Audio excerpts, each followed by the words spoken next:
Hi, I'm Neil Druckmann, creative director. And I'm Troy Baker, I played Joel. And I'm Ashley Johnson, and I play Ellie.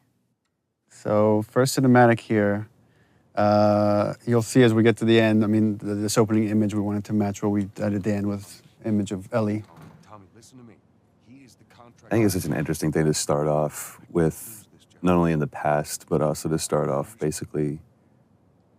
Yeah, that's one of the things we were discussing as we're iterating on this opening sequence, because it used to be, it was all seen through Joel's eyes.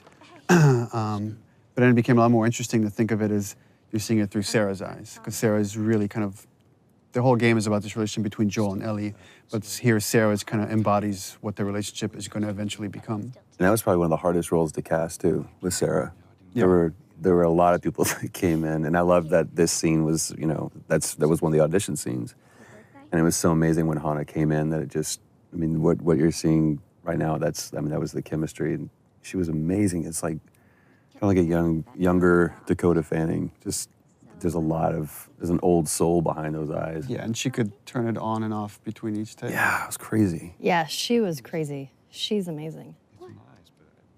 It's always a little awkward, right? You have a 12-year-old someone on the set, and you're doing this pretty dark stuff. Especially with the way that we work, too. All right, let's hold off on some of the jokes today, guys. Good. You started helping out with the mortgage then. Yeah, you wish. And this piece of music, actually, we were struggling to find which piece to play here. And then Gustavo wrote this thing for the VGAs just to play before we showed the trailer. And right away I heard it, I was like, that's got to go in the opening. This is the theme kind of like the relationship between Joel and his daughter that later becomes the theme between Joel and Ellie. Hallican Drops, Pelican Drops. the name of the band on her t-shirt. And where did you get that? My daughter came up with that. My 2.5-year-old daughter named one of her dolls that. And we're searching for a name for a band. I'm like, I got a name for a band. So this is going to be the first time that I've ever seen this scene. This was one specifically that I really didn't want to once we did it. And when we first talked about doing this, in the very, very beginning, I knew this scene was going to come. And I told you, I was like, give me a heads up when this day comes, because it's not going to be a good one. Well, the thing with this scene, it's a super difficult scene to shoot. The first time we shot it, we did like at least 15 takes or something crazy like that. And then we thought we had it in the can. And Well, I thought. Well, no, we all thought. We thought we came back to work and we started putting it in. And for me, there was just something that I felt like we could convey the same amount of emotion with less. Yeah. And it was a hard thing to tell Troy because everybody put so much into it, and it's like, we got to do it again. Well, I remember that We got to day come back to this. when you came back and you told me that we have to do this again. Obviously, you'll see why what we're talking about. But this is the defining moment for Joel.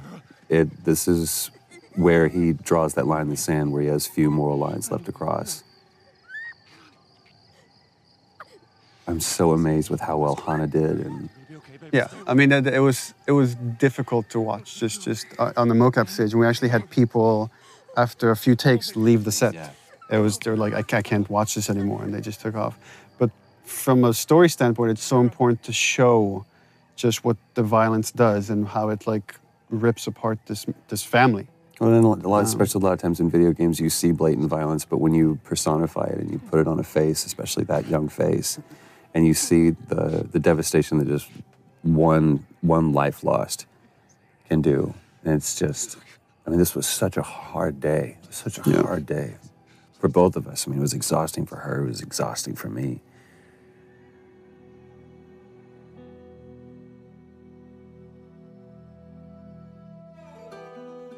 So the opening credits, the thing with the opening, initially we didn't want to do opening credits, didn't even have the idea for this, but the jump felt too sudden to go from Sarah dying to then 20 years later. And making up. We found that when people watch it in succession, they're not paying attention when we start introducing Tess in the world because they're still recovering from Sarah dying. So we're like, okay, well, let's have this opening sequence that can kind of help bridge the gap. And just had the idea of just seeing this time-lapse video of fungus growing, because so much of the disease and the outbreak is based on this cordyceps fungus that's spread through spores. So we contacted a group at Sony San Diego who did this whole opening sequence for us, and they actually got these fungal kits where they grew fungus like in their bathrooms and filmed this over like days to produce this thing. So everything you're seeing is actually it's real. It's not CG. It's not. It's all, it's all organic. except for the spores at the end, which are CG. Everything is real. This whole journey is like a dreamlike state, and you constantly see people waking up. And you see this multiple time with Joel, and it's as if he's like remembering the past. He's always having these bad dreams throughout the game. That was always something that we had to keep in mind when we did this scene, because we shot this before we shot Sarah dying scene. So it's kind of like we knew that those were going to be in one way or another kind of butted up against each other. But this is such a great thing. Again, this was in the audition thing that we did when we were trying to find Tess. And when Annie walked in, it was just like, she walked in as Tess. We saw a lot of different people for that. And this was just such a great, because the relationship you see from going from Sarah and Joel to now Joel and Tess, it's just, I don't know, you see everything, like the house that he was in before was nicer. He looked nicer, and it's not just the years have passed, but those years that have passed haven't This been also kind. gets into something interesting for me as a writer, which is you have a certain notion of characters or how you want the structure to be, and then once it's interpreted through actors like Troy, it changes. Like I've always imagined as Joel doesn't really care for Tess. He's completely shut down, and Troy treated it differently, which is I think he really cares for Tess, and even though he might not show it, and we just kind of embrace that. And you kind of see that later when Tess gets infected. That wasn't how the scene was originally envisioned, that Joel has such a reaction, but it became a lot more interesting to own that. Well, and also how much this relationship changed over, time and different writing iterations and just conversations that we had about this. Even, within just in the last month or so, we've had conversations about this. It's like, what is their relationship? Because we never define it. I think anybody else would have put it on the nose, they're lovers or whatever. There was one note that you gave, it's like, for one specific take, and it said, let's just assume that there was a fight last night over what, we don't know. This is that moment afterwards. So it was like this awkward tension between the two of us. But there's no like loving embrace, there's no kiss that Joel and Tess have. It's just such an interesting relationship. And the challenge was to try to, how much can we convey just through nonverbal interaction? Right. Our first torture scene. And it's with the lovely Robin Atkin Downs, which I was just joking and saying that it's not a Naughty Dog game if Robin isn't getting the shit kicked out of him. He's been in every game since Uncharted 1. We just put him through the ringer on this one. Poor guy. It was important to show just how far Joel has come, from the father you see in the opening sequence to here is a man that is willing to torture someone to just get But it's what so is essentially interesting. money in this world. Right, but it's interesting because he's not. He's like that brutal enforcer. It's kind of like that scene in LA Confidential where he's Russell Crowe. She's running the show. She's the dominating one, and I'm just brought in to be the She's muscle. the brains of the operation. Yeah, clearly. Stop! Ugh. Quit your squirming. That's all Robin's expressions too. It's so great. They did such a great job with the facial. Yeah, it's important to note also, all the facial is hand animated. We don't use any facial mocap. We find that we get better results with our animators. And it almost becomes one-to-one. Yeah. It's just genius. I just need more time. Here it is. Wait for it. Give me a week. You know, I might have done that if you hadn't tried to fucking kill me. Vote of hesitation. Guns. It's gonna cost you. I can't. We re-edited that. We used to show the break, and actually it was less brutal than when we didn't show it. When you didn't show it? Yeah, when it's left to your imagination, it's a lot worse. Yeah, but just you can see the way that his arms position. But yeah, you're right. This is so revealing, not only about the relationship, but about, again, who Joel has become. To go from a father who just cares about, keeping his nose down and keeping the job and playing by the rules, to being a guy who could just literally break some guy's arm over guns. It's just crazy. Come on. Yeah, fuck those fireflies. Just go get them. She loved doing that scene too. And he loved that. She tried not to smile every time. And I love it's just business as usual. It's back to it. It's like, all right, so now what? And we're about to meet very talented Merle Dandridge. Ah, Merle. Now, here's something interesting about this. Again, going back to the audition, that process. We saw a bunch of different girls, even girls that we had originally seen for Tess, we brought back to see. They're all really Marlene. good. They're fantastic. And then Merle came in and just, And there I was wasn't, no question. and I wasn't there for that. And Ashley can chime in on it. Or no. Ashley was part of the audition for Merle. When she came in, it was hands down. Yeah. It's like, that's Marlene, come on. It's funny that all three of us knew like right away that, yeah, she needs to play Marlene. But you said we ended up setting up a special thing just for her Yeah. because you're like, you've got to see her. I want you to Yeah, see her. we had callbacks, and she was busy. She couldn't make it. And we had a special day of callbacks just to bring her in because we felt really confident that she could do it. 'Cause I felt like she was the only one who didn't play it all either super tough. Or Street, yeah. Yeah, she kind of had Yeah, the she perfect really straddled that combination. line. It was so great. But we did that first scenes in the audition, literally first take, first scene, and she exits. It's at the very end of the game, and she turns around, she exits, and I turned around, look at Neil. I was like, I just mouthed, "Are you kidding me?" Yeah. It's like, And it I was done. mouthed, I told you so. Yeah, she did such a great job. This is another kind of thing that I think is I'll show you the weapons. interesting that's happening in video games, where we see two really strong women characters, What's it gonna be? female characters that aren't being over-sexualized. They're just strong women. Follow me. Here we go. Ellie's introduction. Yep. And this stuff is all shot out of sequence. So it's I don't know, maybe you guys can talk about the process of how you get into that state. She's not one of us. I'm trying to remember that. I just really like the fact that the first time you see Ellie, you see her knife first. Right. I just think that's You see that kind she's of a awesome. fighter. Yeah. I forgot that was the first time that you saw Ellie. That was the first scene. Ellie. That just from the get-go, she's fighting. Yeah, but it's not just she's fighting because she really cares for Marlene. That was kind of Yeah. the I'll meet you at the cap. crux of this, is that you see these two characters really care for one another. You're capable. And I love in such a short time you see between Marlene and Ellie, there's this connection that's so Right. important because that has to carry through to the end of the game when Marlene shows up again. Back in our camp. Well, even like just the positioning of the two people. I mean, it's Joel and Tess versus Ellie and Marlene. And just like, it's so interesting watching, right, Joel here doesn't even make eye contact with her. He doesn't even acknowledge her existence. Right. She's not crossing to that part of town. I want Joel to watch over her. Whoa, I don't think that's the best Ellie. idea. Our first fight. Here we go. Bullshit! I was close with his brother Tommy. Said if I was ever in a jam, I could rely on him.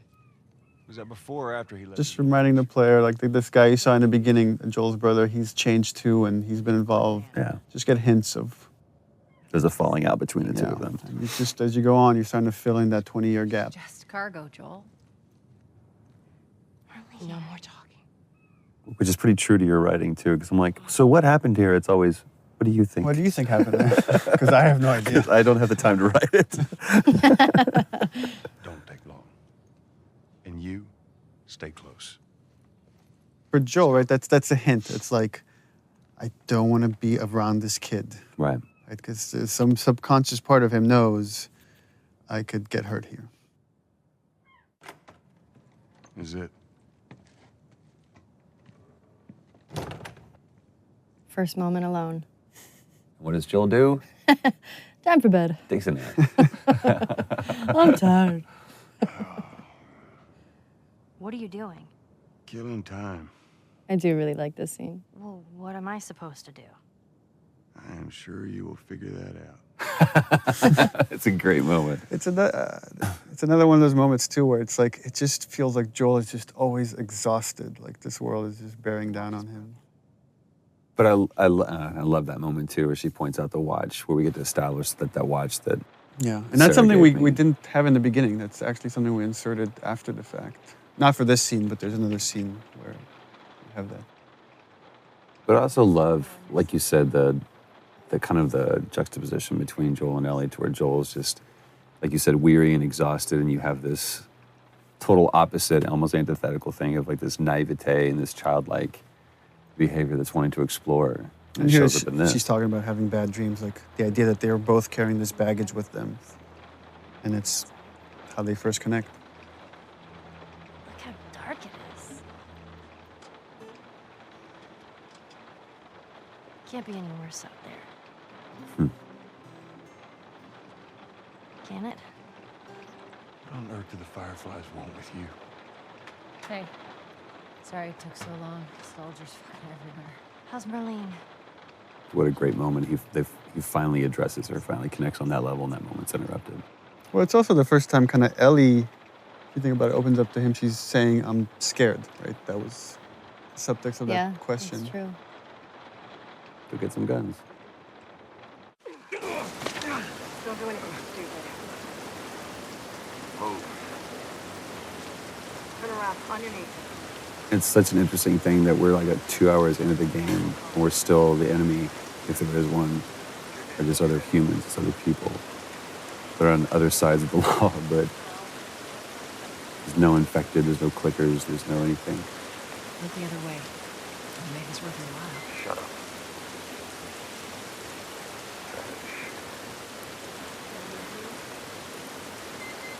What DTA? Couple minutes. Love the attention to detail, the rain falling off their faces. And, she's the one that strikes out first. Then it's interesting how Joel instinctively, when a gun is pointed at Ellie, he acts. Yeah. Again, there's something subconscious that he feels like he has to protect this girl, even if he doesn't realize it yet. Here it is.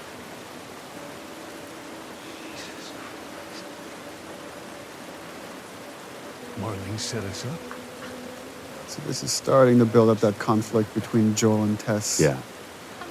And this is something we struggled in the story for a long time, is like, how do we motivate this guy that shouldn't really want to do this mission?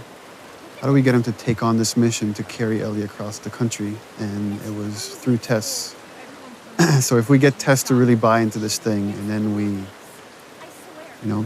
Tess gets infected, then she can convince Joel to take this on.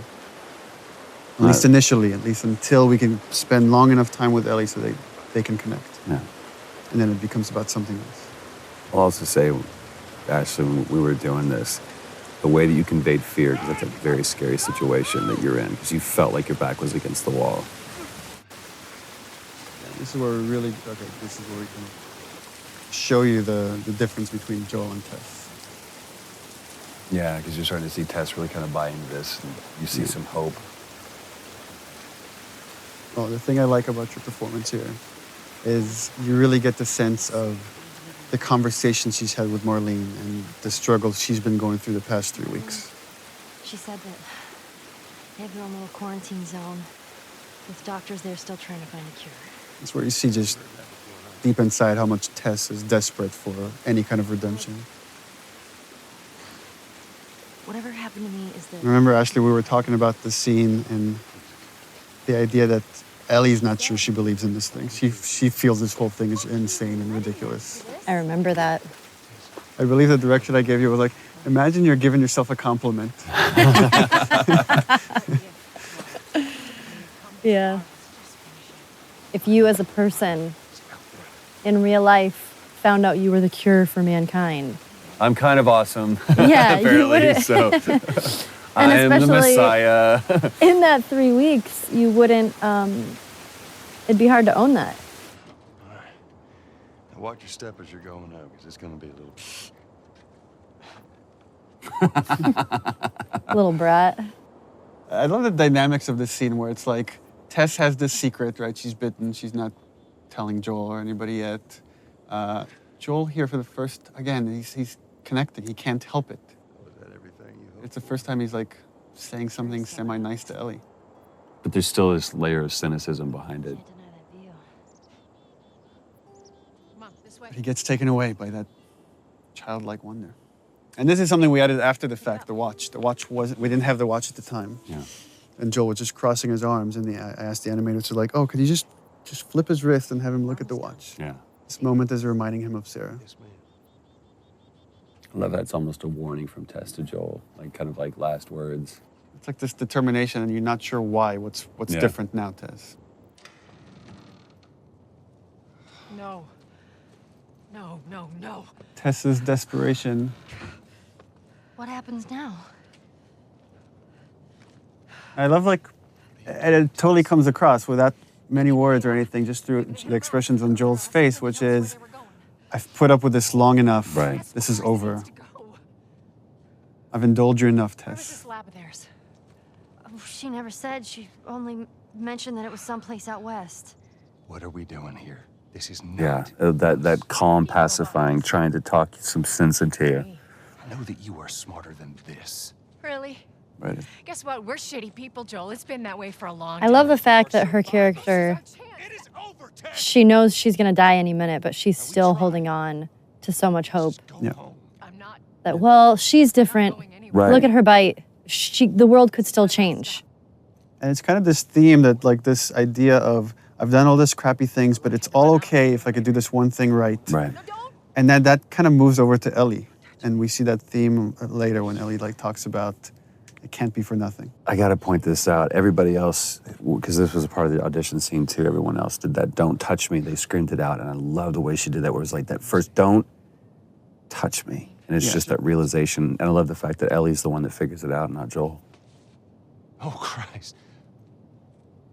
And again, the back and forth Annie's doing between this freaking badass to such vulnerability and constantly jumping back and forth. And she brought that every take. We're all like, because every take she's like full on crying by the end of it. She's incredible. You're right. She's such a badass, but she was so vulnerable at the same time, which is such a, Shows Hard two thing to sides of the play. same strength too. God, I'm such an Annie fan. You have to feel some sort of obligation to me, so you get her to Tommy's. I remember you coming out of a take, and Troy's like, look at me, he's like, you don't understand. You're not right there staring into her eyes. I can buy you some time, but you have to run. You want us to just leave you here? Yes. There's no way that... This moment where, like, Joel's like in denial. It's like, there's something I could do. They're not even understanding, like, she's gone. She's already gone. There's nothing he could do right now. And also, she is just laser-eyed on Joel doing that, even though she's talking to Ellie. No, just go. This fucking Tess has to snap him out of it. It's like, you know that you have to do it. Ellie. And I believe this is the first time Joel refers to Ellie by her name. I don't think anywhere else in the game he does that. Beforehand. And again, it was important to stay. We stay with Tess, just showing. Here's her emotions finally coming through when Joel is gone. Like how I don't remember if we talked about this, but Ellie has just this clearly a problem with authority, where somebody's telling her what to do. Yeah, for sure. I think that also, I have a problem with authority. So that came out a little bit in Ellie. Tess. I don't even know what Here's how this thing's gonna play out. You don't bring up Tess. Yeah, that's so. Joel knows what he needs to do to survive, which is just let go. He needs to let go fast of these things, or they will kill you. Don't tell anybody about your condition. They That's think you're great. crazy looks I love that he refers to And lastly, you to that as her Condition. I say. He can barely acknowledge. Just We're he's still trying to search for the term for it. You being the whole cure for humanity thing.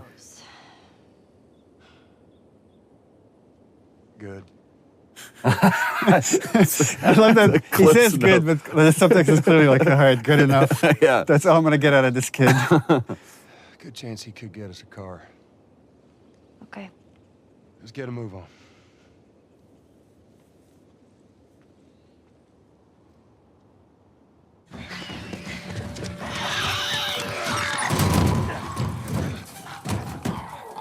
Hey, it's Bill. Lovely Earl Brown. whoop whoop. I remember you were kind of geeking out when you auditioned with him. I was. We saw like a lot of people for Bill, and there was a lot of like stars that came in. I was really surprised. Like, but then when he walked in, I was like, holy crap, it's Dan Dougherty from Deadwood. He's amazing to work with. I've worked with him before a while ago, and I just love working with him. You actually hit him in this scene in the face. That's right. I did. Right there. And we kept it. And he kept going. What a trooper. That's one of my favorite things, is when he goes, am I Yeah. dead? He was sick that day. Yeah. He was like getting over a cold.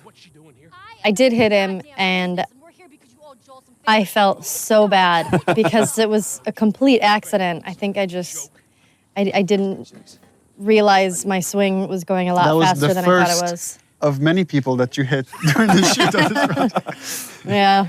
Getting It into happens. character. Well, I also love this business that he's doing here too. That was something that he completely made up. He's like, working on the sword and This is I need you to shut up. Again, I love this moment, this paternal thing. Like, just shut up, kid. I need to handle this. He's always a dad. Actually, Bill, they are. Well, it don't matter because I don't have a car that works. But there is one in this town. Parts. There are parts in this town. Meaning that you could fix one up.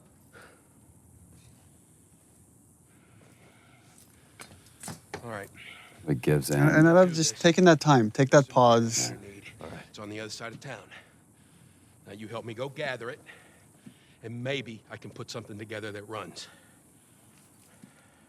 But after this, I owe you nothing. That's fine. A couple days from now, we'll probably be dead anyway. And it's like opening handcuffs, but again, I see it as this almost tender moment between Joel and Ellie. Stay right on my ass. Can't miss it. Another great Ellie line. Smart ass. Remember the we are. rehearsal for all these scenes? So we would shoot these things in chunks. So we'd bring like Earl in and Ashley and Troy and just shoot we're gonna shoot the whole Bill sequence. And talking to Bill, and he's about to talk about a partner that he's had. We've talked, there was a question that brought up, is like, what kind of partner is this? And Earl asked, is Bill gay? And I said, well, he could be. I mean, it's really up to you. Well, no, you gave the standard response of, What do you think? Because I really want him to own it. I thought he was when I wrote the part, but I really wanted the actor to own it, and he did. I mean, he made that decision to make him a gay character. And again, it's not something we ever explicitly say, except for the magazine that Ellie steals. Right. But again, instead of making that a point in something, it's just a cute little piece of exposition. Let me tell you a story.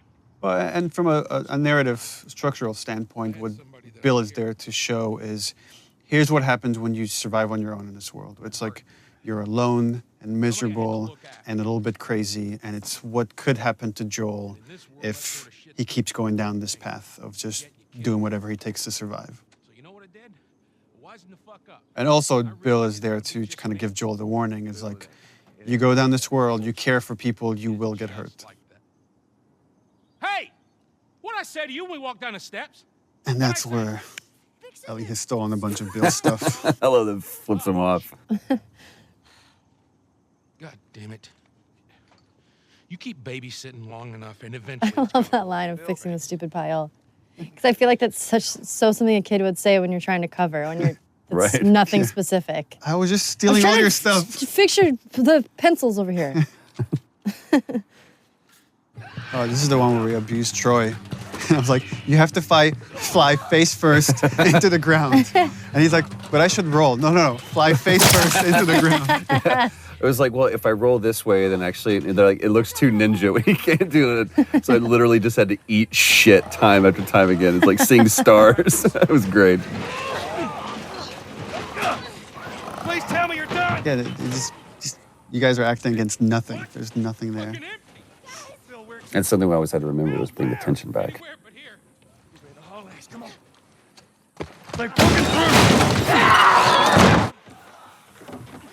Left too that he closes a glass door like that's gonna do much. Yeah, right. So that worked out well.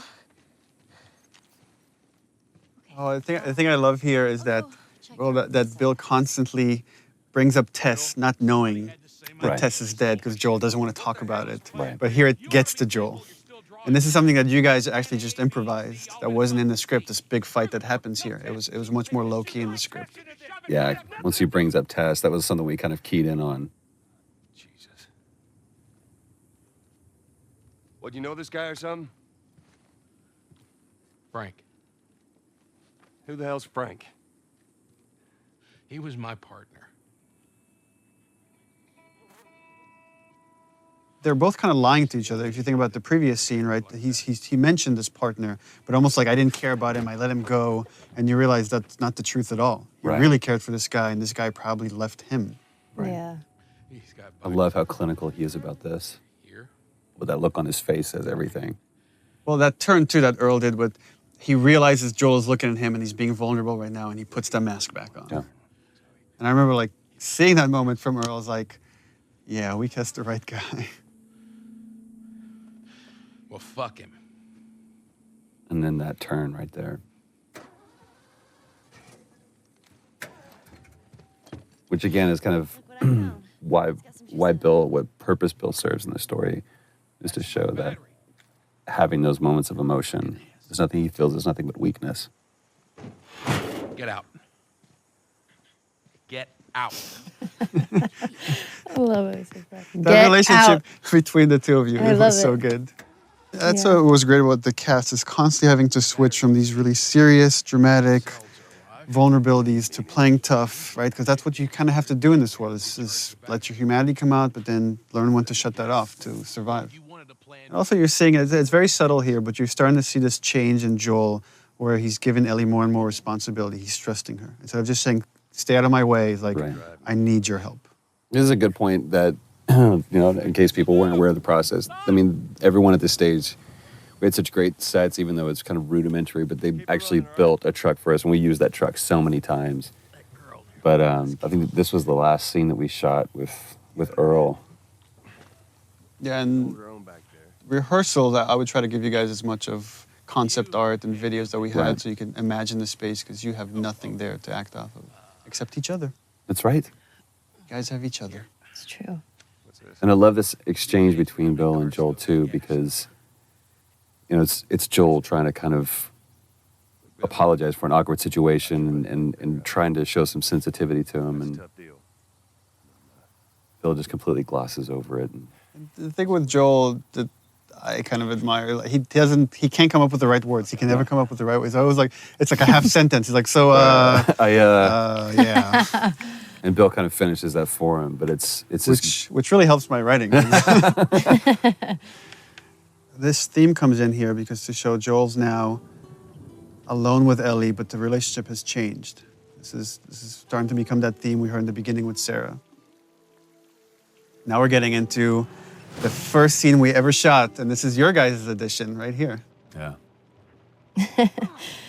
Yeah, this was the first audition scene when I came in, when I read for you guys, along with another scene that I don't know if it's in the game or it it's not in probably the game. changed a little It's bit. like the scene with the Walkman. Yeah, the scene with the Walkman. There's a scene. There was the scene kind of like it, but it's pretty different. Back at Bill's. I mean, all this stuff was just lying there. What else did you get?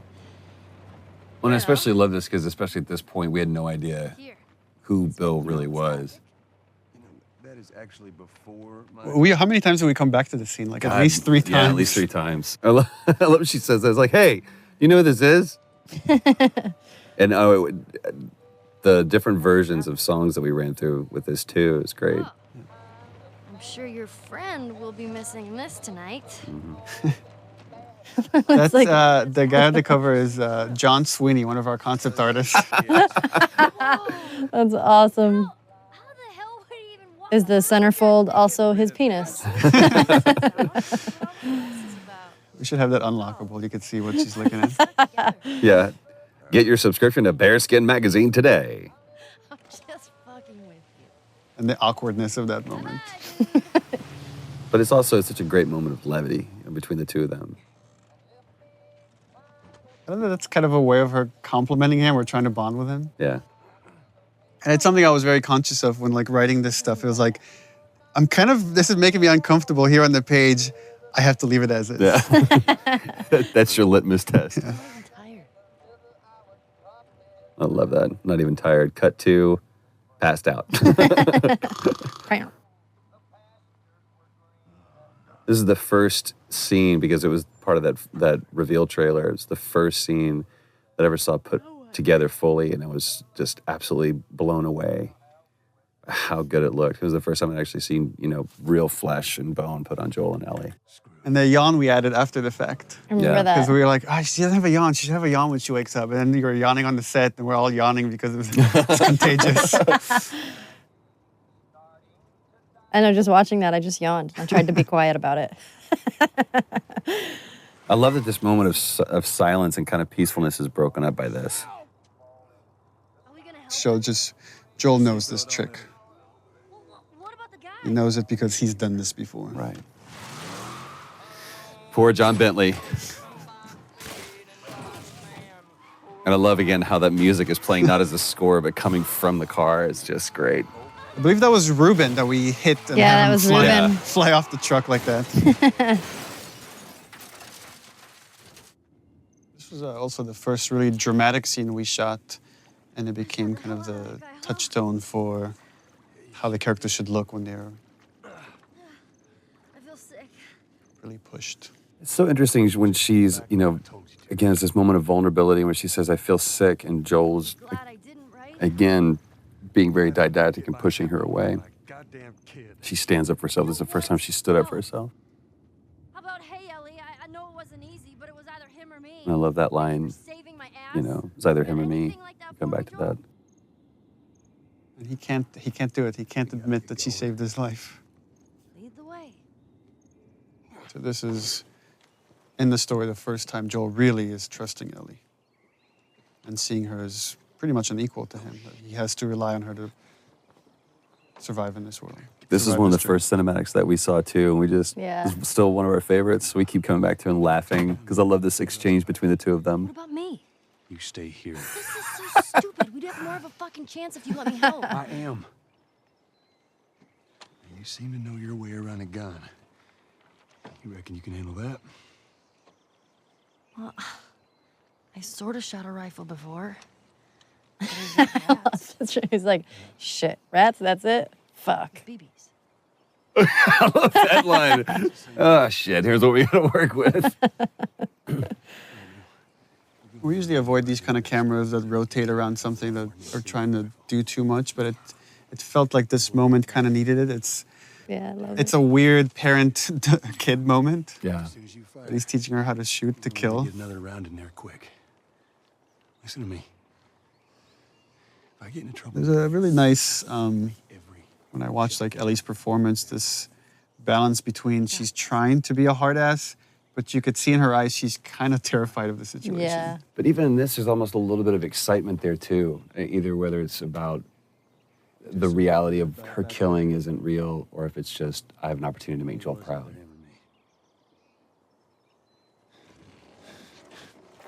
Opening up, opening up. You're welcome. Such an interesting look on your face here, because it's almost like I did good, but then you feel horrified by it. So interesting. It's like, even though Ellie's used to killing, used to seeing this stuff in this world, it was still important to show this is having an effect on her. Right. And you're going to see that kind of carry throughout the game. Well, it also kind of carries over into this moment as well too, because I realized what I just put her through. I love the way that we took that away from her. It's like almost gingerly. It's like, give me that. It's like you can't really compliment it because You did just what good. you Yeah, have- there's no yeah. pat on the back. But then I turn around and I give her this, and it's like you said, there's a sadness to it. Yeah. It's sad that in this world, these are the things that you have to bond over. Like, here's your gun. And that's the reward. Yeah. But that nod of understanding is great. Brandon and Najee. There you go. Yep. Brandon, I think, had the hardest audition of anyone. Yeah, no kidding. Because I literally almost took off his head. Not in this scene, not punching him. That fortunately was done by Ruben Langdon, who can punch way better than I can. Leave him alone. Najee too, when he came in red for Sam, that had that, It's all right. They're not the bad guys. Lower the just this kid that's kind of terrified to live in this world. Yeah. Man, you hit hard. Yeah, well, I was trying to kill you. And these two characters are really showing, they're kind of a mirror of Joel and Ellie's relationship. If you haven't noticed, they don't keep kids. And it's another warning for Joel, like this whole arc for Henry and Sam of what's going to happen if you stick with this girl. You're going to go through what these two characters are going to eventually end up. I do like that Sam is a character that Name was Joel. seems genuinely scared, because a lot of the other characters We don't know that. can tend to be a little bit more badassy, Right. and he's just, Brilliant idea of he's young and he's scared. And I Yes. love that. To me, it also comes across very sullen. Like Yeah. there's like just a little glimmer of hope and joy, but it's almost like anytime there is a moment of that, And then Henry kind of takes that away from It, him. it also gives Ellie an opportunity to play a mentor of sorts for him. Not too far from Yeah. here. Be safer if we chat there. All right, take us there. Welcome to my office. One thing that I think made Brandon such a great choice for this and the right choice for this is this scene about how much he owned it and the pride that he had in showing off this wonderful camp that they had made for themselves and kind of like trying to impress Joel, and Joel just come, very nonplussed about the whole thing. He's like, oh, good for you. Yeah, you've done this. And relax. We're safe. Well, the interesting thing, the way I read it is like Joel is impressed, but he's not. He's trying not gonna to show it. show He's it. trying to still test this kid. But there's a lot of he sees himself in Henry. Yeah. Very, very much so. And this is, I remember we going back and forth about this because Oh yeah, because layout changed. Because initially they were going to go through the camp Right. at night, and then we had to change the layout, so we had to go in and re-record these lines. well, and there's something on the reverse that it doesn't really matter, but when we shot this, the entire time that he was laying out this plan, I was just looking at him because I was like, I really care about your plan, kid. I care more about you. It's kind of like poker. You don't play the cards, you play the man. Again, one of those fleeting moments where kids can be kids. She doesn't seem bothered by all this. Such a powerful line. And Joel completely just dismisses it. You guys were actually doing that in the background while we were doing this scene. This was so great. It wasn't like shot separately. I know, we were just fooling around. You guys like, shut up. It just seems like there's a lot of people putting their stock on the Fireflies these days. Yeah, maybe there's a reason for that. So you don't know. I love this standoff, even though it's a sit-off almost between the two of them, where Joel's just pushing him for information just to see where this kid's grounded. That nod. Yeah, the threat being so subtle, but it's there. Yeah. And that's the other thing, again, that Brandon did with this that everybody else didn't do. They kind of really got in Joel's face, and he didn't. He didn't posture himself that much. It was just like, I'll take care of mine, you take care of yours. And also that he doesn't correct him about your daughter. Mm-hmm. Joel doesn't correct him. He's not, she's not my daughter. You and your girl, you want to join us? It goes down tonight. I guess we best rest up then. And I guess that's the most Joel's going to give him. Yeah. That's all Henry needs. Joel sleeping again. These were my favorite scenes where I just got to sleep.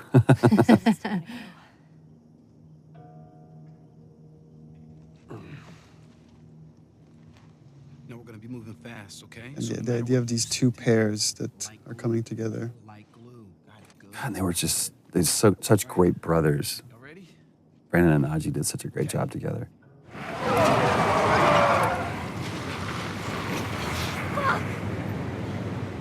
How many bullets do you have left? I just remember it was funny because jumping off of this bridge, there's just A rope? a line of tape, and then you have to like jump off of it. Because So we it were was both funny. stepping over it at first. They're like, no, this is like 50 feet down. I was like, oh, so we got to do a whole thing. It looks ridiculous what we're doing. It's like, with our arms above our head. I know. And this part where you're in the water, we had you on a cart. That's right. And And they we were, just like, pushed you wheeling around. across Yeah. mocap stage. It was actually pretty violent being on that. It was. It's pretty scary.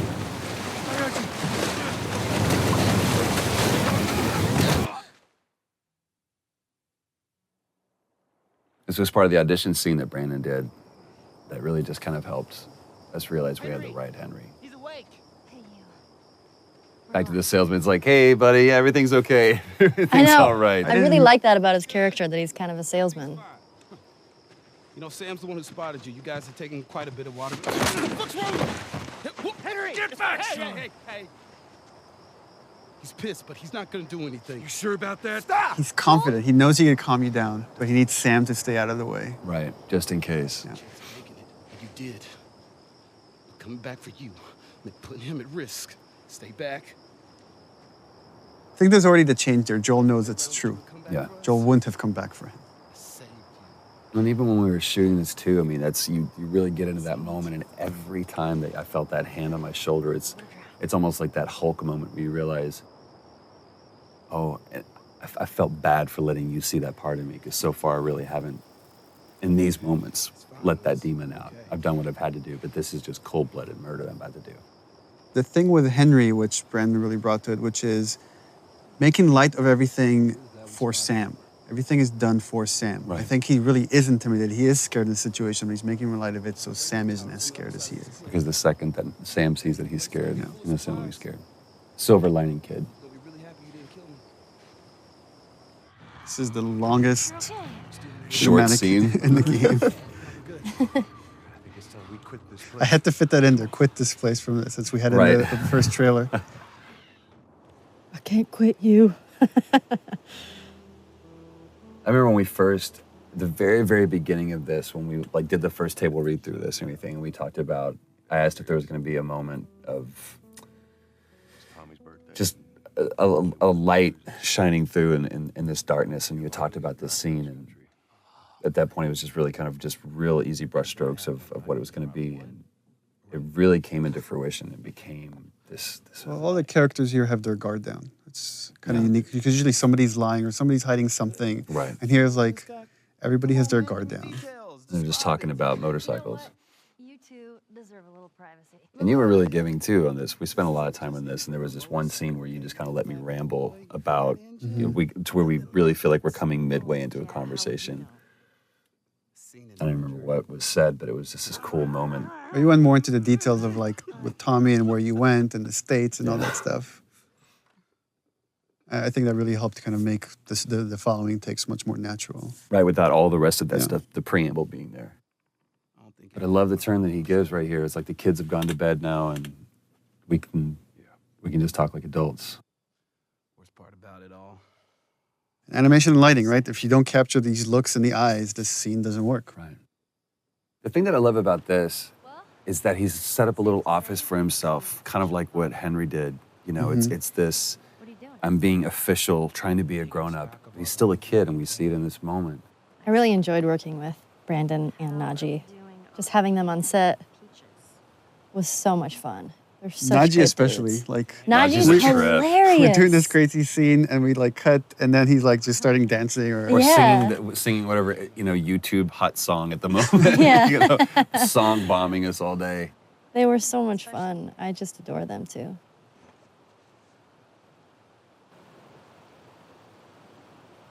Is everything all right? You got an opportunity to put so much of you into Ellie.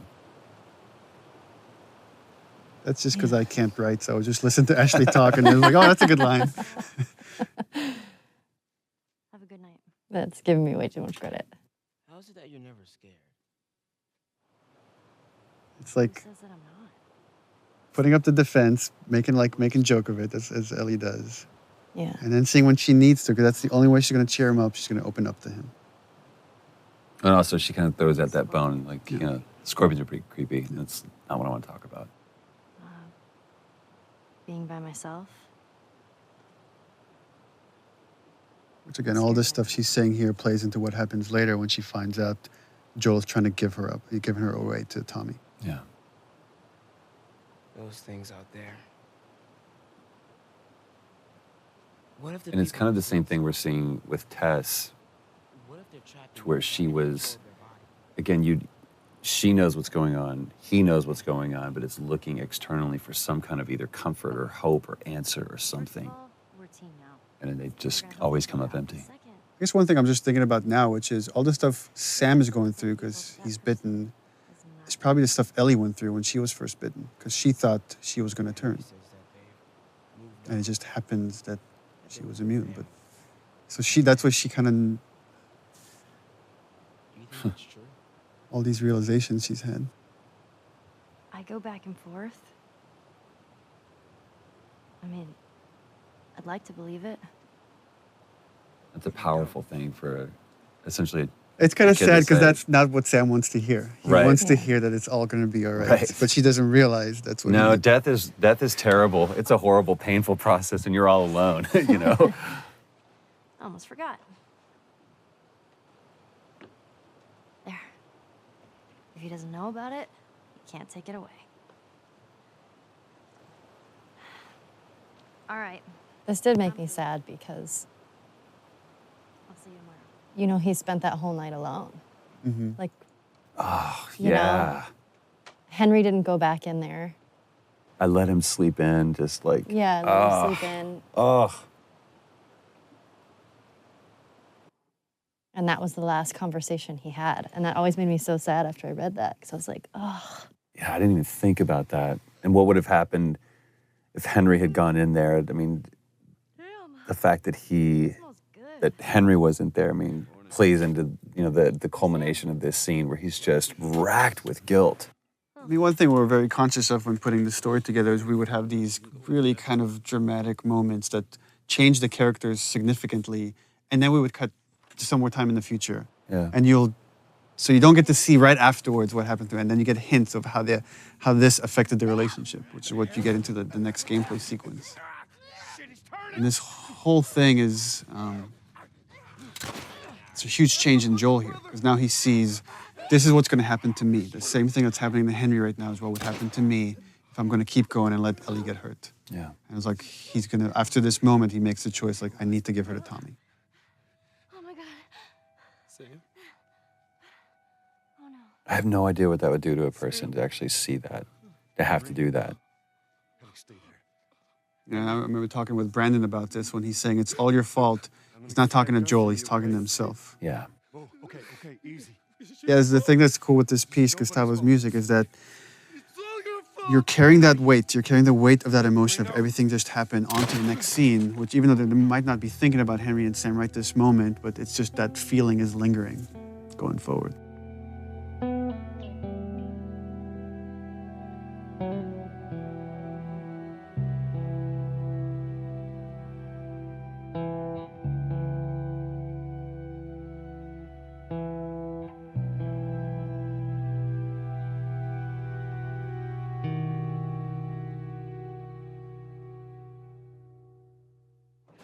I own that shirt. I'm pretty I sure still think own we it. should sell off our mocap suits for charity. Unwashed. Jeffrey Pierce, Who's the lady says? Ashley Scott. Sorry, Ashley Hart. Oh, yes. Ashley Hart. She was married. We didn't know the place was occupied. We're just trying to make our way through. Through to where? They're all right. But you know these people? Know him. He's my The goddamn chemistry was so good between two of you them. and Jeffrey.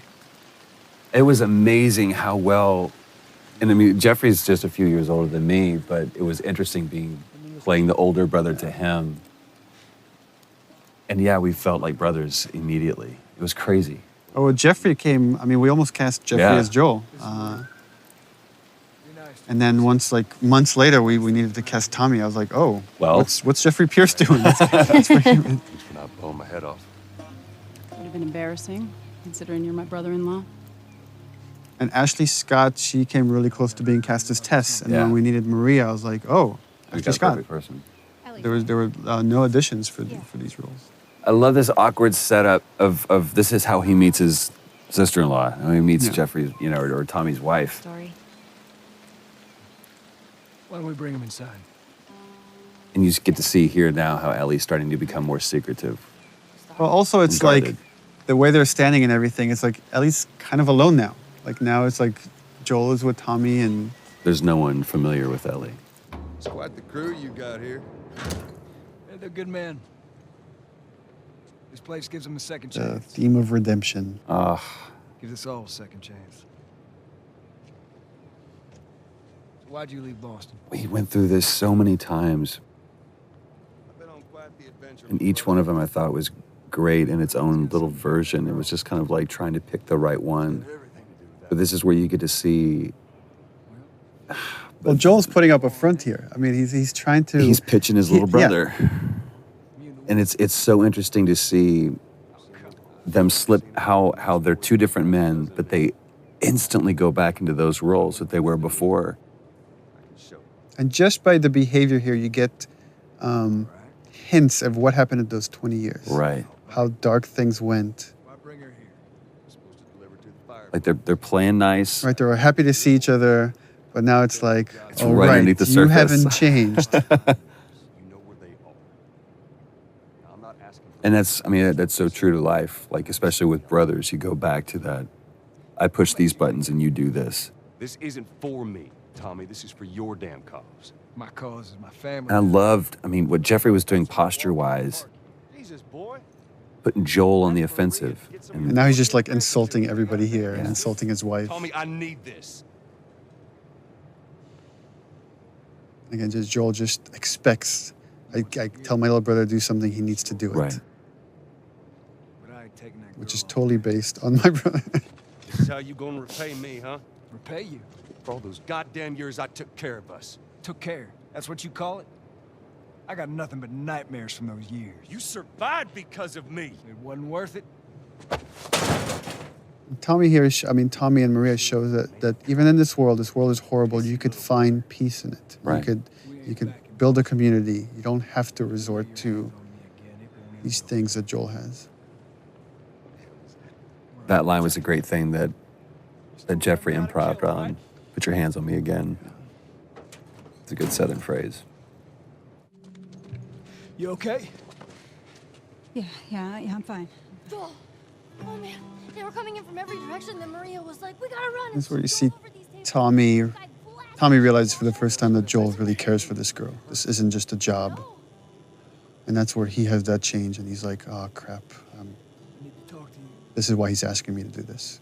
Absolutely not. You tell him to go find somebody else. And again, it's just such a real moment between a married couple. It's like What's that all about? honor and doing something for selfishness and everything else that doesn't play in this world anymore.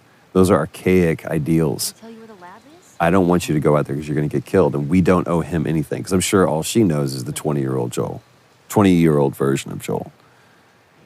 Why would you risk your life for that guy? You hate him, essentially. One fuck up and then I turn into one of those widows, okay?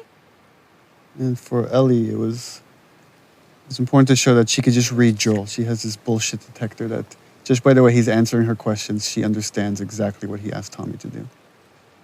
Maria. Here we go. Love this moment. Here we go. If anything at all happens to him, it's on you. The posture and everything. He knows he's in the wrong. He knows he can't ask Tommy to do this. Yeah. She's thankful, Yeah, I know. I'll take that girl of yours to the Fireflies.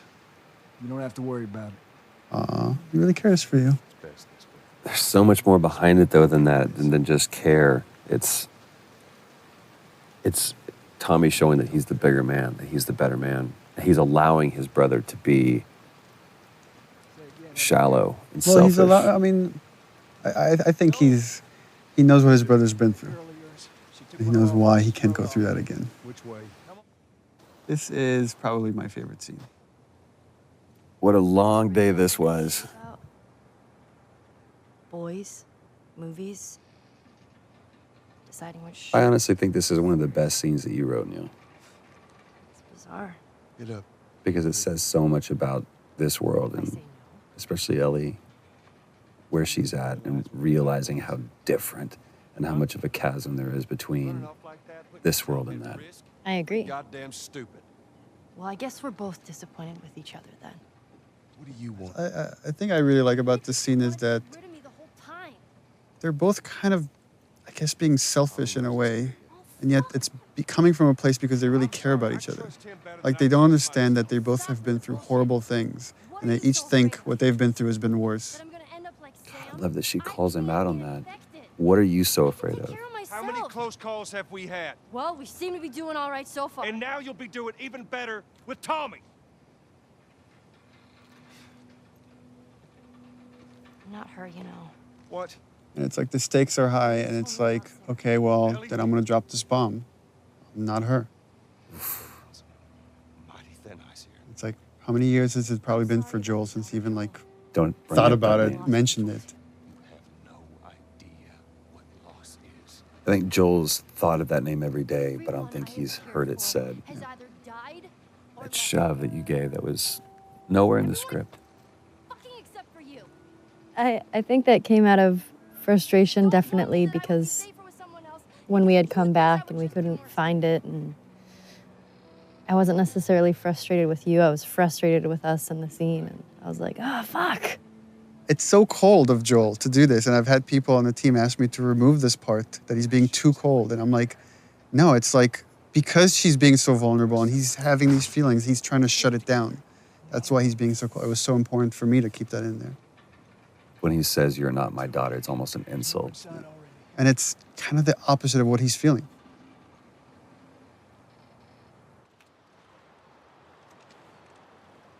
This scene was such a great opportunity to show even just like all these mini arcs with characters.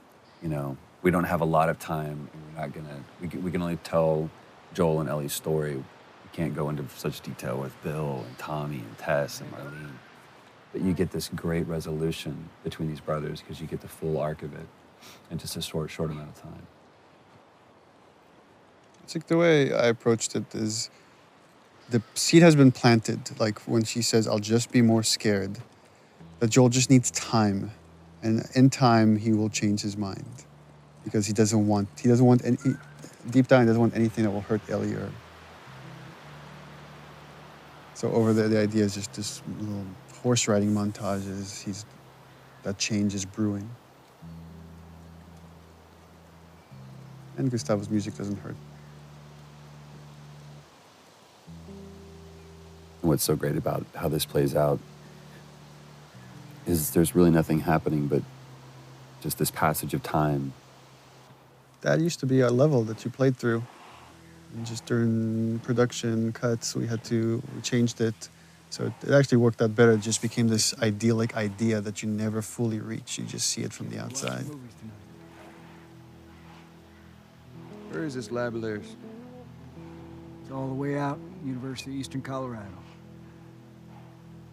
Pointing out this moment that there was probably a time when these two used to watch college football together, you know, and calling out. It's like, "Hey, go Bighorns," you know. For our college that we made up.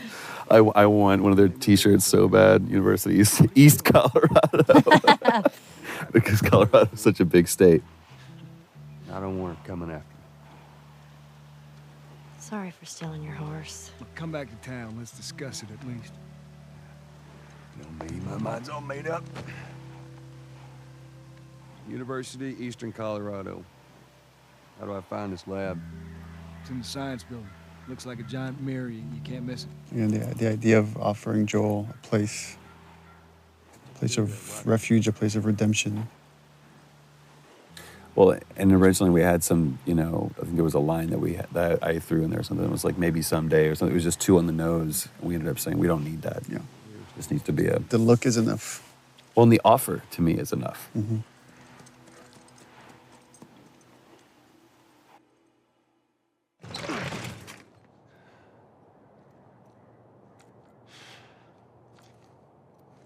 We're about to hear Steve Bloom. Lovely Steve.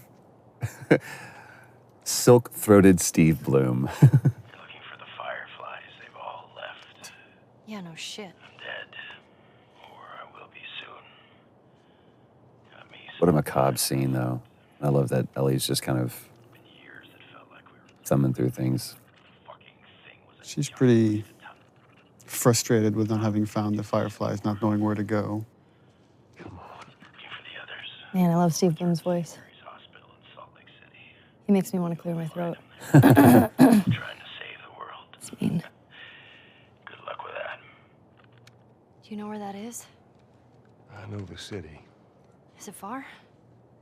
Again, this is where we really start kind of getting the sense of how Joel and Ellie are just chasing their tail. There's, chasing a phantom. Down.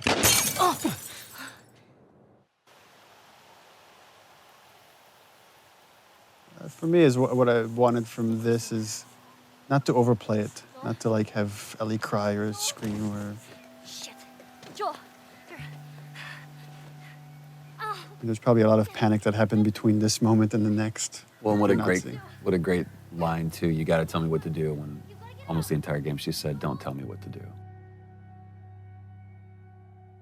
And here is where we've been lying to everybody when we've been saying you don't play as Ellie.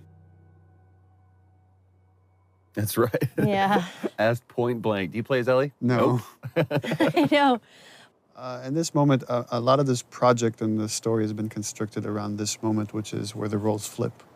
where now it's Ellie that has to protect Joel and essentially bring him back to life. Bye-bye, Bunny. It's a pretty cool reveal, too. The pan up. And there's Ellie as the hunter. So what we wanted here is also is like, you don't know exactly what happened to Joel, what's the state, how much time has passed. Poor buddy.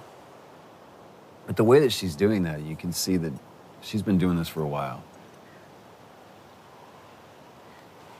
You'll just startle it. Remember how tired your arms got holding that bow stretched? That bow, it was so heavy. And I remember that I was shaking and I was like, hey guys, this is really heavy. There's David. Nolan North. Nolan North, ladies and gentlemen. Ruben Langdon is James. Ruben Langdon, ladies and gentlemen. Sorry.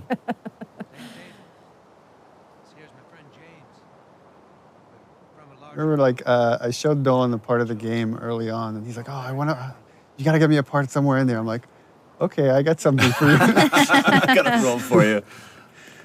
But I will say this, because I mean, I was on set just for a brief part of this, but that's when I mean, I've always been a fan of Nolan's work, but that's when I was truly awed by him at how he crafted this character. He took what you had and just really brought it to life. Yeah. I told him the most important part is don't play a bad guy.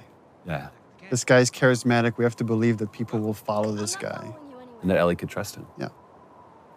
Buddy boy can go get it. He comes back with what I need. The deer is all yours. Anyone else shows up. You put one right between my eyes. That's right. It just shows what versatility Nolan really has. Yeah, that voice, I mean, It's so comforting. it is very comforting, but it's interesting now that I'm hearing it, knowing what we went through. I get, it's a little unsettling now, hearing it. 'Cause I'm like, ugh. Back up. It's a weird gameplay thing, but we went through a version where like, okay, she can only carry one long gun at a time, so we have to put the bow on the ground. They're like, no, it's going to be 2 guns. Okay, well, let's put the bow back on her backpack. No, it's she can carry. And we removed the scope. They used to have a scope on it. We're like, oh, we don't want Ellie to have the scope. Bring him with us.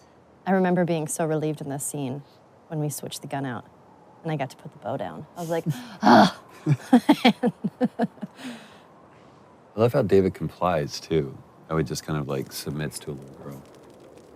Well, the thing is like, he knows the stories. He knows what happened in the university. And he's trying to figure this kid out. This whole sequence, he's sizing her up. How early or how late on in the script did you write David?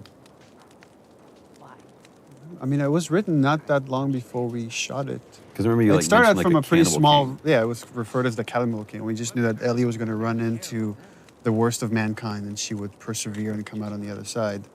But then once like Nolan came in and started like putting David together, it was like it became a lot more interesting to make him this really charismatic guy that is just infatuated with Ellie.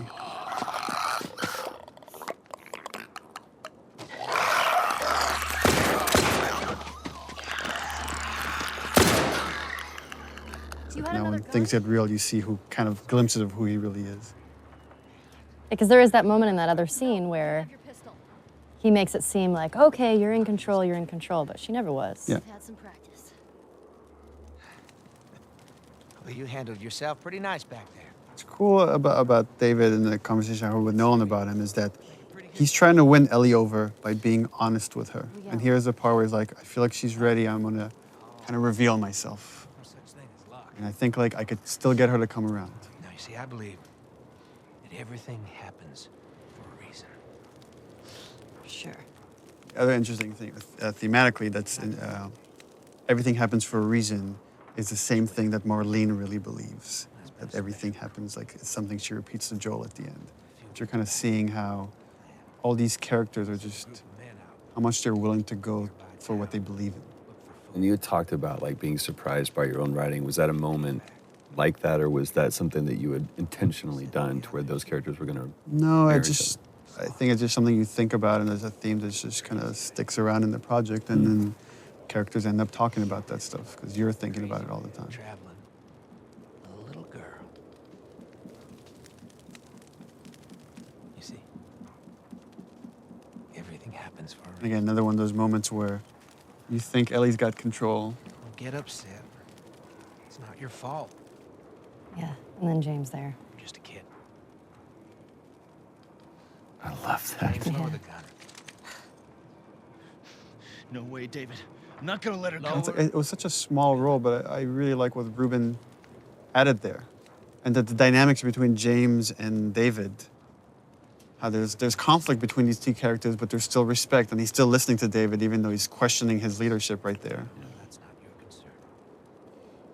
Part of me, the way I read that was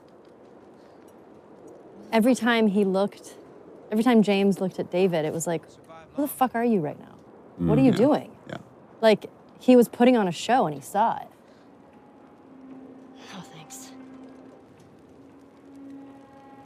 To me, it's interesting how David almost treats Ellie like quarry. Like, you know, you're a sport. Yeah. Again, Ellie having this kind of bullshit detector, you see her scared here because I think she realizes there's something really wrong with these guys. I don't know what. I just need to get away.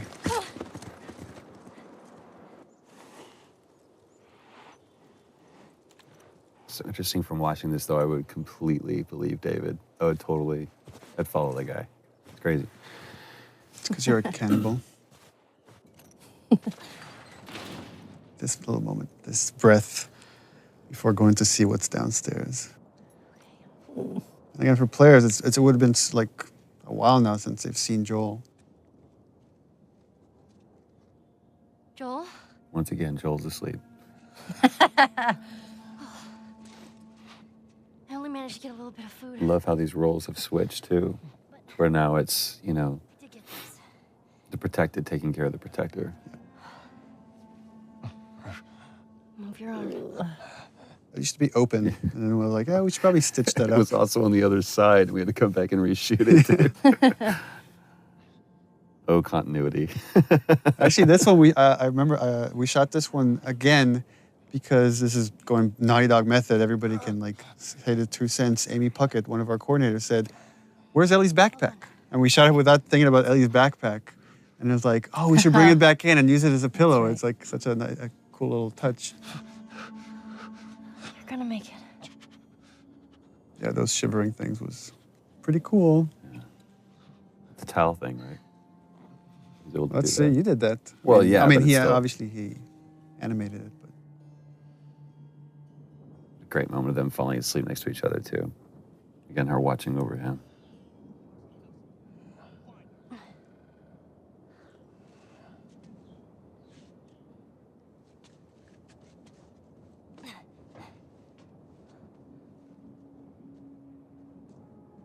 To me, you really get a sense of the oppressiveness of the world with all the introduction with all of these different kinds of enemies. It's like you feel like you're fighting this multi-front battle. It's not just these are the bad guys, and it's so clear. yeah, and just how much Ellie's now willing to put herself on the line to just get them away from Joel. Wakey, wakey. It's interesting how much audio has made all of this way creepier. We were watching it without audio. It's like the Foley of what he's cutting up and back and stuff there. Ugh. Time to eat. And that's the first time you actually see what it is, that you've heard them refer to it. No, actually, this is the first time you just see it, and it's again, I really wanted to downplay the whole cannibalism thing. It's just something they have to do.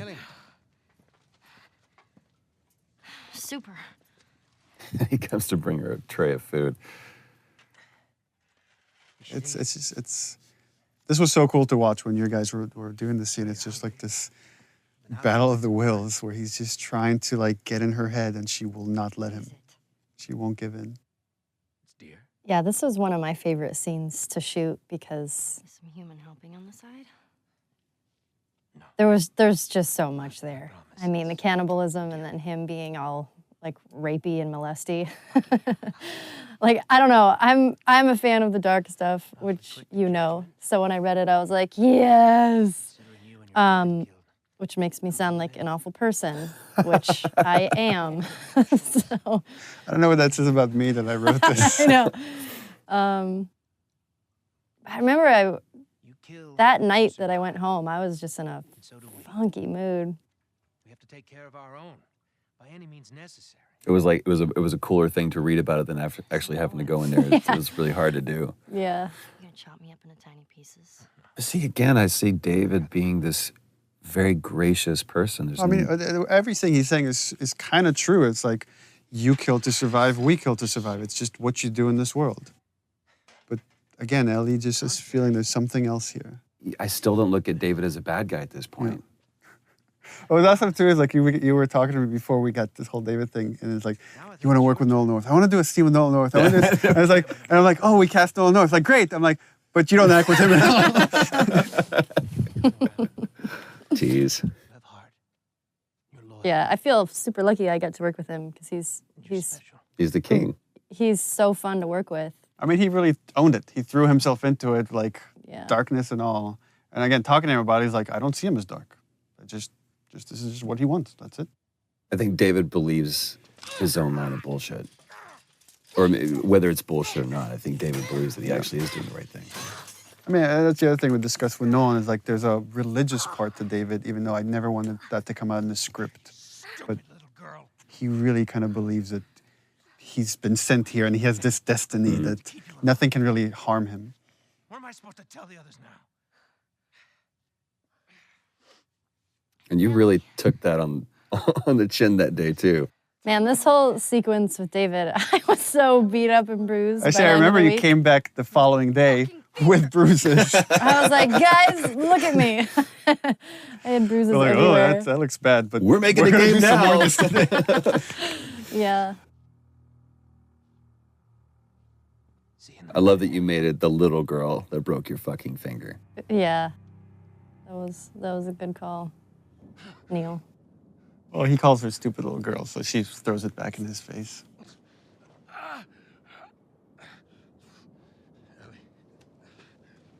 I also like that she gives him her name under her conditions, which is, I'm going to give it to you, but I'm going to insult you. Right. I also like the fact that Ellie is still so strong that even though she's in that cage, she's still kind of in control. Yeah. But it's a much stronger, that's a different strength than you'd shown anywhere else in the game before. It's like that winter was a really, really hard winter for you. Here's another funny scene.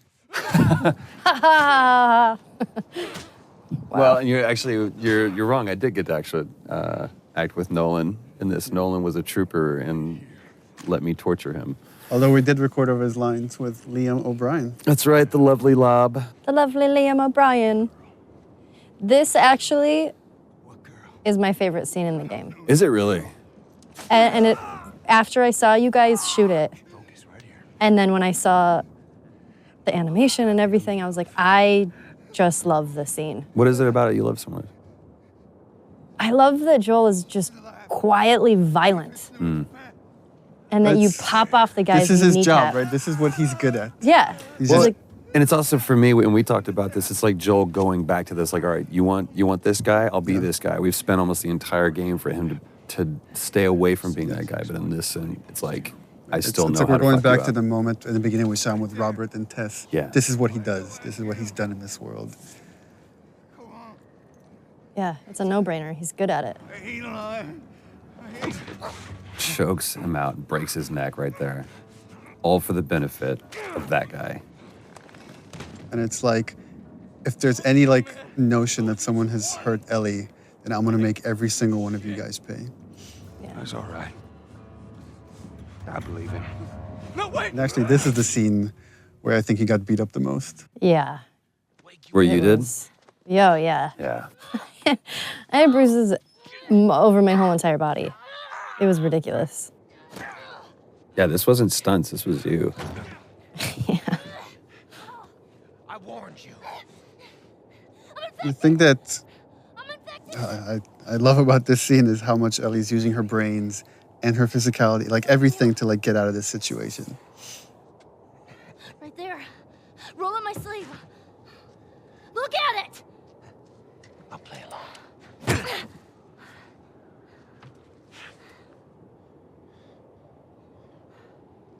What'd you say? Ruben helped so much during this part because choreographing sort of all of the little movements were so particular. And I think everybody sort of knew at this point that I kept hurting people. So Ruben was like, you have to give her the foam knife because she will hit me.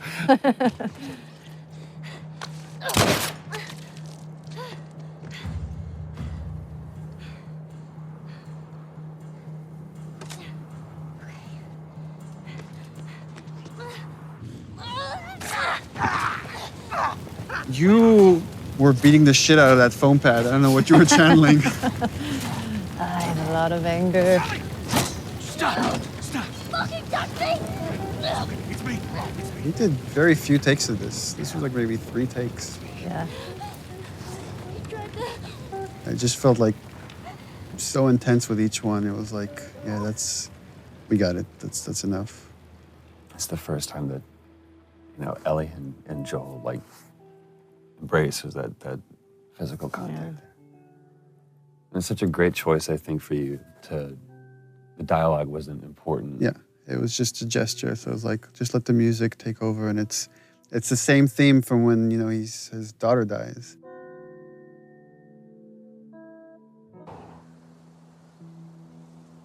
This was the scene where you got the most emotional. You almost cried in this scene. Oh, that's right.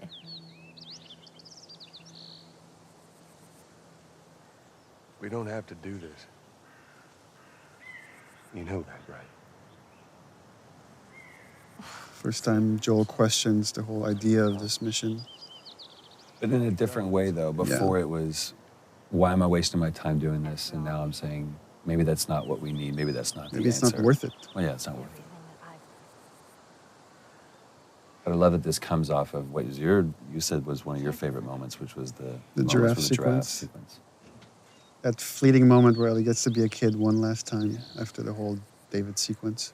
And how you even played that visually with, you just kind of catch the very last end of the giraffes moving there. So here we go.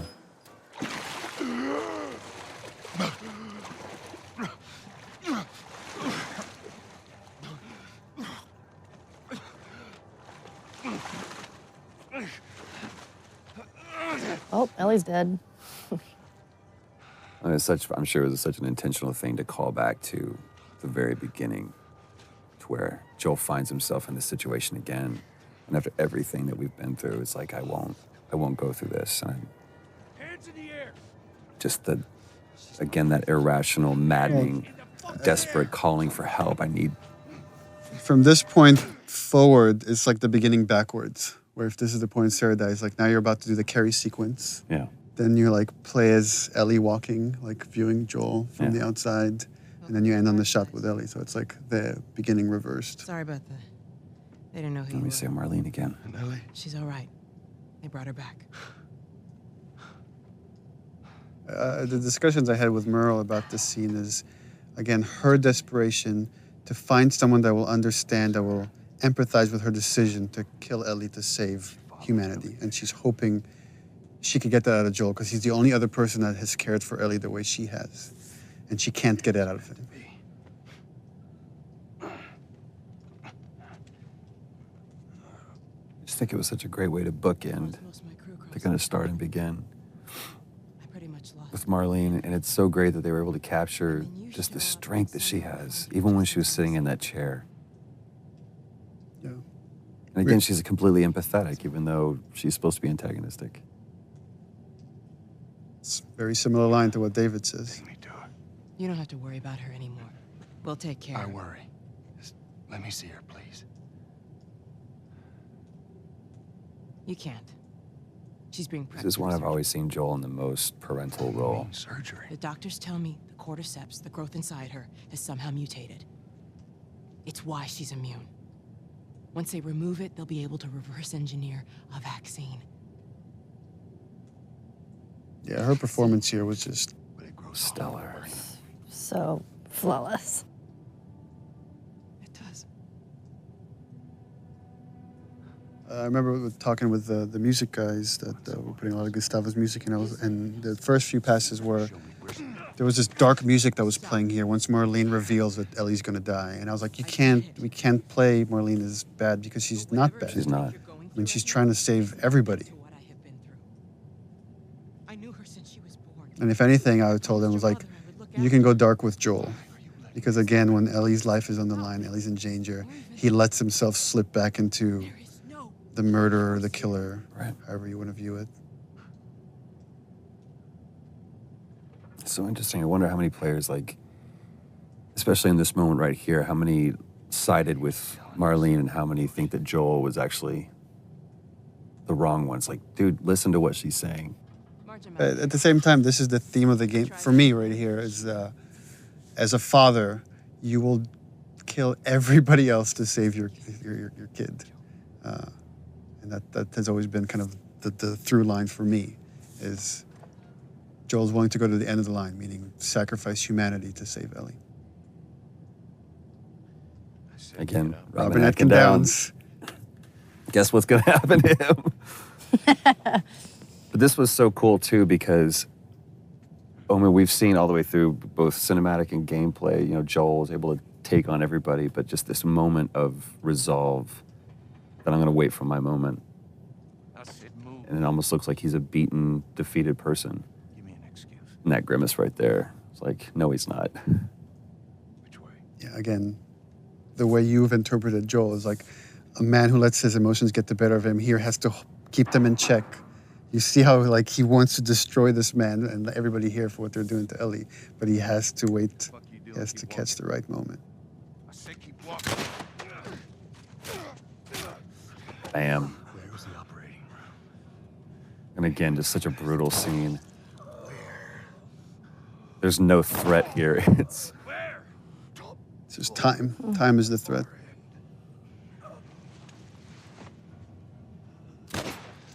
Now I'll let you die.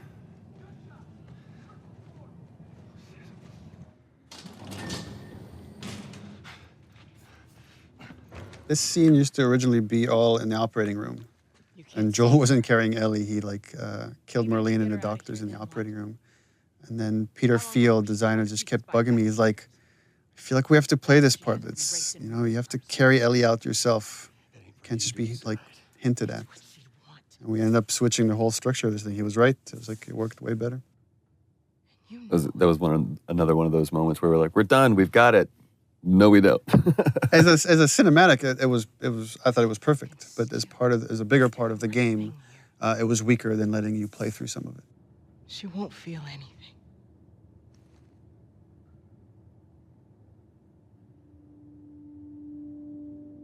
Again, the only hesitation Joel has is that this is what Ellie wants.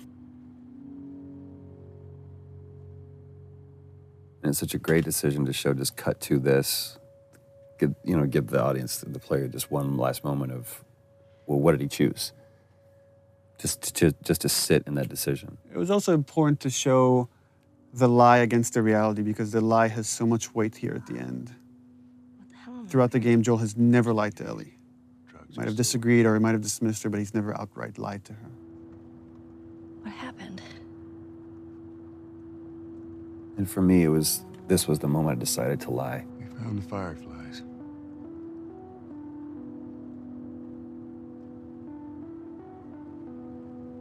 Turns out there's a whole lot more like you, Ellie. People that To me, it hurt to say these things. ain't done a damn bit of good neither. Because once Ellie started believing that I actually had something, that I was someone, you're basically telling Ellie, you're not special, you're not important, and everything you've done was for nothing. I'm taking this home. Yeah, in the first few versions of the scenes, there was like Ellie had all these questions like, what happened? Why? Who was there? Why would they let you take me out with the gown still on? And it just was better if she said nothing and she just turned her back to him. And again, just to show how far Joel's willing to go to remove any threat for Ellie. I mean, we had talked about this before where, she obviously has that bullshit detector. Mm-hmm. And I just felt like I knew you were lying. I feel like feel like Ellie knows you're lying.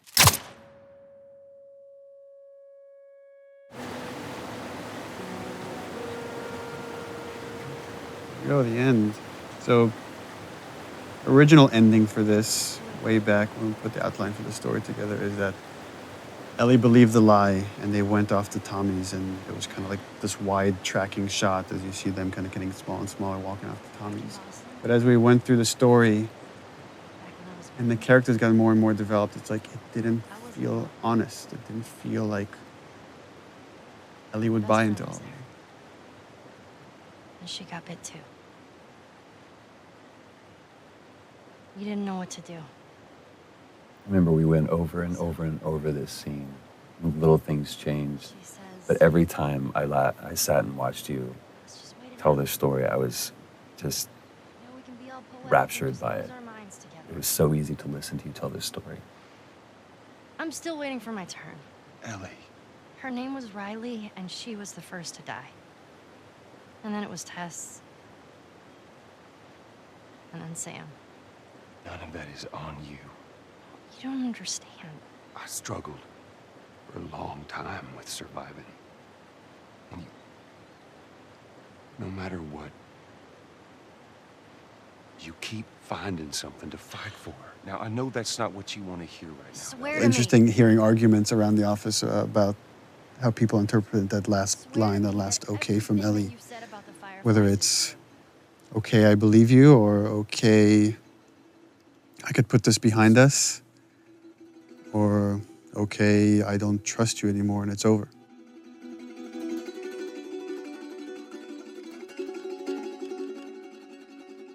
Okay. That's it. I hope you guys enjoyed this. We certainly, this is for some of the scenes, it's the first time we had a chance to take a look at it, and it was interesting to kind of, in retrospect, after everything that we've been through, be able to kind of recall what we were thinking on that day, and then 2.5 years later, how we feel about these things. It's interesting we're ending this on the credits because there's so many people that have, all these people have put the story together, right? I mean, whether it's artists or programmers, or without all these people, none of this comes through. It doesn't matter how good the story is or the performance is. There's hundreds of hands that this goes through. And gets different kind of interpretations throughout the way until you end up with the final thing that hopefully you guys enjoyed.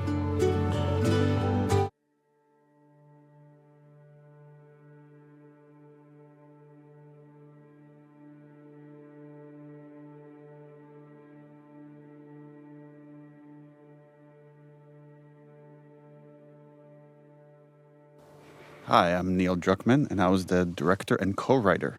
Hi, my name is Hallie Gross, and I was the co-writer and narrative lead. I'm Ashley Johnson, and I play Ellie. Hi, I'm Troy Baker, and I played Joel. This whole scene came about because we were trying to figure out how do we recap the previous game just enough for people that haven't played it, or might not have been so many years they don't even remember it. So we thought, Joel could confess to Tommy. And this was, I don't know why I dug my heels in, and I was like, I do not agree with this. And I had such a problem with it because I felt like this was a secret that Joel was going to take to his grave, and he would just bear this sin. And it wasn't until we were on set, and I'm sitting across from Jeffrey, and I'm watching him just listen to Joel. And every take, we went deeper and got better, and more truth came out. It's really small, but you're right, it's really powerful and intimate, of this exchange between these brothers, of just how far they've come since he's rejoined Jackson. Yeah. It's become one of my favorite scenes. The meticulousness of this task of fixing up a guitar. And I remember you saying specifically is like, you're really trying to get the grime out. And to me, how that mapped to what he's trying to do in this scene with this conversation is I'm just trying to get every last bit of dirt out. In the original game, we didn't cut to a close-up of Joel and seeing like what was his emotional state coming into that operating room. That look from Tommy. What do you do? I love this right here. I saved her. And we wanted some darkness around that statement of like, the implication is I did whatever I needed to do to get her out of there. And the justification, that comes from that. That is the central question, right? And I think that opening the game on that line is so important because Joel really does believe he saved her. And that's the question for Ellie throughout the game of, did he? I remember just so much work we did on this soundscape right here of just leaving you with that kind of uncomfortable feeling of it was a good thing, but there was definitely a lot of darkness around it. It's a great scene for Tommy as well. And now he has to carry the weight of this thing that his brother did. Right now he's not feeling great about it. That's so.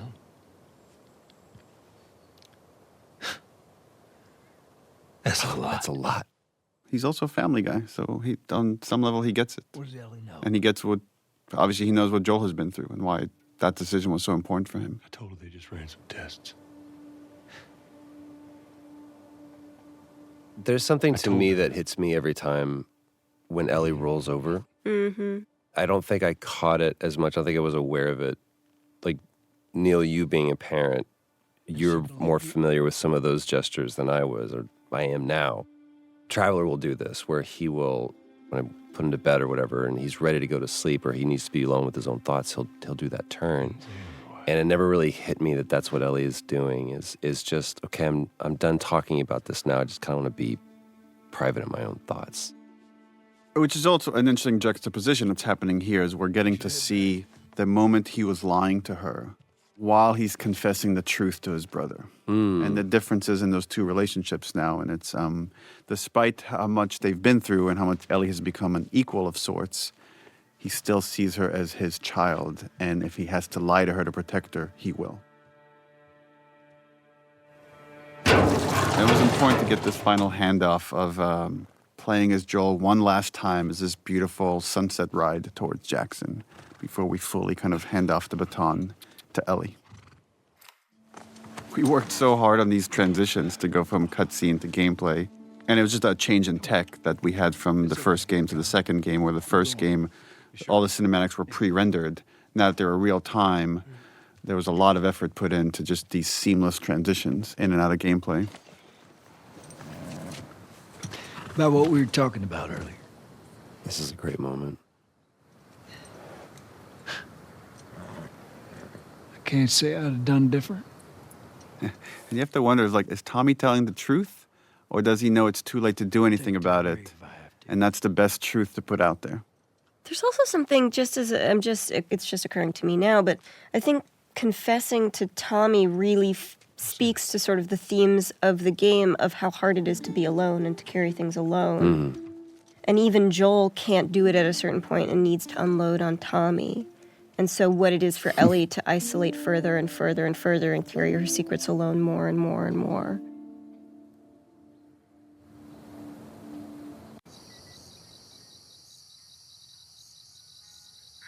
There's her little house. I discovered some people don't realize that her house is the garage. Exterior garage of Joel's house. Look, she's drawing a deer. Oh, and you're hearing Sean James' song, which was the song we did for the teaser trailer. Ellie? Shout out to the environment team that had to build several different versions of this room, as Ellie has lived in it for longer and longer and got more and more of her items from the old world that she's obsessed with. Lava lamp. I love this moment of just like, hey, how do you... Jesus. Do you both remember when we did this scene live on stage, just for an audience of 100, 200 people? I forget exactly. Like Jeff Keighley set up this one night live, and I wrote the scene just for that. But in the back of my mind, I knew already this would be the opening for the second game. Oh, yeah. And that was... Talking about how impressed they are. Some of that was streamed except for this scene. That right, was just for the audience. We did not stream the scene. There was this, I remember we got it, and then, as often happens, there's a team of people that kind of come up to you And after you go, cut, best that one. That's a take we can go with. And people just kind of clouded around you. And there was a conversation that was happening. We were trying to figure out what it was. And I saw you do your, everything's okay. It's okay. It's fine. It's fine. And then afterwards, you tell me this story that in Uncharted 3, the ship capsizing was one of the most resource draining, almost game breaking things that you guys, one of the most ambitious set pieces you'd ever done. And then in the Left Behind DLC, the photo booth was one of the most resource draining, almost game breaking things. He goes, up until you decided to put your thumb in your belt loop. Oh, that's right. Yeah, so actually that's funny because you did that, Joel initially didn't have his shirt tucked in. But in order to honor, again, this little gesture that you did, redesigned his clothing. And the way we did clothing on this game is we actually sourced the actual material and scanned it. So we had to source the shirt, the pants, the belt, scan it, so we could do this one gesture that you did, which was like looping your thumb around your belt. Trust in you.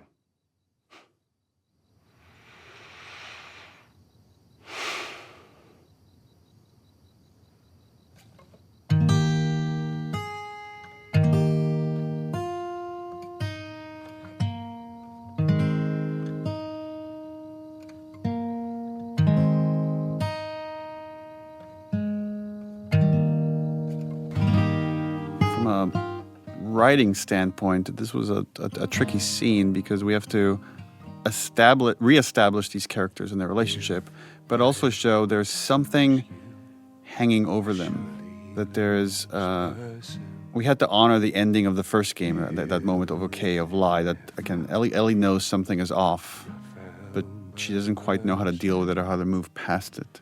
Right, so this scene has you see at the beginning, she's trying to get rid of him, and then he wins her over by playing the song, and she softens by the end of it. And it's interesting, they talk about you promised you would teach me how to play the guitar, and they're talking about promises and oaths and the idea of keeping your promises. And we know this lie is hanging over them. I love this opportunity this song gives Ellie to watch him. Yeah.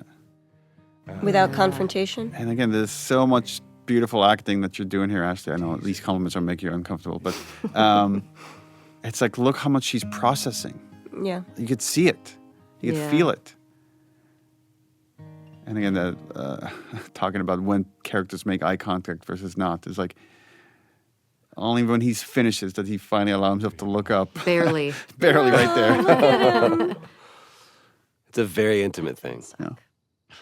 I don't think I've ever been more nervous than I was in that scene playing that song. Were you more or less nervous when you did it live? For some reason, playing music live to me feels a little bit more at home. But also, I don't know if I fully understood what that song meant to you, Neil. And knowing what it was going to mean now to other people once they played the game. And now there was context to it. Now there was story. First lesson? They care about each other so much. The lighting. Lighting is so gorgeous here. And this was the same pun we had when you both did it live. Do you remember the joke?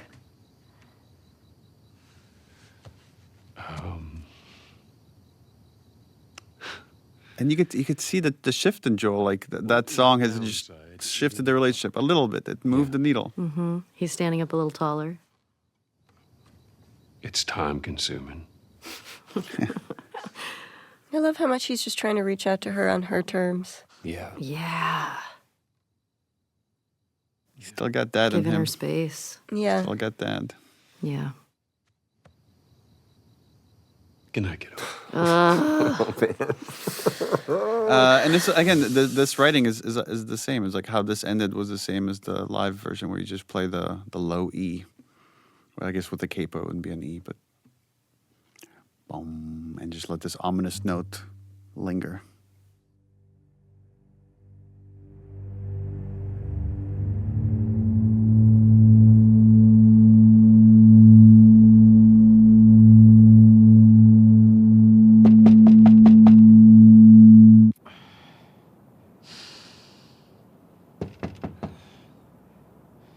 interesting parallel. In Last of Us Part 1, Joel wakes up after the multi-year jump Was to a knock at the door. Was that an accident? No, that was by design. Sorry, I totally overslept. Just give me a minute and I'll Yeah, initially we had the whole dance and the kiss in the beginning. And then once we moved it to the end, we had to kind of, through exposition and dialogue, hint at what happened. It was just Dina being Dina. It's just Dina being Dina. I was talking about your fight with Seth. Wait, you kissed Dina? I love that scene kind of plays out like an awkward thing between them as if they had kissed last night, which is really funny. Yeah. You know, it has this like kind of morning after feel, but it's like not about them, which is really charming. I would never. Yeah, that's true. This is so Ashley awkwardness right here. I love it. VV awkward. Like, don't point, don't bring attention to something that I did, please. It's kind of fucked up you did that. Jesse's the coolest guy. He Look at is. him. He's like, he kissed his girl, and he's like, I'm fine. Yeah. Excuse me. Oh, Seth. There you are. Come here. Oh, Seth. Yeah, remember this scene was, Want to hear what that big? I mean, so much of the story is about forgiveness and letting go of stuff, and how Ellie specifically struggles with that, and this was a pretty minor example of that. Come here. It turns out I really struggle with it because I still hate this scene. I'm like, fuck that guy. I know, He's me trying. too. Look at him. He's Doesn't work. Steak sandwich. He's trying so hard. Look how he wrapped it with a bow. The way he starts with like, look. I'm like, yo, look you. Yeah, don't looky hear me. Let's just. Oh, now it's her fault. Great job. Yeah, this scene makes me so mad. Hey, I'm trying to apologize, you little bitch. You're like, what? Made you some sandwiches. Okay. Or steak. Thank you, Seth. Didn't we discuss cutting Baguette sandwich because people had such a hard time understanding it at first? Yeah, they kept hearing bacon sandwich. Bacon sandwich. Yeah. Bigot sandwich was that? Bigot sandwich? Yeah. I appreciate that. What you got there? Bigot sandwiches. Yeah. Forgot about that. Hallie, you wrote that, didn't you? I don't know. It just bigot sandwich feels does V feel very Hallie Hallie. to me. Oh, Get this your is girlfriend on the stables, please. Dina's big intro.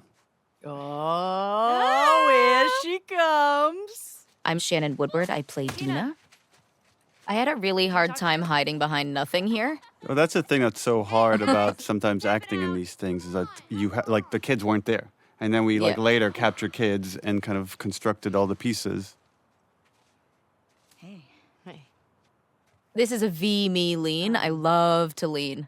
I just want to say sorry for running off last night. I actually really love this scene. I totally get it. I felt bad. I love the one-liners that you guys kind of riffed on when we were doing the combat stuff for the snowball fight. Oh my God. I still die laughing when I hear you guys insulting children. And I think that was really, a lot of that was just my instinct. Yeah. Your parents don't love you. Yeah, and then I think eat snow, you Eat little snow. No, I Yes. think you little shits. Yeah. Because I think you were like eat snow, and then I said eat snow, you little shit. I think God. it's like I love name calling children. What the fuck? I'm not even playing. Interesting parallel is Ellie doesn't want to do any of this until she gets hit with a snowball, and then it's like, let's make these motherfuckers pay, which is again is a really lighthearted moment of what this whole story's about. Better run, you little shits. All of the horse acting was always very funny to me because how that works is you have somebody holding on to a rope and you're just kind of Pulling it along. pulling them around. And it would always make me laugh. Fun fact: the guy in the stable there is Yuri, who plays Spider-Man in the Spider-Man Insomniac game. That's Yuri? And this was another big scene. Anytime we have a big scene like this, we can only have so many actors in the volume. So this is captured in pieces. And I remember like Troy played one of like the people kind of Yeah. like, and they were improvising, talking crap in the background. Yeah, and it's not there anymore. There was a bit where he said something kind of Yeah. goading to me, and it's not there anymore. But then every take we did, I'd call him a new name that Oh, I thought was like yes. embarrassing. I'd be like, "Listen, Chad." You come back. Be smart about it. Wait, I actually didn't know there's only a certain amount of people you can have in the volume? Get going. Yeah, just because we start losing data after a while, so to track all the little balls and stuff. It gets fuzzy. Like above 8, I think it just like gets more expensive, and you're more likely to be error prone, so it needs more cleanup. Yeah.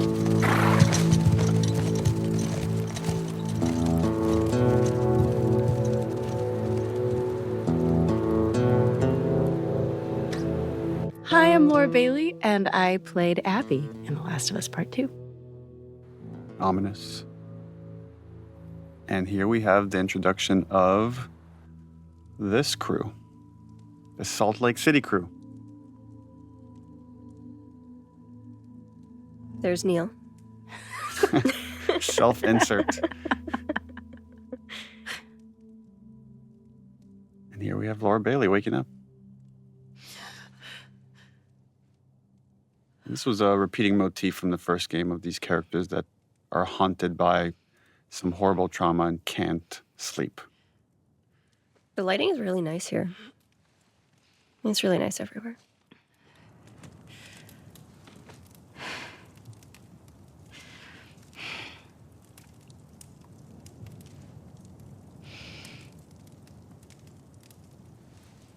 We debated quite a bit of like how much do we want to reveal for this character when you're about to play as her, versus how much we want to hold off for like the second half of the game when you get to see more of her.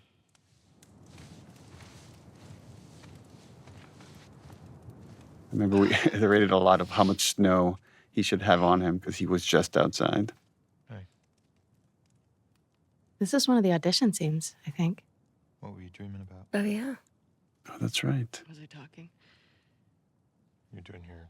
It's important to know that we did not want to cast you in this role. I've heard tell that you did not. Just because you're in so many things and you're so iconic.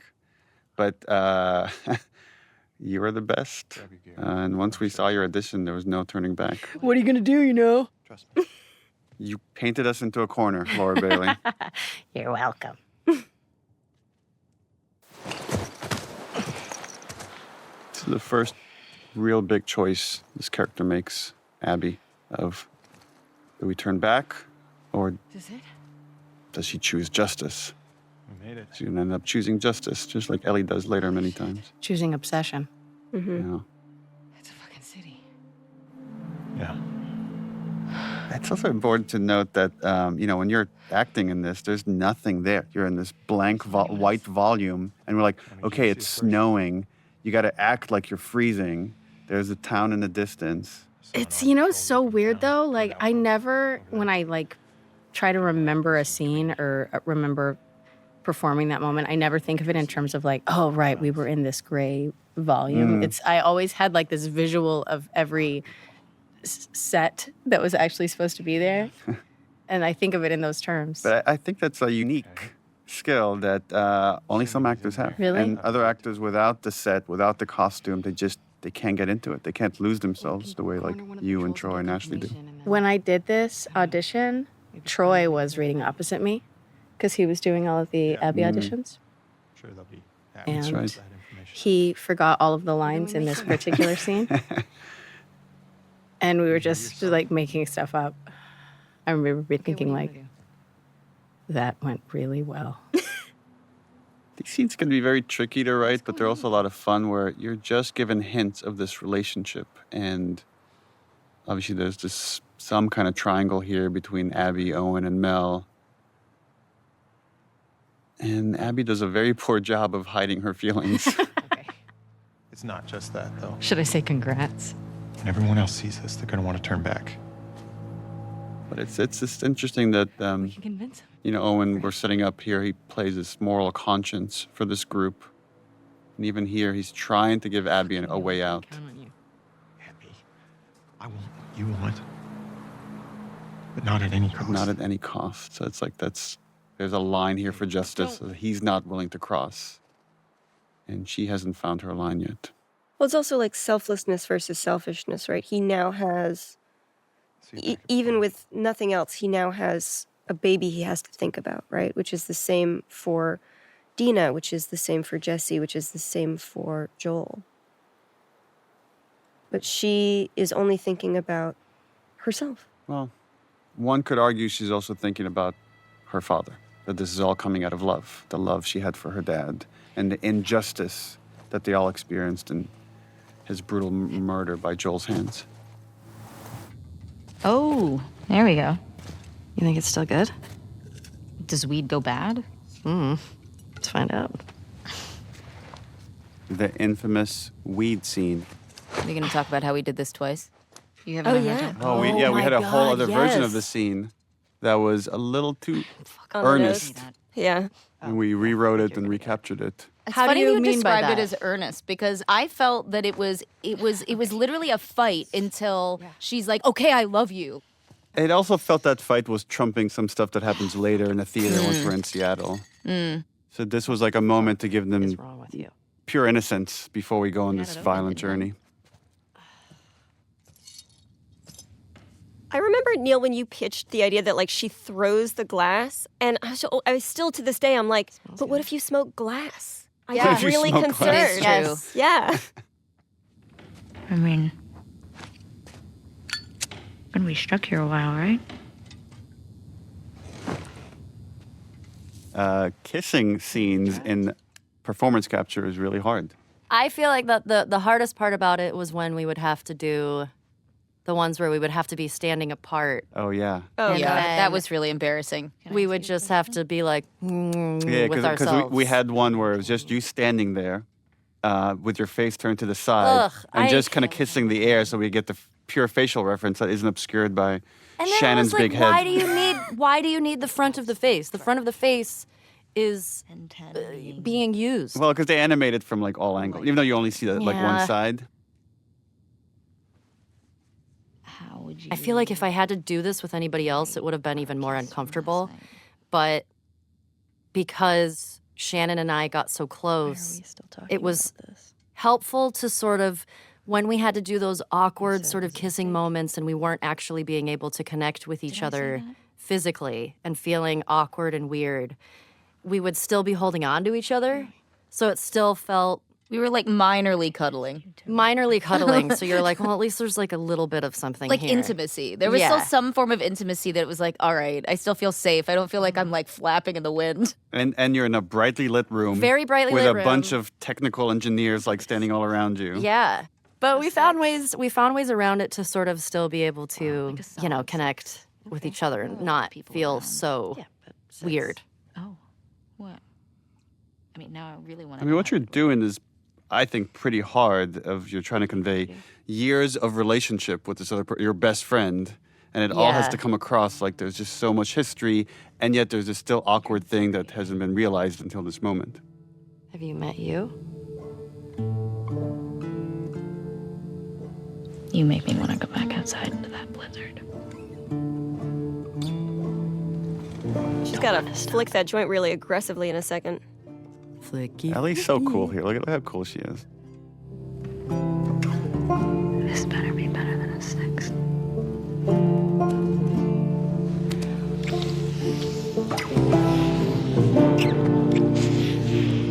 Yeah. The flicking always made me It's uncomfortable. very I was aggressive. like, what if it catches on on fire? It's a very dry space.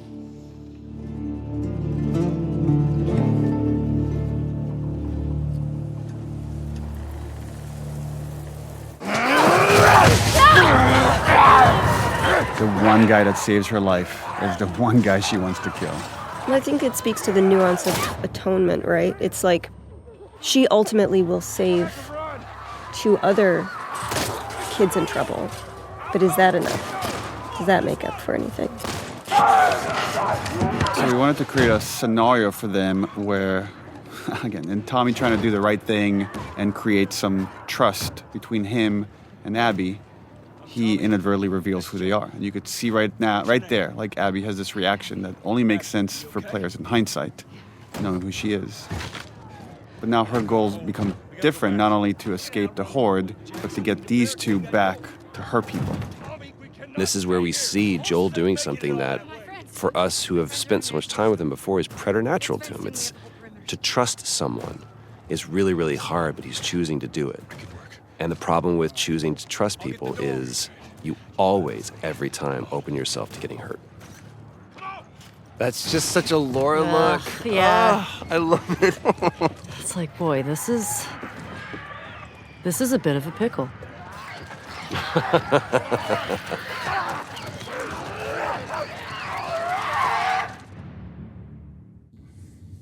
This is the Lethal Weapon 4 comparing scars. I love it. When I was 12. Look at those arms. Really jacked. Dina's hot. I tried to get on it. So's Ellie. They're hot. Yeah. We're hot. Yeah, we're hot. I remember armpit hair being a large discussion. Armpit hair with at the Ashley office. Swadowski, who was our character art director. Yeah, and how much body hair should the girls have, and what are we okay with, and like let them be natural ladies. I love it. A chemical burn. I did it myself. Why? It's on the tip of her tongue right there. That's a hard thing to say to somebody. Like, oh, I'm the only person that doesn't really get affected by this thing that's completely ruined the world. Now I'm trying to remember. Does it make it in that I'm like, I told you something true? It does. Yeah. It does. This still happens here. Yeah. This puncher. scene, because we did it twice. Sometimes I'm like, I don't remember which. Because both times we did like, it was like 5 hours. Yeah, they were big Yeah. days. Ring of fucked up teeth marks and cysts and. Ow! Fuck you. What? Hey! I told you a real fucking story. I did tell you a real fucking story. Oh, you want a bite mark? Oh, God. Oh, here comes this scene. Steven. I remember Shannon, how angry you were at Steven. I wasn't angry at Steven. I couldn't tell why I was mad, and then this was the only real thing I actually fought for was this. Was to make him turn around. I was with you, and I was like, he needs to turn around, and you were like, why? And I was like, it took me a while to explain it to you, and then when he did it, then you were like, I get it. Because I was like, no, because I have to protect her. Pretty sure that was in the script. but No, yeah, it you might wasn't. be It right. was the only argument we had.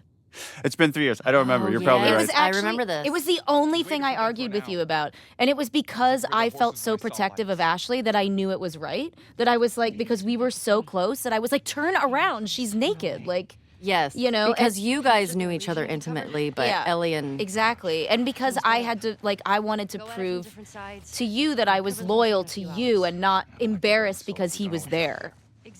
But I love it. I feel like it shows so much about how strong Dina is and how loyal and sort of just, I don't know, I love that. I feel like that little moment says so much about Dina.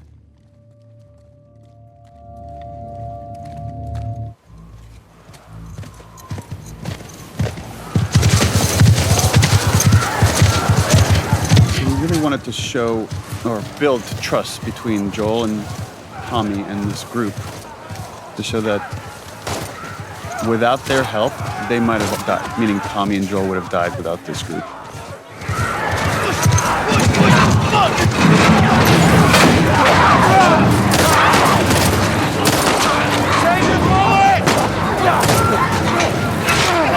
There's another one where I think I'm like screaming out to all like the actors, okay, now they're burning, now like there's a lot of fire. And you gotta speak up over the storm. Again, none of those elements are there.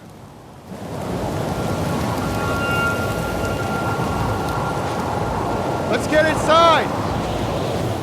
And right now, only Abby knows what's about to go down. Everybody else thinks like, oh, we just found friendly people that helped us along.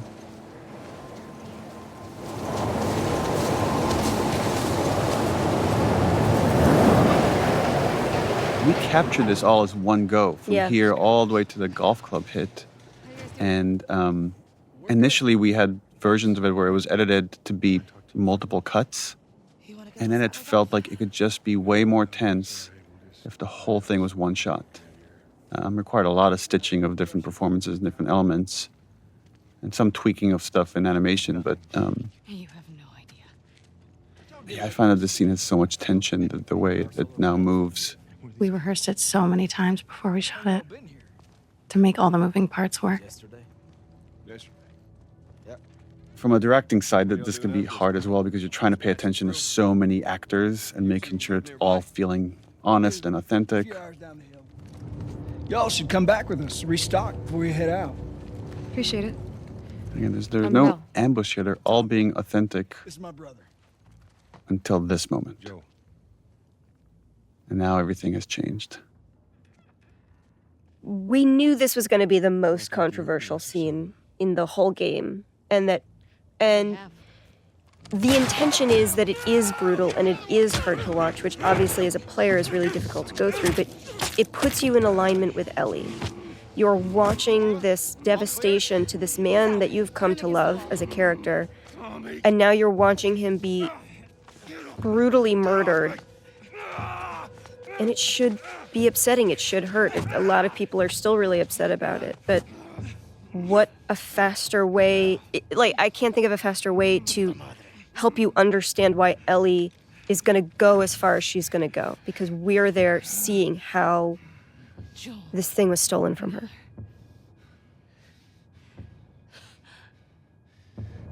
Yeah, this interplay of like, you want him to suffer, and he's not giving you the satisfaction of like, I don't care who you are, do your worst. Mm-hmm. And you try. Yeah. You try to do your worst. Joel's not a man who begs.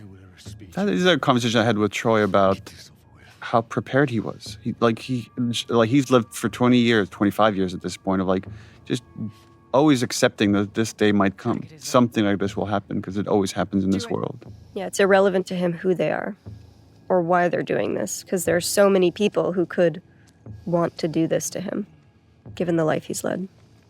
I just remember shooting it and being like, this moment you've worked towards for so long and wanting it to feel right and wanting it to feel good. And it happens and you just feel fucking empty. Mm-hmm.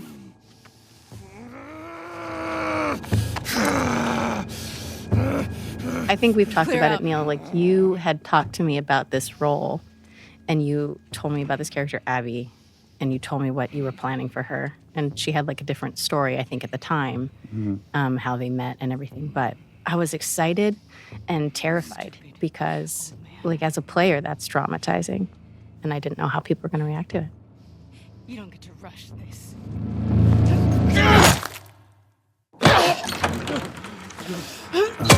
Yeah, we had versions of this sequence where Ellie came in after the fact, and it just felt we needed her to see it to really set up this journey. Yeah, this was rough. This was a rough day on set because I knew we were losing a character that we all love very deeply. You know, even the imaginary circumstances of that are just hard. It's also our, you know, all of our friendship, my friendship with Troy. So just seeing that and... What I remember more than anything is, you know, we're going through the mechanics of it, and we're stupid suits on a soundstage, and there's all of these machinations and things that are keeping it goofy.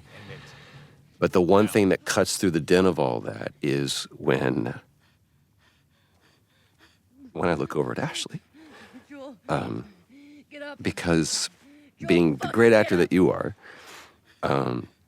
all of those things go away, and all you see is the moment that we're trying to create and the reality of what this scene is for you personally. And everything that I'm feeling, everything that I'm thinking is gone because I'm just watching. And I don't know if I'll ever be able to watch that scene without it bringing me to that place, ever. But the thing that has been proven to me is because of the way that I feel, because it's so hard, it is absolutely the most honest, perfect version of this story. There's no other version of this story. There just isn't. And for this version of the scene, it was important that we were in Ellie's head, that you don't get to hear this conversation that's happening around her. But this was just about the ringing of the ears of pure hatred and anger that she's experiencing right now.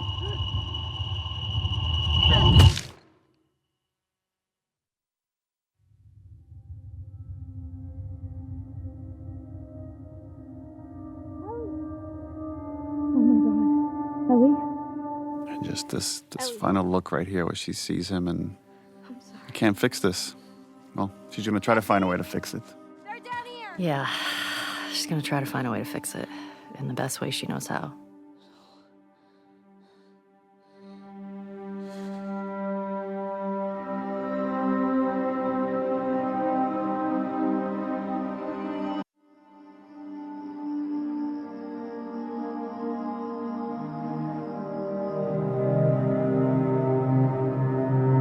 I love this scene with you and Jeffrey.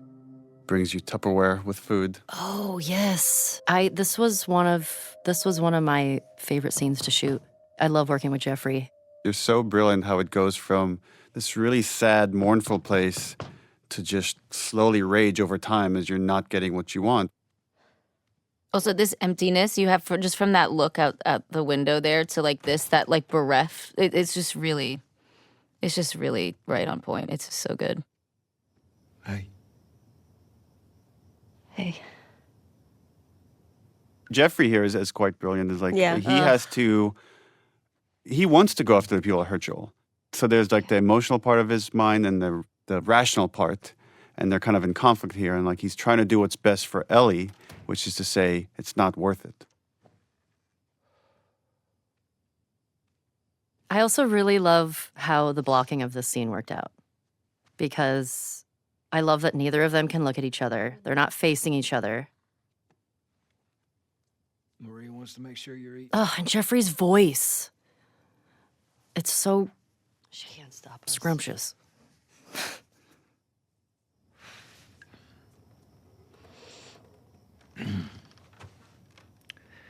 To have the guys that we would need to do this smart,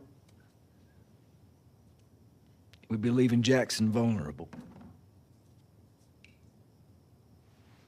I love it. It's like the one time you look at him is to make him feel shame. Like, are you really saying this to me? The only time that there's confidence there with her is when there's anger present. What if we get hit by hunters again? Is this you talking or is this her? It's a valid point.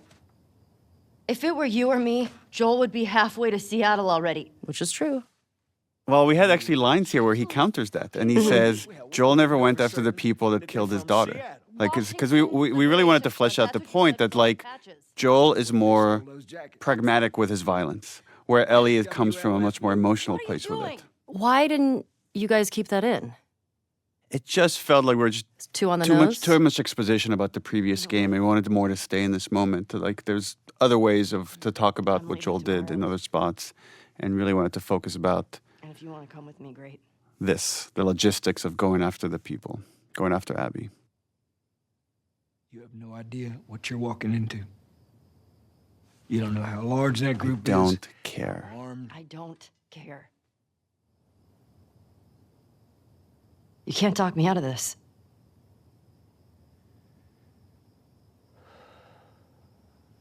Again, this moment of decision where he's like, in order to protect her, I'm gonna have to go by myself. And he's like, now he's lying again.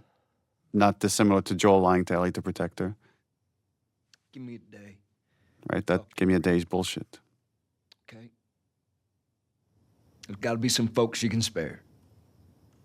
Why the And she choice won't of the hairpiece coming down?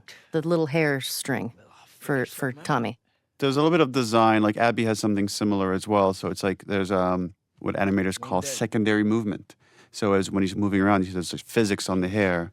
And just one more way to bring the CG character to life. Yeah. It's also such a flex because it really So doesn't hard. look good in other games. Like, it's Yeah. just like, it looks amazing. And it's like, it's just like such a subtle flex. Like, look what we can do. Yeah. I love this hug that then it's just too painful for the two of them. They can't stay in that moment. That's too uncomfortable to be vulnerable. Got too much shit to do.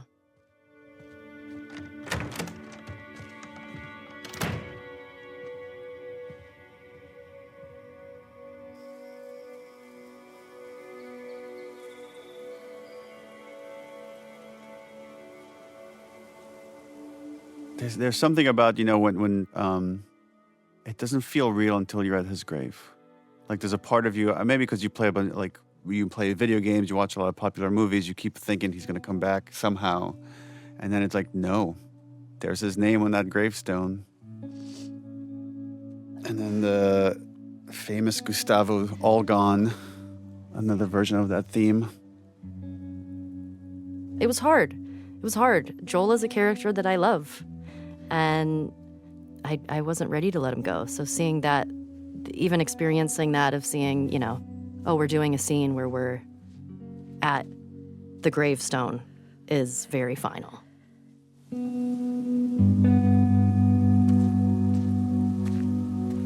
I love it. I love that Dina was there the whole time and we didn't know that yet. Not looking on, just sort of giving Ellie her moment. I remember when we were doing that, I really did feel like I was like really trying not to listen to you. I felt that too. You did? Yeah.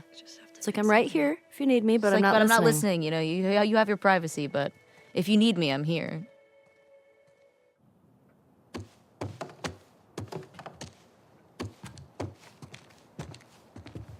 This is Ashley Scott as Maria realizing what Tommy has done. Maria, I'm headed to Seattle. I wish I could let it go, but I can't. I have to bring these people to justice. Ellie's gonna try to come after me, but stop her. Take her guns, lock up the horses, maybe lock her up. Buy me some time so I can end this. Love you always, Tommy. He's gonna get himself killed. He should have taken me with him. I like that she hasn't thought at all about what she's just going. She doesn't even know what she's doing, what she's gathering. Zero plan. And Maria knows this, right? Maria knows her, like a parent of sorts, and to say, okay, well, if you're gonna do this, here's some stuff. You going with her? Yeah. Damn right she is. Ride or die. Sneak out of here. I love that those little moments with Dina where you see the snarky bits. And it's funny because, like, this whole section here, I constantly felt like anytime we were dealing with Joel or anything about Jackson there, I was like, oh, this is none of my business. You know, like, it felt like I shouldn't be there. Like, and even in that scene there, too, it was like, well, I mean, yeah, I'm going with her and I'm here to be with her, but all of this stuff predates me. So all I could do were kind of these little things that were almost like for your benefit to, like, kind of support you or be like, I saw that. That was a lot. Are you You're okay? like, oh, you boy, know? she's a lot. Yeah. Do me a favor. It's that weird feeling of letting someone that's grieving have their space, but offering yourself to help them in any way you can. Of course. All right. Get going. You're losing light. I really remember the end of this scene and this look that I give you. Like, well, that was a lot. I think, yeah, here it is right here. Yeah, there it is. I was like, like, oof, this is like a lot. Today is a lot. That could have gone way worse. Yeah, and here it's still there. I'm like, all right. This shot gonna right go. here with the light coming through Ellie's ear is just so gorgeous.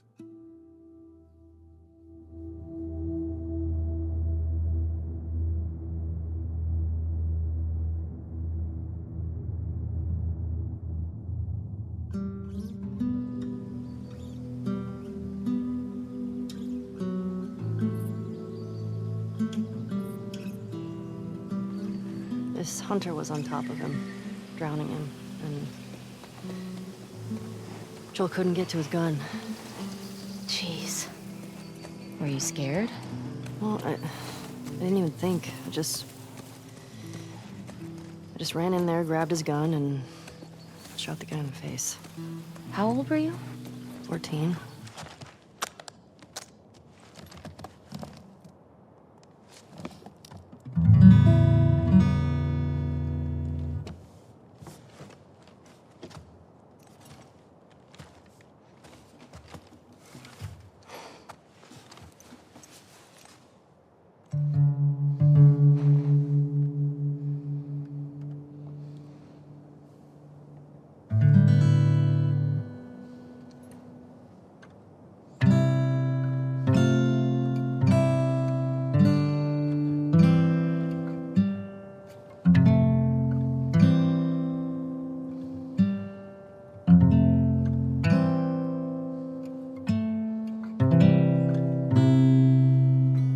Hey, Hallie, do you want to talk about how we managed to get the Oh, right sure. to this beautiful song? Sure. We were looking for a song, and my bestie is a spectacular woman named Lauren Savoy, whose husband is Paul Wakhtar Savoy, who is a member of the band Aha. And so I reached out and said, would it be possible to get this dope-ass song in the game? And they were like, yeah, let's do it. That's amazing. That's great. So it was just a lucky happenstance that we were able to pull it off. But it's great because now like two of my favorite things are combined forever.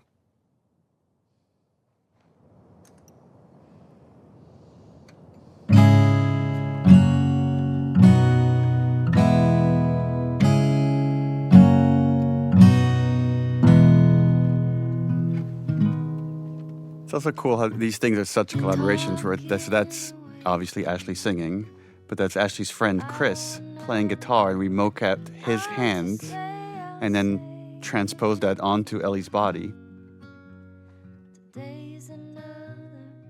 I loved this game mechanic. So fun. This is my favorite missable moment in the whole game. The fact that this is optional, I think. Remember how much we talked about the fact, because like so many people love this, and we're like, and then there were people on the team that argue that you should not be able to miss this, but it makes it more special knowing that you might have missed it. You got to earn me staring at you for several minutes.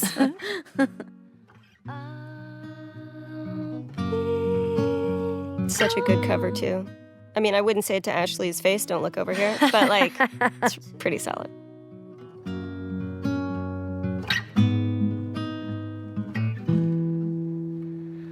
Needless to say, I'm odds and ends. When I see Dina's looks over here, my interpretation is that she's remember all the times that she was falling in love for Ellie in the past when she was with Jesse. Because right, they're talking about this has happened before, and she played this song. And the other character moment that's interesting here is like the song she originally play here when she picks up the guitar is Future Days, is what Joel teaches her. And as soon as Dina walks through the door, she stops playing that song because she doesn't want to talk about that. This is actually, I think, canonically the first time you will have seen Ellie successfully play guitar since the opening scene where Joel says he's going to teach her. Yeah. So this is the first moment that we realize like that he really did teach her. So it also represents not just like her relationship with Dina, but Oh, you're right. It's every time she's picking up a guitar, there's a connection to Joel. Every single time. And we were like, when we were making this, we kept talking about what are different ways we could remind you of Joel, because he's not there. Make him a ghost. But he's present. There were versions where we talked about having Ghost like Joel. We Ghost had Joel like early go on. talk to Ellie, and it just felt a little too campy for this story. I wanted to. Me too. All right. We should keep moving. Yeah.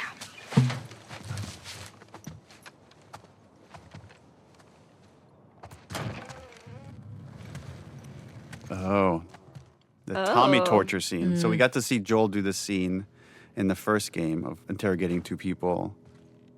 And now we get to see like the aftermath of having this interrogation done by Tommy. Just shows you what he's capable of. Tommy did this. And then later we get to see Ellie try to do this. Right, and at this point for Dina, she doesn't really know about Tommy's past. She doesn't know that she doesn't have the privileged information that Tommy used to be as bad as Joel. And she's just really sort of seeing that for the first time. Because she knows like the reformed Tommy that lives in Right. Jackson, that helps everybody. Right. There's another one over here. Yeah, I remember we iterated a lot on the lighting of this room and trying to give it the right vibe, that it wasn't too bright or too dark. I don't recognize him. And that's really important. I don't recognize him. That shows Tommy killed someone that wasn't involved in Joel's death. That there's already starting to be this cost of whether this person is innocent or not. Who knows? No, he wasn't. Ask this guy a question, but you don't make him say it. You make him write it down. And then you ask this guy. This is the worst board game ever.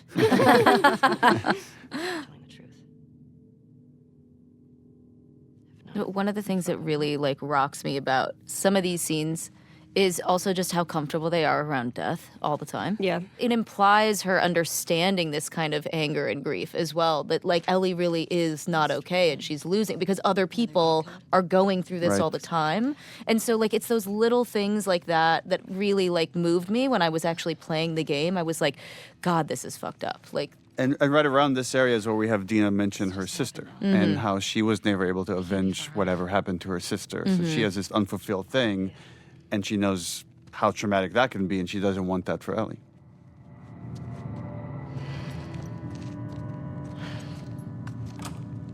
So this is the first contact with the people that killed Joel. He's great. Yeah. Chase Austin is great. And fun fact, Chase played young Sam Drake in Uncharted 4. How'd you find us? So ballsy. Big scar across his face. It's funny.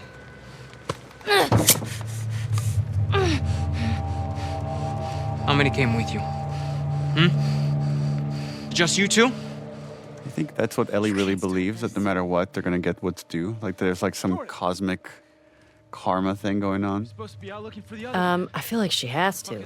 Or she's just bullshitting him to make it believe that there's more people coming. Killed out in Jackson? Yeah.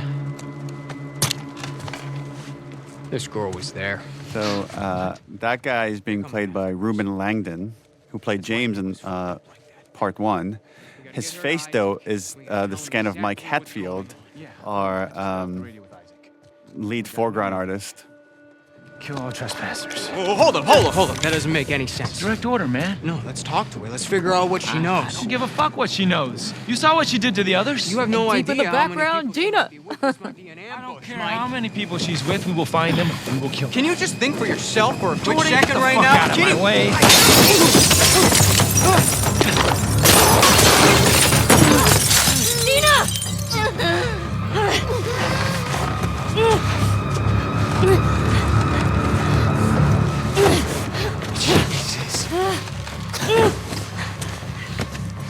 Come here.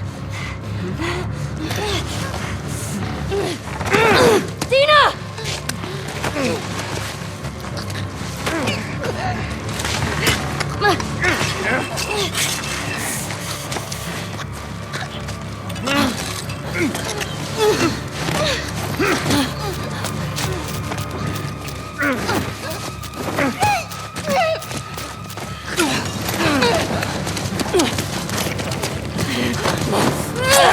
this is the first time Dina realizes that she's like really not okay. She's like, what the fuck? Yeah.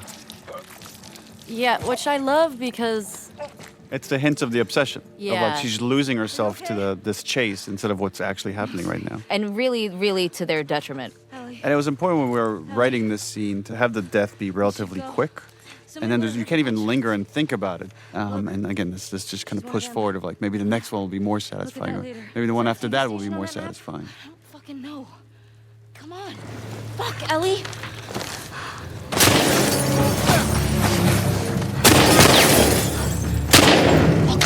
Go around. The first kind of like draft we have of all Seattle is Sucker Punch Games made infamous Second Yes. Son, which takes place in Seattle. So they gave us a 3D model of all of Seattle as a Wow. starting point. And then we just spend a lot of time just like mapping out the entire story and where like Ellie and Abby go. So we have this very intricate map of all the location. And based off of that, we said, okay, now we need a map that they could point to in the cinematic to get us to the TV station as the next location. I remember one of my first meetings, or one of my early meetings at Naughty Dog was with Em, and she who's a lead designer at Naughty Dog, and she had spent a lot of time figuring out how Seattle would be flooded in the future. So a lot of the actual flooding you see is semi-accurate to how it would happen if there was that much water happening. Em was the one that pitched Seattle initially. Oh, really? Because she felt that it had the most kind of unique locations that we could move through and had a lot of verticality within the city. Let's go get Leo.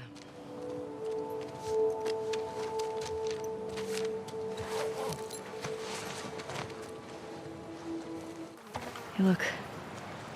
This is the foreshadowing pregnant scene. This is my least favorite part of my performance. I'm not kidding. Nauseous performance. It really, every time I see it, I'm just like, it's not good. Is that your Achilles heel? Oh, there's a lot. Hiding behind walls and, no. You can hear the puke splashing on the ground. I did hear that. They helped me there. And that, again, it's another one of those things where, like, the audio department let me listen to, like, several versions of puke hitting the ground and picking one. Ew. I always feel like whenever I have to act like I'm throwing up, I always start dry heaving. Because once you get that, then you're like... Like a cat with a furball? Yeah. Here's my big moment. This is your big performance. Here she is. Do you say that because that body's much taller than Hallie? Everything is. For those people listening, Hallie's a tiny, tiny, tiny little person. Really portable. Yeah, these that's the best part. scenes are really hard to write, because again, we're trying to make it a character moment, but give you enough information to go forward in the clue chain towards finding who you need. And giving you, new information so it doesn't feel repetitive, right? We're opening up the world progressively with each sort of expository beat as well. There's this really nice beat at the end here where, like, Dina calms Ellie down and takes the pictures from her. It's all of them. It's really nuanced here what you're doing, Ashley, but there's just this, like, anger that's starting to bubble up as you look at this stuff and, like, look at their fucking smiles. There it is. Just looking so happy. There she is. That's her. Laura Bailey. That's the one who killed him. And that's the Last of Us 2 theme, which is like a reverse version of the Last of Us 1 theme that Gustavo created for this. Hey there, Tiger. Yeah. Okay, You can see Tiger. it. How you... it's... Yeah. Support Unit India en route to the TV station. Repeat, support Shit. Unit India en route. Yeah, we should get going. Is that you, Hallie? That voice? I was just wondering that myself. I'm Because like, it is that you kinda later. I think that sounds- might have been sounds you. like- yeah. Oh, Here. this is Yeah, this the is the mask scene. break. I remember just fighting. I was like, I just have to make sure her hands never touch the mask. I remember talking to you about this, Neil. Like, you were like, it's like she's committing suicide in front of you. Is like what it is. Oh, like, yeah. you Because as know. far as you know, she is. Yeah, and so that's where that reaction came from. Was he was like, she's killing herself in front of you. Is what it looks like to you. And there it is. The I'm immune, I'm pregnant scene. Got it.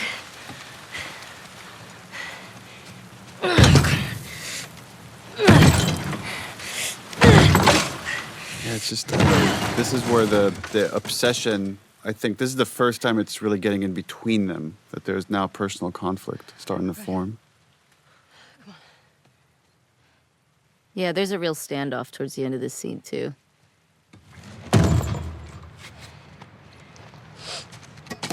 Hallie, do you remember this was your first week at Naughty Dog, and we had an outline.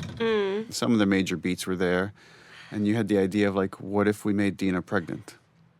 Yeah, because we were I think it was on my first day, and the problem we were trying to solve was we want these two girls to go to Seattle together. We want to have Ellie to have this conduit to talk about her feelings and maybe this thing to pull her back. But how do we how can we narratively hold Dina back so that Ellie can do a bunch of these missions alone? Because so much of this is about the singularity of the obsession and the loneliness of that and how hard it is to be alone in this world.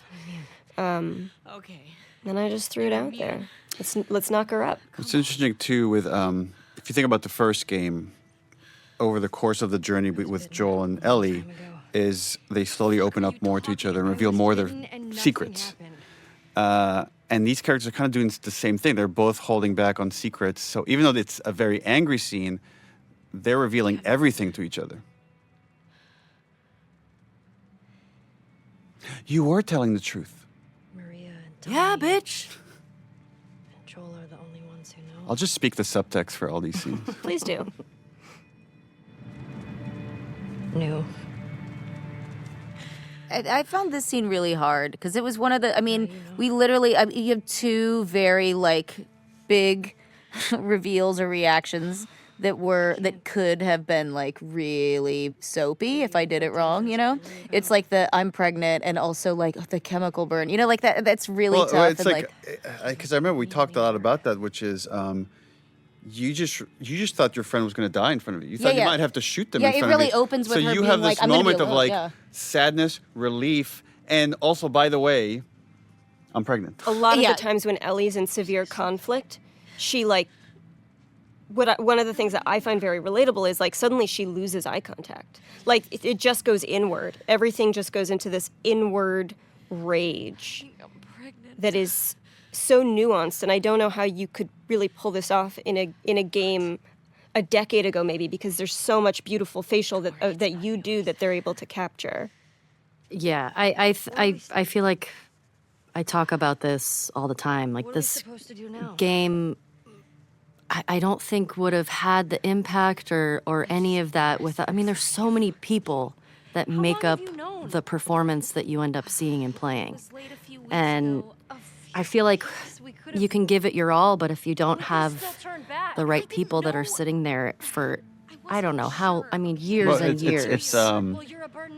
It's sculptors. Yeah. It's animators. It's lighting artists. Even if you don't get the right lighting, the performance doesn't come through. Right. And all that stuff just takes a lot of effort and iteration, like so much iteration to get it right, and to try to, that moment we felt on the stage, to draw it out in a CG character is a lot of work. So much work to really nail the anxious avoidant attachment style. It's gorgeous. It's like we all understand, you know? The way she handled it, it's like almost like a religious artifact or something. That there's like it's like a medium. It's like a connection to Joel. Yeah. Well, it is, right? Because we tie it to every flashback. Yeah, I love that the attachment to Joel is through music.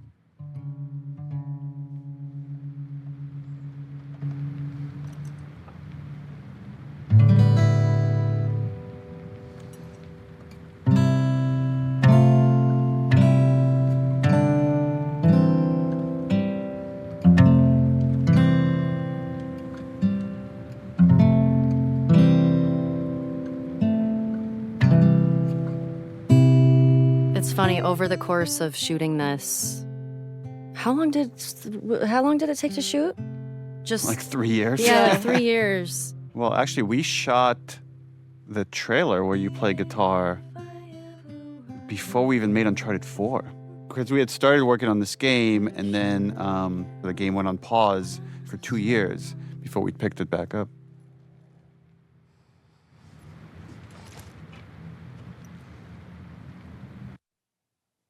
Hey, look, Ellie's learning. Hey.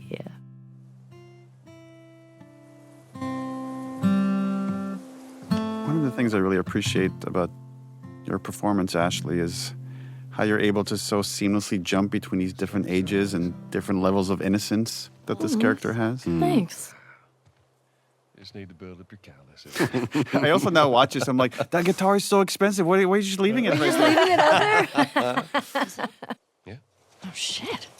I wanted to show how did Ellie learn how to swim? Because that was such a big plot point in the first game. Yep. It's just nice to see things were okay for a while between these two. I remember feeling, this is a good thing to be back into. Like we're jumping into summer. We're jumping into, like you said, when things were good.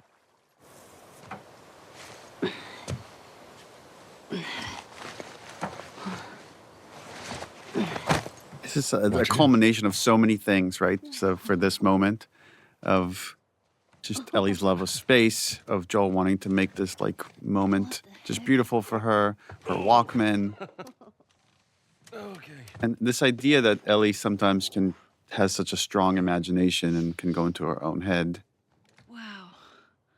Actually started with the comic book, the American Dreams comic book. So when she looked at the Raj's arcade, she was able to picture it with like children running around. It's like the idea that she's so in love with the old world that she does whatever she can to kind of live in it. Happy birthday, kiddo. And that's where we got the idea to really go in her head and make you feel as if she's traveling to space. Take it. There is such a unique nervousness, anticipation, and joy that comes with a parent trying to give their kid the perfect gift. Right. And if they like it, it's the best feeling in the world. And if they don't, it's terrible. It'll be worth it. Close your eyes.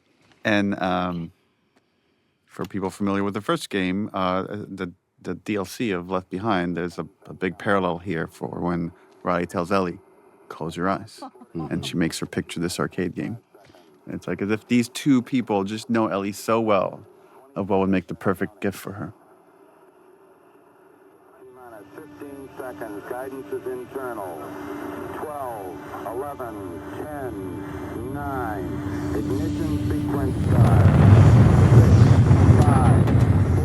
And again, our lighting team did such an awesome, because there's so much that needs to be conveyed here with just lighting. And so they're animating these lights and then changing the reflection on the glass. There's a lot of tech here, a lot of careful crafting to get this moment. I also love that we're just with Ellie in this moment, you know? It's like you just need Gustavo to do this little riff. That's it. And it takes it over the top. The scene is so beautiful but so sad to me. Just because I know what's coming. And just seeing Joel trying so hard to reconnect and regrow this relationship with Ellie again. You can see his guilt. You can feel at least shame. It's like, but yeah, I watch it and I think it's such a beautiful scene, but there's that level underneath it that's heartbreaking to me.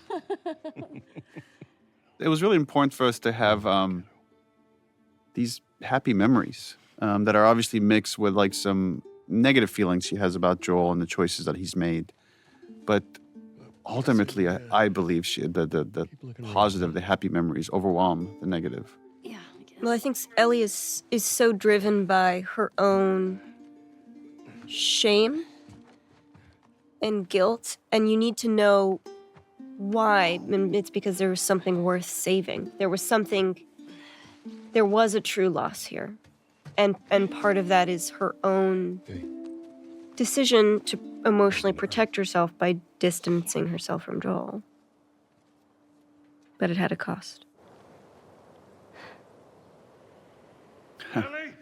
And no matter how happy a sequence we have, it's just this lie and this choice that Joel made is hanging over these characters. As a reminder for Ellie is like, you can't fully let this thing go.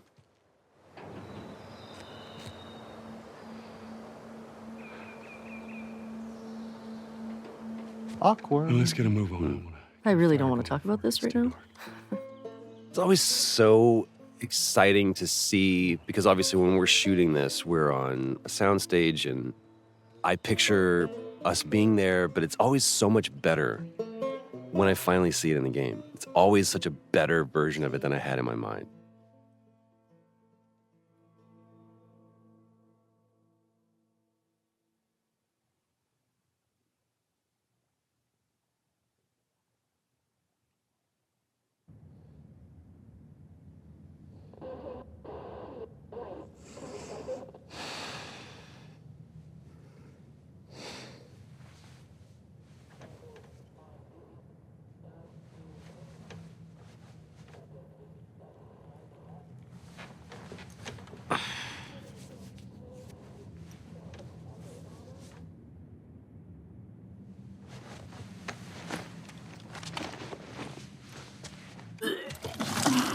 More puking. This is, you could really hear the puke splashing. This one I feel more comfortable with. Hey. How hot do I look right now? Me to be fixing some kind of computer and then puking in the middle. Really proves how much Ellie loves Dina, because going up to someone that just puked and getting close to them, that's a lot. I mean, to be fair, she did stay up all night tracking the radio I stuff. know. But she also puked. Like, listen, if I had to date one, I think Dina. Oh, for sure. For sure. I would steer clear of Ellie. Maybe Tommy got to him. Maybe. What about her? There's this moment, again, we don't, Ellie doesn't, there's a moment where she looks to Dina and then she realizes like how much Dina's been doing. The numbers. You could see the appreciation in her face. The TV station. I remember this because I felt so bad. Because the way you were just playing it, you were just so sick, but you were like, I feel like I need to pull my weight since I had called you a burden, and I felt like such a piece of shit. This move right here of like scooting in and this back rub thing is such an Ashley move. Well, it's also because we couldn't get too close because when we'd stick together, We'd otherwise she stick. would have held me. Yeah. Last night was stupid.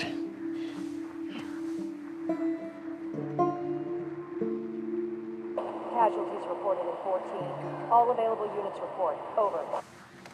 This is Site 13. Unit Lima nearby. How many scars you got? Over. Negative on scars. Lone male trespasser. Armed. Lone male Over. trespasser. And then this was, again, we wanted to leave Dina behind because we wanted this Ellie by herself, just these really lonely pursuits. And I felt like it was really hard to justify how we're going to pull it off. But I felt like this scene does a good job of, it shows Dina tries. No matter, like, even if she feels like shit, she wants to be there to help Ellie. Okay.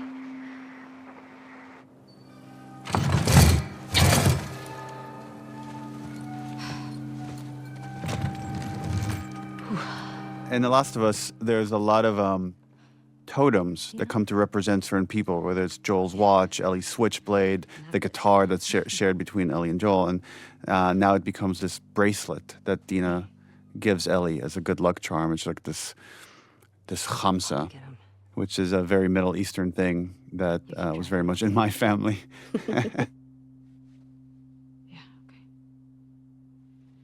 Yeah, I love that. I love that she gives it to her for. Wait. It will keep her safe. It's a khamsa and an evil eye within it. It's for good luck. I don't believe in luck. Did we ever establish how Dina got that? Whether that was from her sister? I think it was from her sister, but Yeah, that's what's in my mind, but I don't know if we ever explicitly say that. There's a lot of like foreshadowing here too, of like the Yeah. splitting up, and then later the splitting up at the farm.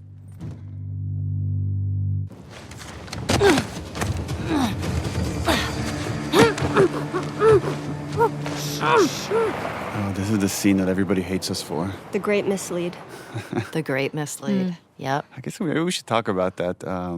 When we released that first trailer for the game, a lot of people guessed that Joel was dead. And we were worried that after that point, it'll be too obvious. So how can we throw them off the scent? And that's why we came up with the idea of swapping Joel and Jesse here, which I have mixed feelings about in hindsight.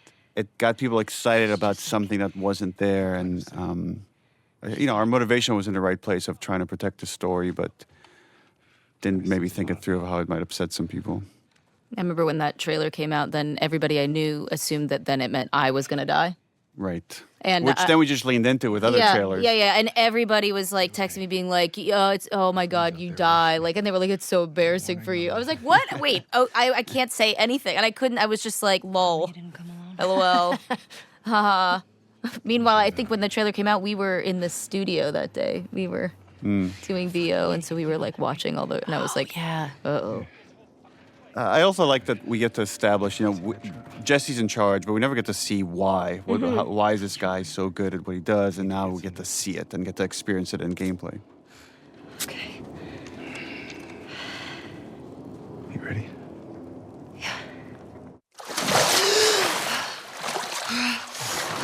Yeah, and then The Last of Us, unlike Uncharted, we don't rely as much on set pieces, especially big stuff like this, but this was such a climactic level that we called Rescue Jesse, that we wanted this climactic driving sequence where they crash in the water. And then there was a lot of debate of like design-wise, do we want to walk all the way back to the theater? So decided against it. So this was just a set the tone that Ellie and Jesse got away. They are not being actively chased. And this is just a little trick that we do is pull the camera away from them, and then that will allow us to cut to where we need to place them.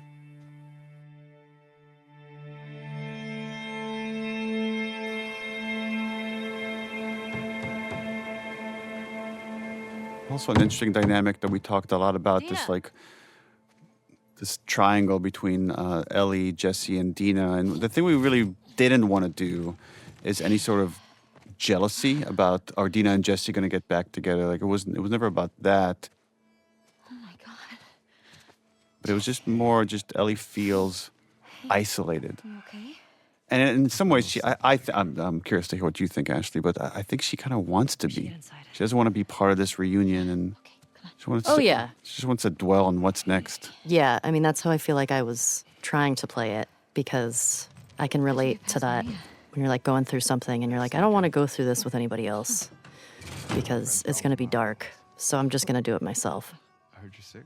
That sequence takes us to one of the flashbacks. There's a whole history with Joel and how Ellie feels about Joel and what Joel did in the hospital, and she doesn't let Dina into any of that. This is just their own personal thing that she's carrying, and she's still wrestling with that after his death. Ellie is very not great at talking about her feelings, which I think is why she's on this mission, because she's not using her words.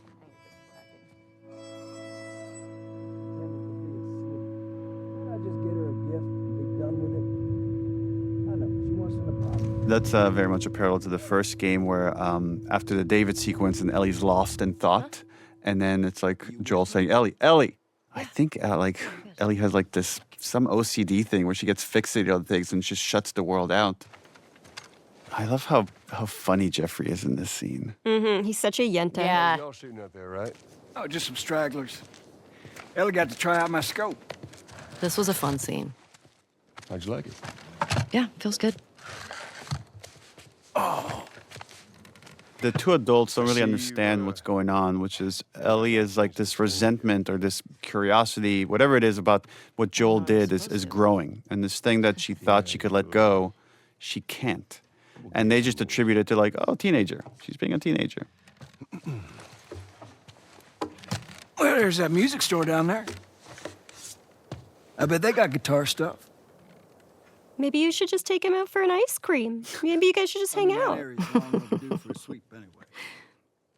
I love how he did that lane, and I love the tapping of his foot under the table. What do you say, kiddo? Yeah, sure, Joel, whatever. He's so excited. And that's our cue. He's like, I did my job.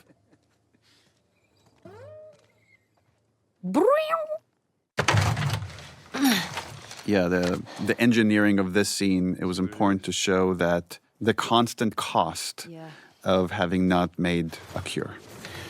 Okay. And here we have these two runaways from Jackson that have succumbed to the infection. And one more reminder for Ellie that things could have been different. Thanks. Yeah. But she wouldn't be here. We're also ignoring one of my favorite exchanges in the whole game, which is realizing that Joel does not know that Ellie is gay at this point, which comes right before this. Oh my God, that's right. Where he just assumes there's something going on between her and Jesse, and she's like, she's like, sure, don't. for sure, totally. Yeah. It's like he sees her, but there's like a little bit of he can't quite fully see the full her. Jackson is a wonderful place, but we got tired of hearing the stories of people suffering everywhere else.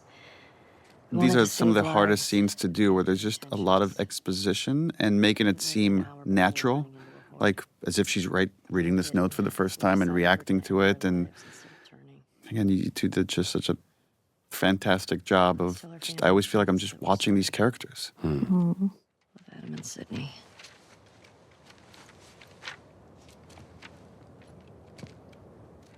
I love the lighting here. Just the way it's framed and silhouetted. It's so Into simple. the wood. Planks. So pretty. Only they were immune, right? That look, it's like She's trying to egg you on to start this conversation. Let's go get Tommy and we can get these bodies back to Jackson. No. Let's talk about this right now. After you took me out of the Firefly Hospital, you said there were dozens of people like me. This is the moment he's been dreading, right? Being confronted head on again with this lie. Yeah, that's what they told me. I've never met another immune person before. Have you? Small details, like we had to do different versions of the tattoo. You could see she's got it outlined. It's not filled in yet at this stage. Do you believe that? There's something about a child confronting their parent, the standing in their power, and how trepidatious, even though like she has the conviction of her argument, right? But just how it still is a thing to stand up to your parent and see me as an adult. Why did you pull me out of there while I was still What he's doing here is kind of fucked up, though, because he gaslights her. He's saying is like, you're bringing this up now next to these bodies, and he's making her feel shame for having just brought up this topic. Right. Maybe if you just would have given them more time, they could have figured something out. There was no cure. That is what I've been telling myself. There's nothing that could help these people or anybody Like, else. how many times have I told myself this? Like, if she ever asks, this is what I would will I tell say? her. Yeah. I know you wish things were different. I wish things were different. But they ain't. And he just shuts it down. Mm-hmm. Again, it's such great performance with very little dialogue, but you could see how it's just breaking her heart because she doesn't believe any of this. No. Is there something else you'd like to rehash?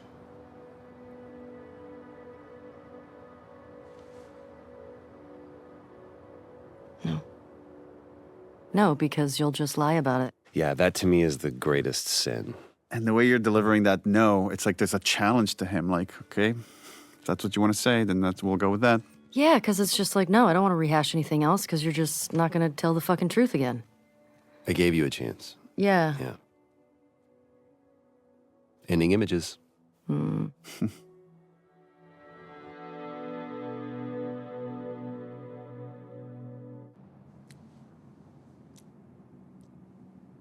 Oh, I liked your action here, Shannon, which is use your teeth to cut the thread. Yes, same. Did I do that? You did. Yeah. That adds up.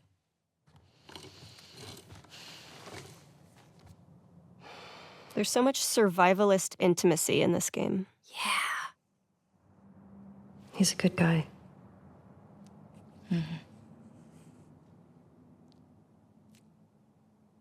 Why didn't you tell him? There's so much you could read out of those faces. Yeah. There you go.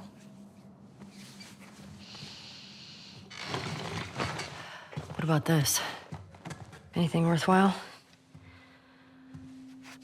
There's that fucking map Yeah, this again. is this is where the conflict starts to bubble back up between these two. It makes it so much more sad because it's like, just stick with Dina. Look how you have love and care.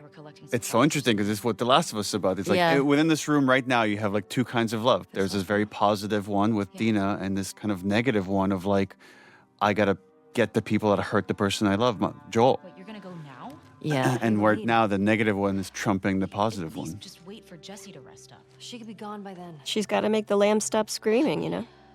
We know her location. And she's using Tommy as an excuse in a very minor way now, and a much more significant way later. And it's funny. It's like all these people, like Maria, Tommy, and now Dina realize I can't convince her otherwise. She's just gonna go do it. So all I could do is support her.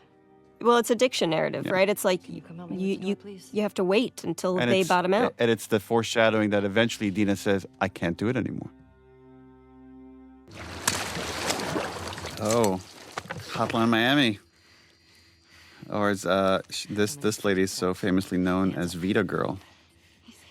Oh, yeah, because she's got a PS Vita. Name Nora. And yeah, this scene was already kind of like laying out hints that We're in the hospital. even if Ellie's trying to avoid violence, it's going to find her.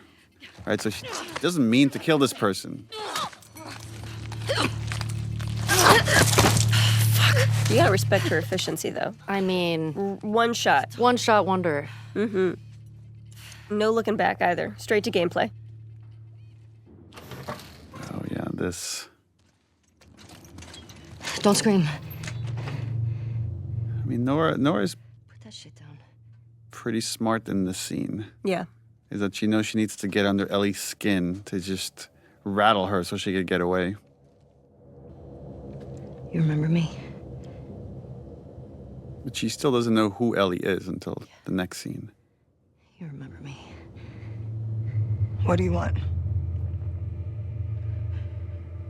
Abby was here earlier. Where'd she go? I love all these scenes where like Ellie's trying to be like Joel. She's trying to interrogate Yeah. people the way Joel would, and there's always something a little off about it. Yeah. I mean, it's also Think about letting you go. sometimes I feel like we can forget that she's only 19. Right. Yeah. And she doesn't want to hurt anybody unnecessary. Fuck out of Yeah. Jackson. But just going on this journey is like you're not going to be able to help it. Yeah, I feel like each time You still hear her scream? she kills somebody, it's not as easy as it was kind of for Joel. Because each death feels like it's leaves something with her. Yeah. Yeah, that little bitch got what he deserved.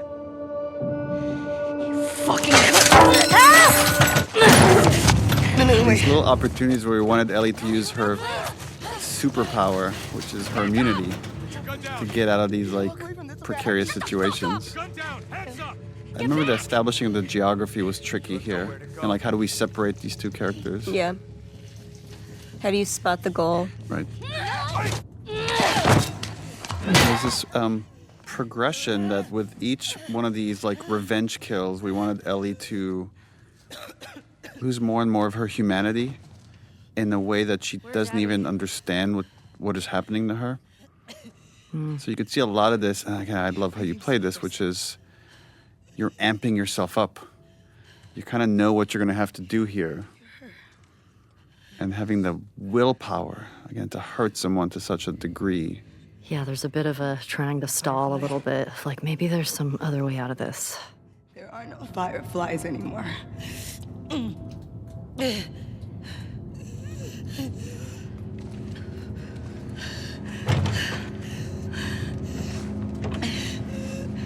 Where's Abby? Yeah, now we're at a point where she thinks all she needs is Abby to feel better about the whole thing. And that's where it feels like you can feel that she's still a kid because she's looking for this thing to try to fix it, and that's not it. It's interesting to think about the scene from Nora's perspective, which is like how much she's willing to sacrifice to try to help her friend. Mm. She's bracing herself because she knows what's She coming. knows. Like, Nora's a pretty commendable character Yeah. from the Yeah. other side. And it was important to just to add this little bit of interactivity to make the player complicit in this.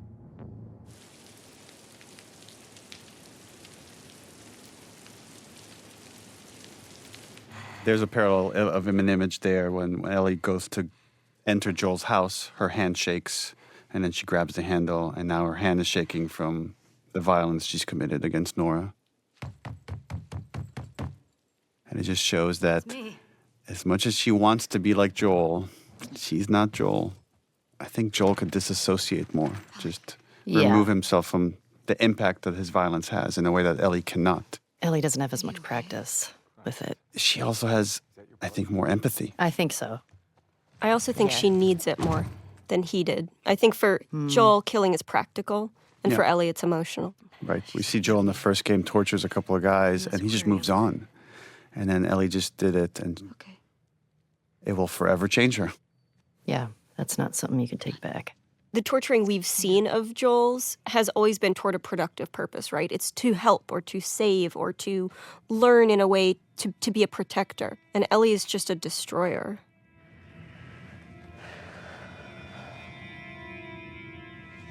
Love this performance. This is a very expensive part of the game, by the way. One of the things in live action is you get for free is putting a shirt on or taking it off. In a CG world or in video games, it's extremely expensive and hard. Wow. And we had to run this whole physics simulation on this shot, this right here. This is so tricky to pull off. We're seeing it at the same time that Dina is seeing it. Like, look how beat up she is. Look how much she's already gone through. Often when you play video games, your character or any of the characters in the game are impervious, right? They live or they die. It's pretty binary. And this allowing us to show the wear and tear on her body and allowing the violence to have an impact, not just emotionally, but also visibly, again, humanizes all of the characters in this game. There's so much happening there with almost no dialogue. That scene is tough. Like, taking her shirt off and exposing her and her grief there, because it's not just about what she did, you know? Like, there's so much grief, and she hasn't expressed anything yet, right? Like, it's the first time you really see it, and so there's this urge to, like, care for that, but then also that anxiety of, like, I'm losing this person. Right. It's really painful to even watch and, like, talk about. Like, it's really heavy. It's just such a universal theme there.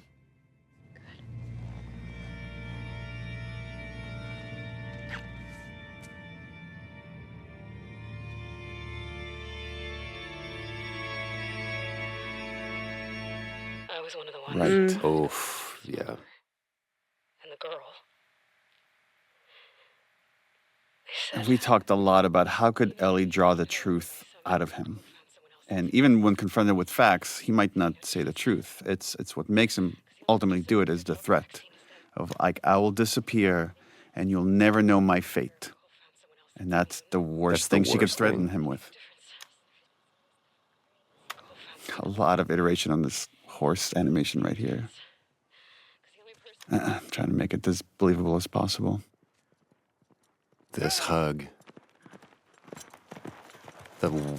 Just the unrequited hug.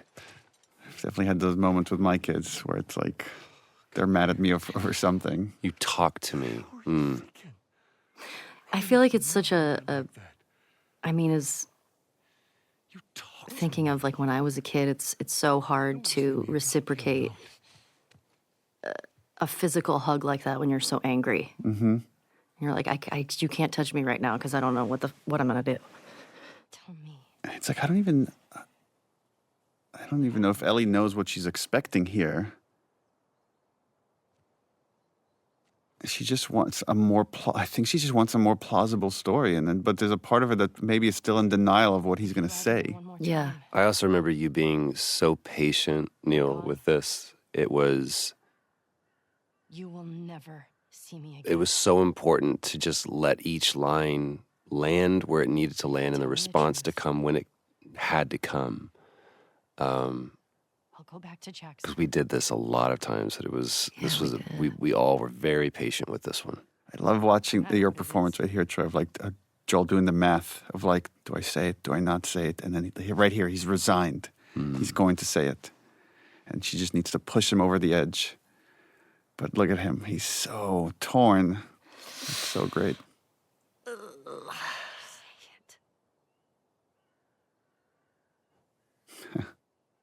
The first word is the hardest.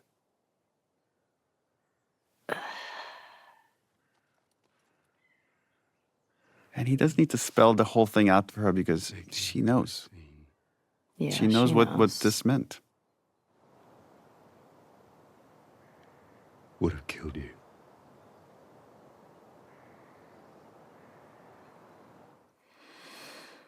Ashley, there's something that you did that is just so powerful. It's that, without even saying it, just the clutching, like I can't breathe. Like it's literally taking the air out of me, and It's so much information to find out, but something that she's always known, but to actually hear it. And also knowing that, oh, wow, you have been lying to my face every time that I've asked you about this. And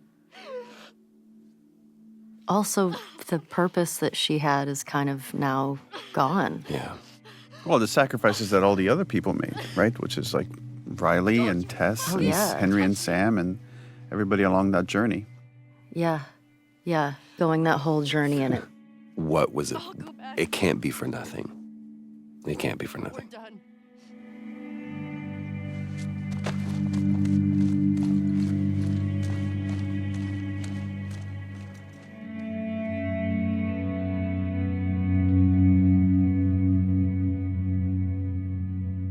Yeah, I feel like the killing of Nora was a really big turning point.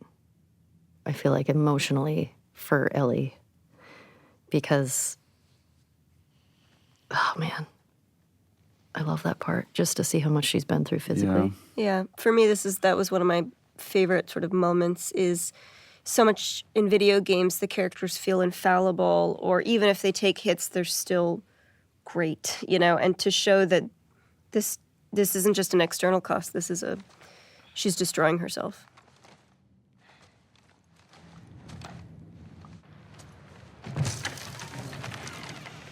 Oh. The Ellie and Jesse relationship is really kind of fascinating, of the respect these characters have for one another and the shared love they have for Dina.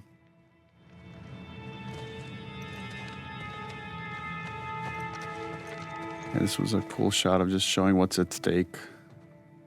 We just keep pursuing this thing endlessly. I aspire to be Jesse when I grow up. Me too. Yeah. Such a good dude. She had a rough night. And also the idea of secrets, right? Characters holding on to these secrets, right? The idea that she's pregnant is a secret that Jesse figures out. Is she pregnant?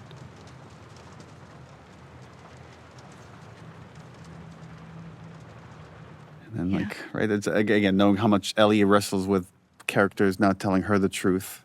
Yeah. And I think so much of the wrestling with that was like, I shouldn't be the one to tell this information. It's not my place to, but yeah, I don't want to. Don't want to lie. I don't want to lie. She needs real care, and she's not going to get that. Yeah, I know. This is starting to lay track of the choice that's coming later of, I can't just leave Tommy as rationalization. Now that she had some time away from the torture, the obsession, the call of the hunt is coming back up. Maybe you could the justification, which, again, has learned from Joel. Yeah, whittling these scenes down to just the bare essentials, just to make them as tight as possible, to get back to gameplay. That was quite a bit of iteration. Which I feel like speaks so much to what you all do at Naughty Dog, is like the scenes don't have a ton of dialogue, and so much of it is just through looks or movements. Yeah, well, we're in a privileged position in that we have the budget and the animators and the talent that could translate what you're doing on stage pretty much one-to-one to what comes out on screen. But it does take a lot of effort. Let's go tell her we're leaving then. I'll just meet you. No. Yeah, he's got a lot to process, right? It's just... Yeah, he just found out he's a dad. He just found out he's a dad. And this is this goodbye, because any one of these excursions, you might not come back. And Ellie's surrounded by all these people that want to support her, and they don't quite understand the darkness of the obsession. I need you to lock the door for us. How do you leave that little Punim behind? I know. Look at her.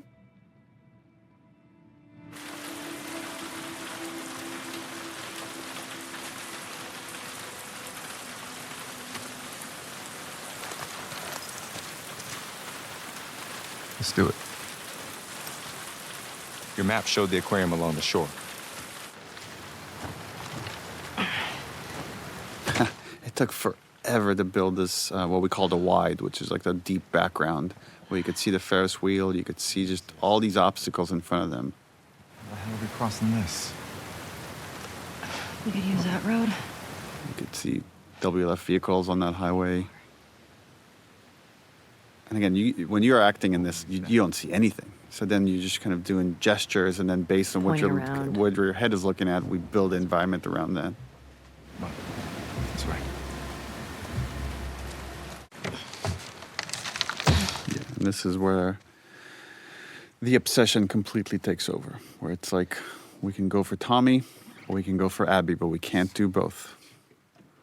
And Ellie rationalizes that going after Abby would be the better choice. The marina through here. No, we're taking the boat.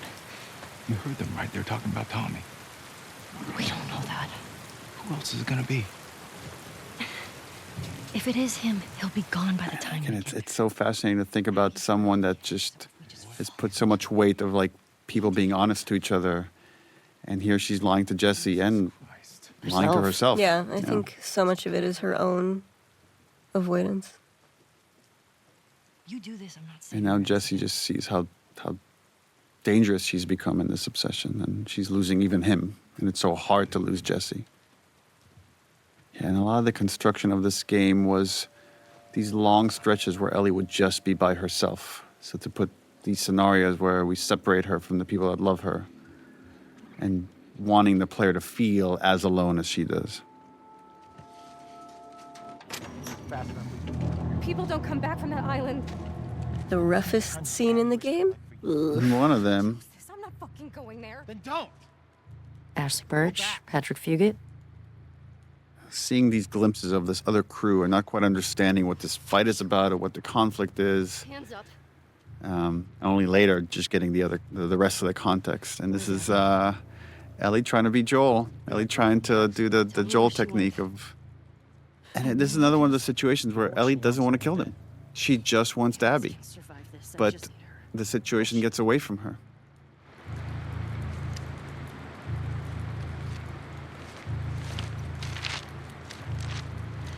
I love that she's just on razor's edge of just her emotions completely taken over. Yeah, she definitely doesn't quite, because she's inexperienced in this type of behavior, she doesn't quite have the calm, cool, and collected way of doing it like Joel did. What are you doing? Yeah, and we wanted in this exploration of, the pursuit of justice at any cost, that to show that there's always a cost. And, in the cycle of violence, there's often unintended consequences. And the idea that Ellie inadvertently kills a pregnant woman just felt like a great metaphor for that. But it definitely horrified some of the people at the studio that heard this pitch. Yeah.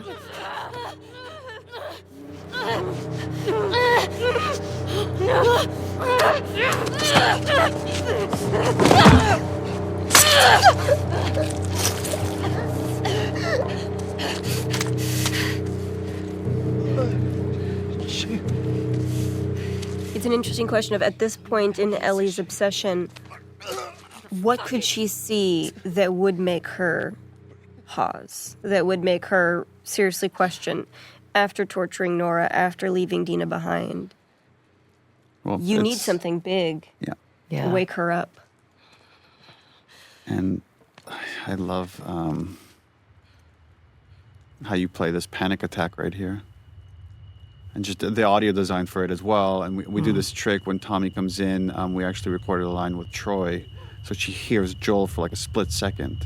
So you show like all these things are just interconnected in her mind now, all these like traumatic events.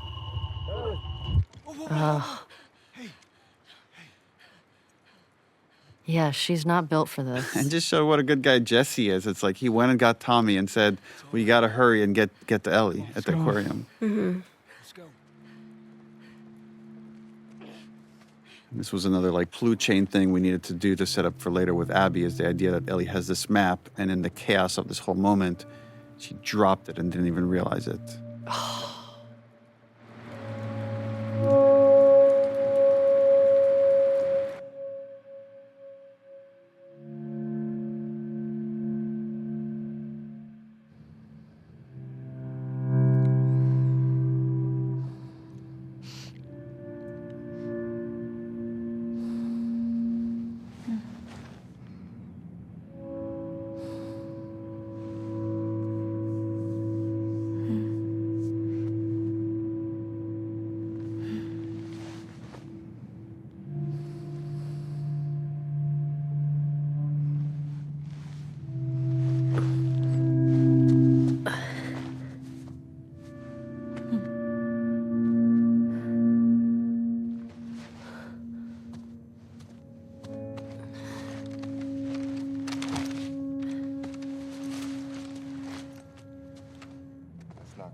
the time we get there, this whole area will be thawed. Yeah, this is a bunch of obsessed characters, except for Jesse. Jesse is the most moral character in the story. What are you guys doing? That all have to accept Couldn't sleep. that it's time to go home.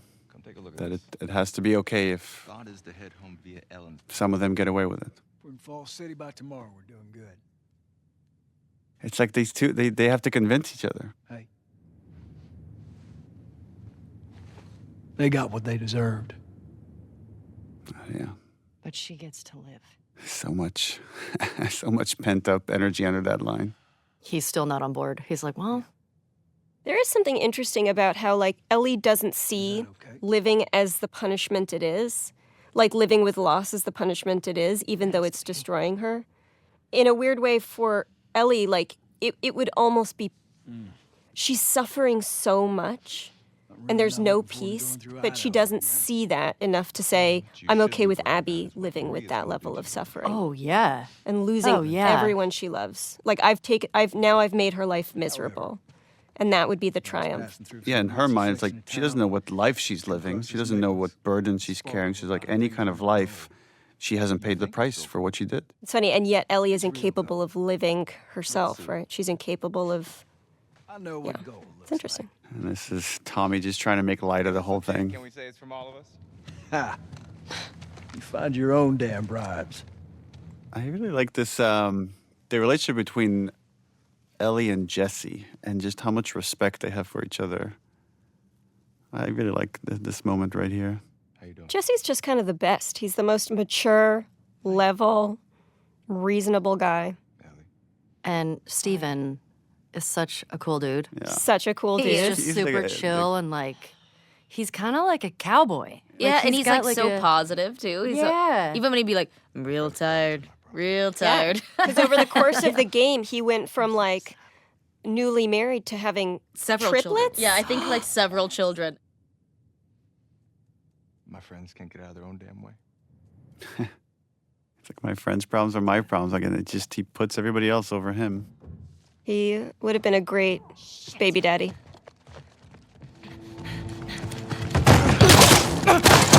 And no good deed goes unpunished.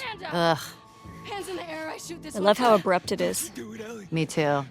Get out of here! Stand up! Now! Don't you fucking dare! Shut the fuck up! This is one of the few scenes that Ellie and Abby are together. And when we're making the game, it felt like we were making two very separate games with Yeah. two different casts of characters. And then when they combine, it was such a strange feeling. Toss your weapon! I know why you killed Joel. He did what he did to save me. There is no cure because of me. I am the one that you want. And she doesn't get it. Just let him go. She doesn't know what this is about. You killed my friends. We let you both live. And you wasted it. Cut to black.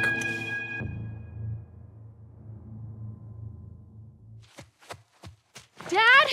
Baby Abby. You can tell because her braid is so much shorter.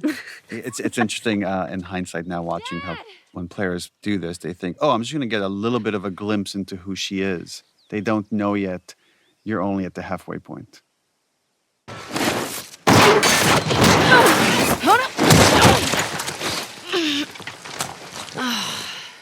Abs? And we're about to introduce Jerry the surgeon, played by Derek Phillips, who voiced the surgeon in the first game. Right there. Another fun fact is we originally cast him as Henry before we decided Really? to drastically change those characters, and then gave him the role of the surgeon. Believe it or not, they actually care about your safety. These woods are But that's before you knew that the second game was happening at all. Yeah. right on the other side of those trees. And? She's due any day now. We'll just check on her and then we'll head back.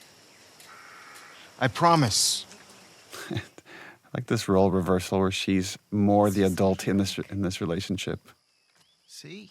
You're probably thinking about this surgeon that doesn't have much to do until Ellie shows up.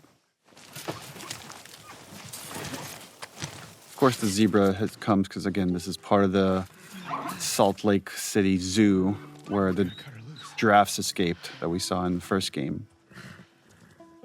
zebra, played by the wonderful Chris Robbins, who doubled for a lot of stunt work as well for many characters on this game and the first game.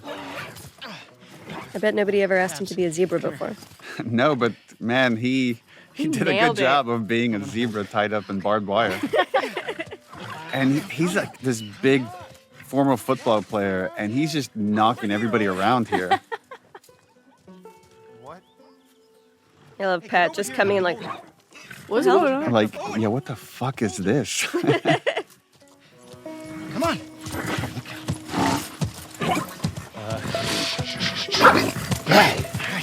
You got it tight? Right, and then this was originally a mini game where you had to cut the wires off of the zebra. We worked on it for quite a while, and just We did. eventually. That was a long scene of, Yeah. okay, now hold still. Yeah. Right there, that little slip in the mud. Again, that's hand animated. What the fuck?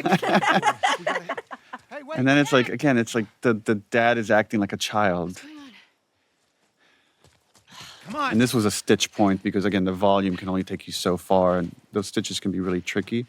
But it was important in this project to always go outside the volume and just not make you feel. A lot of games, the performers could feel really constrained, like they're in the box. I wanted it to feel freer than that. The one Marlene keeps talking about. They found her in the tunnels. She has an old bite mark on her arm. No signs of infection. That can't be.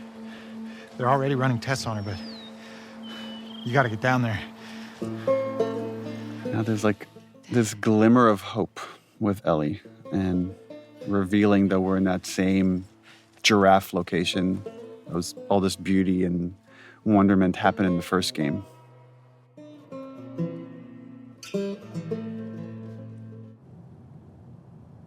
We always stick to the POV of the character you're playing as. So this was like why we're coming into this conversation late, is because you're hearing it when Abby hears it. She's a child, not some petri dish. You Merle Dandridge. Come This was back. my first day meeting Merle. And you're okay with killing her? No, I'm okay. Like Merle and I had so many conversations about how conflicted she was about what that has to happen, and then years later to visit the moment when she was arguing with Jerry. Asking me? Are you telling me this is how it's gonna I be? always like that we get more insight into these characters. To buy in. And what if this was I like seeing Marlene advocate for Ellie behind the scenes because Yeah. she's so resolved in the first game and the show, and to see that actually privately she was advocating. It's justified with this one act. If this was your daughter. And the parallel here with Jerry from the first game is he's repeating everything that Ellie says right outside on the giraffe sequence in the first game, which is like, all the sacrifices we've made, it can't be for nothing. He's making the same exact argument Ellie does. And then Abby walks in to give her dad an out. Look, Marlene. And Marlene is done arguing, especially in front of his daughter.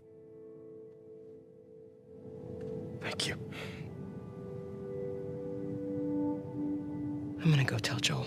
Why? The ethical thing Marlene does here is like, I have to tell Joel, which is ultimately her fatal mistake. Yeah. I guess Jerry's fatal mistake too, but he allowed it to happen.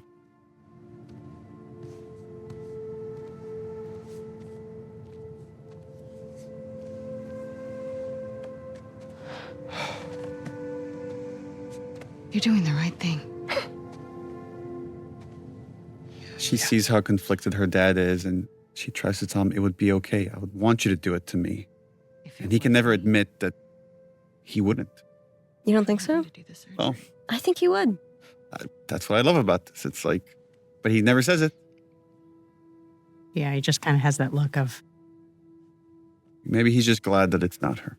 Yeah.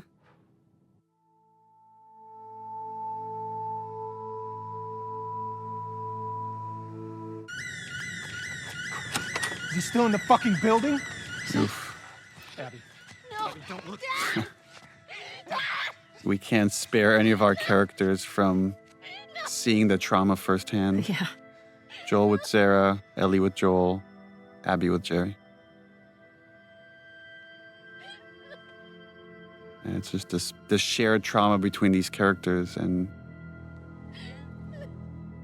now events are set in motion. And now we get to see the other side of what happened after Abby kills Joel. Please stop! Please don't. Forget again, this is such a collaborative process. I don't even remember where some ideas come from, if it was editorial. I think it was editorial. Yeah, but to see the scene again from Abby's perspective and now get the fuller context, which is the whole concept of this game of like, you have one notion of how things go down, and then we give you more context and make you question your initial feelings about it. Whoa, what are you doing? Manny. Cleaning up. No. You remember how hard Pat pushed Alejandro? He's right. We can't have loose ends. Yeah, Pat, dude, this also good, but Pat specifically would just kind of lose himself in these moments. Fuck your face. You should have been guarding the upstairs like I told you to. Move! Back up. Calm down. Or what? Back the fuck up! Calm down! Darden! You gonna shoot me? Stop! We're done. There's your fatal mistake. done. Not cleaning up your mess.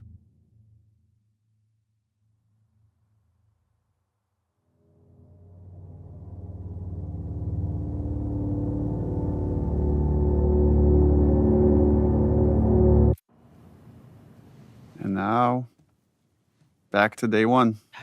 And this is where I think the penny drops for most players that, oh my God, I'm gonna have to replay this entire sequence from the other side. This was fun. City of Thieves was highly inspirational for the first game, written by Game of Thrones co-showrunner David Benioff. And I wanted to put it in the game, and I had just started working with Craig Mazin on a TV show, and he's friends with him. I'm like, can you ask them? He's like, oh, of course. And within 5 minutes, I had like a text message like, yeah, no problem, put it in the game. Now? Yes. Vámonos. Okay.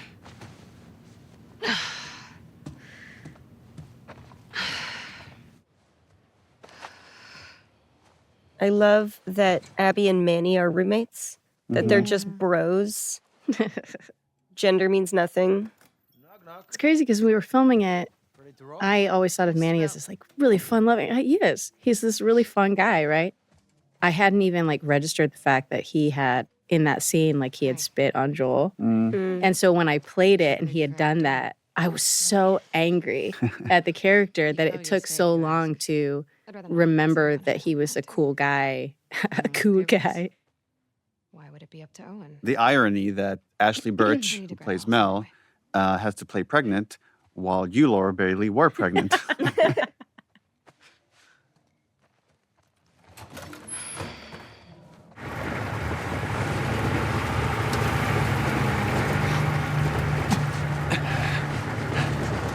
We're almost there. From a writing standpoint, this is hard, because we're introducing a brand new cast of characters that we're asking you to care about, and we're building a mission a quest about Owen that's not really related to the revenge quest you just played half the game with. But there's just a lot of track we have to lay to then get the interesting payoffs. Just showing how close these people that came from the Fireflies are. That despite that they're in a group that's very tribalistic, they have their own tribe within that. And they can be very upset with each other, but there's a protectiveness of their own group. This was hard on the dev side of, we captured a scene and we're like, okay, here you see a tower, and now you're going to pass the gate. And then we had to build all this real estate of this drive that's based on how much performance we have from you all. Oh, God, I didn't even think about that. Yeah. And we iterated a lot on just this layout and this turn and like, okay, when should the truck stop? And then they have to add all the secondary motion to you all, like, because we're not an actual truck when we shoot this. But we all just kind of did this little shimmy shake as we were in that. But we did shoot this with Roach, the dog. Roach the dog, we did. Remember when Roach would come on set? In his mocap suit? And in his mocap suit, playing Alice. And the whole set would just... Right, fall in love Just with take Roach. pictures, just take selfies with Roach. That's seriously, like, Roach days were just... They were the best days. They were the best. Thanks again, guys. Neil, do you remember there was originally a storyline where Mel was actually closer with Jerry because they worked so closely together, and there was like some level of contention, historical contention between Mel and Abby for his affection. Right. And we scrapped that because Mel needed to be so likable because she's such a hindrance to Abby's happiness. I'll just be here, relaxing. Nora, have you had a chance to relax? I'm shipping out to the Westside Hospital in a few. Orders are...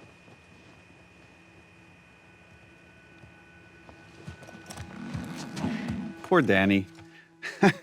This is where Abby gets such a relief that it's not Owen, because this whole time there's this dread building that she thinks she's about to see Owen's body. Where's Owen? I don't know.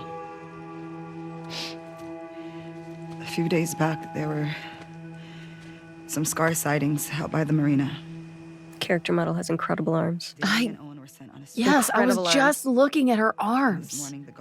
I mean, everybody talks about Abby's arms, but yeah, but damn. Nora's arms. Nora's the sleeper. With a bullet in his stomach. In this scene, we finally establish what's about to become Abby's next goal, which is rescue Owen. And we come back to the theme of this What about Owen? this series, which is love. But he gave me that fucking look, and then he told me to keep quiet about it. Which This is means one more you example of the tribe within the tribe of she's telling them stuff they should not know. Because she trusts them, she cares for them more than she cares for the wolves, the WLF. Where is Isaac? Now we gotta go see the big man. Last I heard, he was in the apartments. It's kind of cool to, again, build this guy up and then give you a glimpse of the person that runs the WLF. You know what you guys find out? Yeah.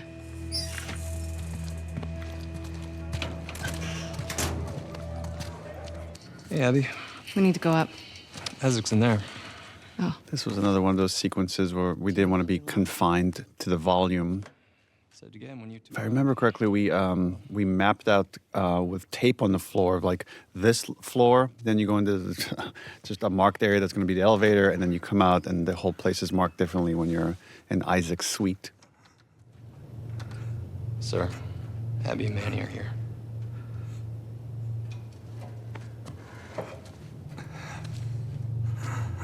And here we have the fantastic and very scary Jeffrey Wright. Don't let him fall asleep. There's a dehumanization that happens when you're in conflict with another group for so long, and there's so many like retributions that they get to a place where you can't torture them because they're so dehumanized. And we get to see how easy it is for Isaac now that he just sees them as pure enemies. We met Jeffrey Wright because his son was such a big fan of the first game. And talking to him, I offered him this role, and he was very excited to take it on. So it was fun to work with him, even if a little intimidating at times, just because his gravelly voice is so creepy. What's going on, boss?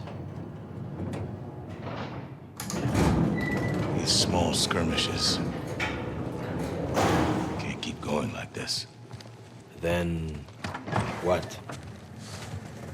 This was another obstacle we're throwing in Abby's way, which is, in the past, Isaac has given her a lot of rope because of how capable she is to pursue Joel. But here, he can't afford to have anybody leave because they're going to go all out to kill every last scar, as he would call it. Sir, we'd try attacking their island. I remember in like early iterations of the script, having a bunch of scenes, not a bunch, but having scenes with Isaac, where he was very much a mentor for her and almost like a surrogate father figure as she was growing up. Those were early versions of the story where Yeah. just in trying to shrink this behemoth down, we end up cutting. But the other thing you could see here is Jeffrey Wright has a limp. And the reason for that is if you look at the concept art, he has an amputated leg. And there's no opportunity to really see it, but the limp is still there. Is someone okay? And then we did so many takes, and Jeffrey insisted on eating an apple on every take just to make it authentic. So he ate a bunch of apples. To Laura's point, we wrote scenes. I remember drafting scenes where he's coming in as trying to be sort of a Tommy, like a father figure after she's lost her dad. And you come to realize how intimate their relationship is, but it's something that she will very quickly give up in the face of Owen being in trouble. And as soon as she connects with Lev, again, she's willing to give that up. But couldn't do it for time.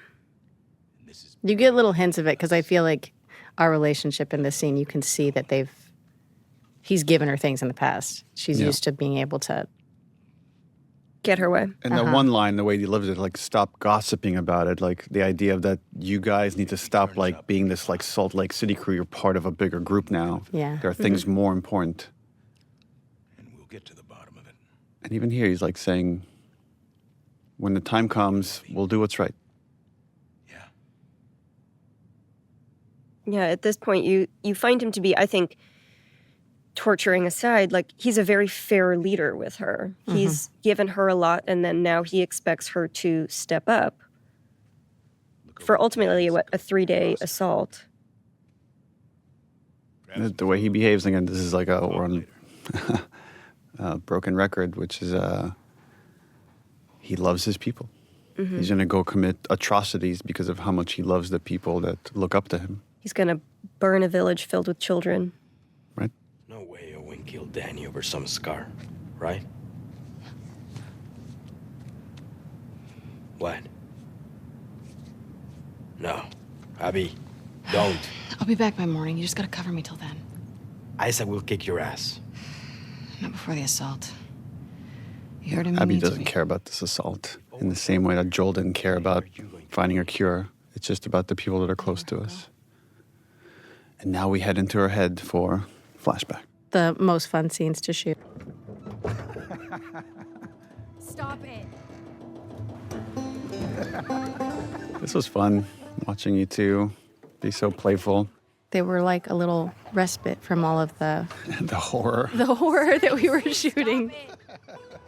And again, establishing Abby has vulnerabilities, right? Not just emotionally, but she has a deep, deep, deep fear of heights, which then gives Lev an opportunity to help her.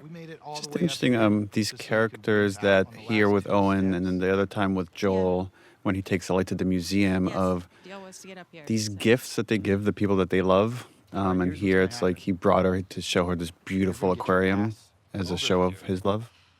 Well, he's trying to, right, in the same way as Joel after David, he is trying to get back to the Abby that was. He's trying to get back to the dynamic that they had. And he's putting all of his heart into bringing her joy in the hopes that he can get confirmation that that person is not dead. It's getting late. Yeah. We had these long talks about how Abby, like, is so serious and doesn't want to joke around. She's not a jokester. And I think Pat just, like, took that and ran, because every single time we would shoot, he would try to make me laugh as we were shooting as, like, a challenge. I'm serious. I will break up with you. Owen. I always loved you. Don't! Owen!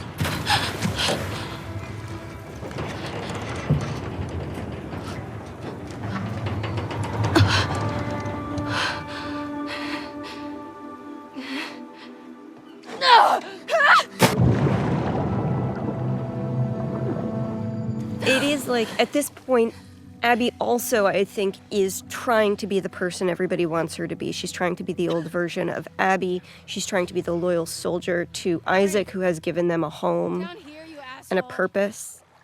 She's still figuring out who this new version of her is. And reinforcing her fear of height. When we shot that, though, do you remember how pregnant I was? Remember how terrified I was because you're jumping off this like 2-foot platform. It had to be. It was higher than 2 feet, right? 3 Tell me feet. it was higher than 3 2 feet. But then every time you landed hard on the ground, I'm like, oh my God, a baby's gonna fall out of her.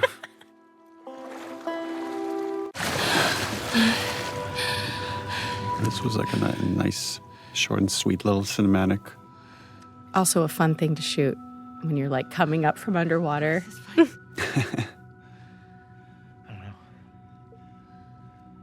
And then I remember you have to do this prep as if you're diving and transition in and out of gameplay. Uh-huh. I like these kind of air pockets that would still have remained here.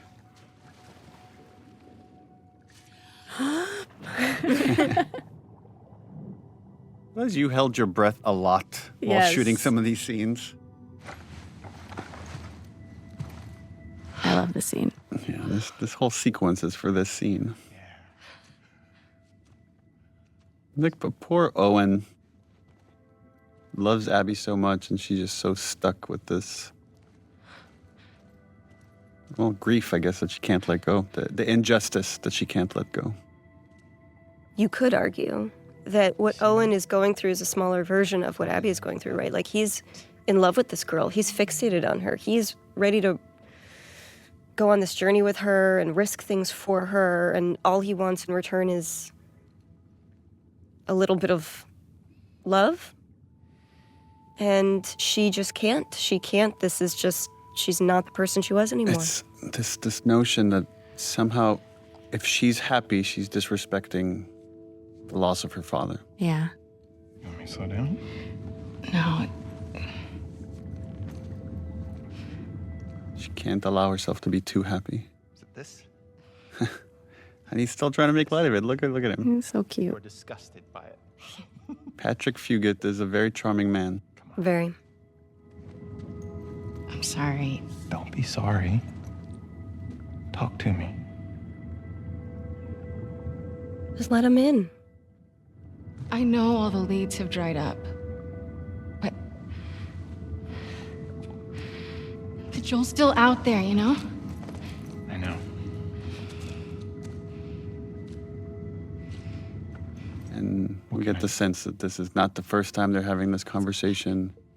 No, this is the end of their intimate relationship, right? He's Yeah. going to try and move on This with is Mel. It's not going to work out. this is the breakup scene. Not how he envisioned this moment going, I have No. a feeling. I like kind of this idea, like, look what I brought you. I brought you underwater. What else can I do? There are seals swimming around. It's just not enough. So sad. I mean, it's very much a parallel to what we see a much worse version of this in Ellie on the Farm with Dina. Yeah. I'm sorry. I told you already. Don't be sorry.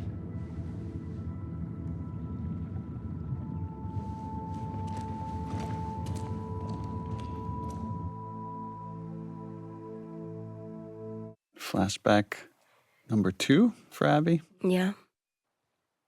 So this scene also, the sequence had to do a lot of work because we're, once again, resetting. You have to learn where she and Owen are in their relationship, feel that tension, feel the family dynamics. Owen! He's so surprised to see her. Hey. Hey. Is everything all right? Yeah. I love the set, man. The set took so many Forever, iterations to get right, but it was really important that it felt gorgeous. Justify why this guy has holed up in here for so long. What is all this? Festive. You gotta get the full effect. This is our Christmas episode.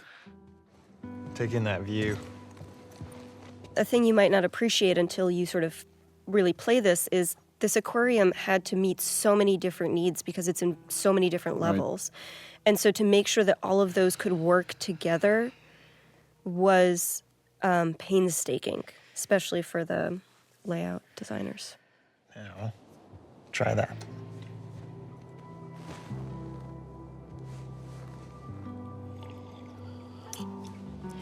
Well? The view is nice. Oh, whatever. Philistine. You want me to lie? Yes, obviously.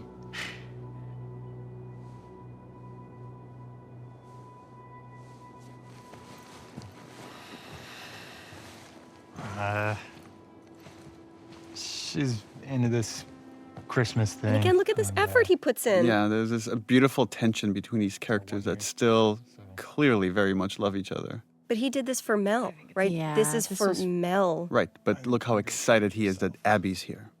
I know. He's trying to I move on. doubt he's this excited when Mel's here. Poor Mel. But I think Poor he Mel. wants to be, right? I think he Yeah. wants to move on with Mel. He 'Cause knows he's- she's inaccessible. Well, yeah, Abby's a dead end. Why are you in such a good mood? Am I?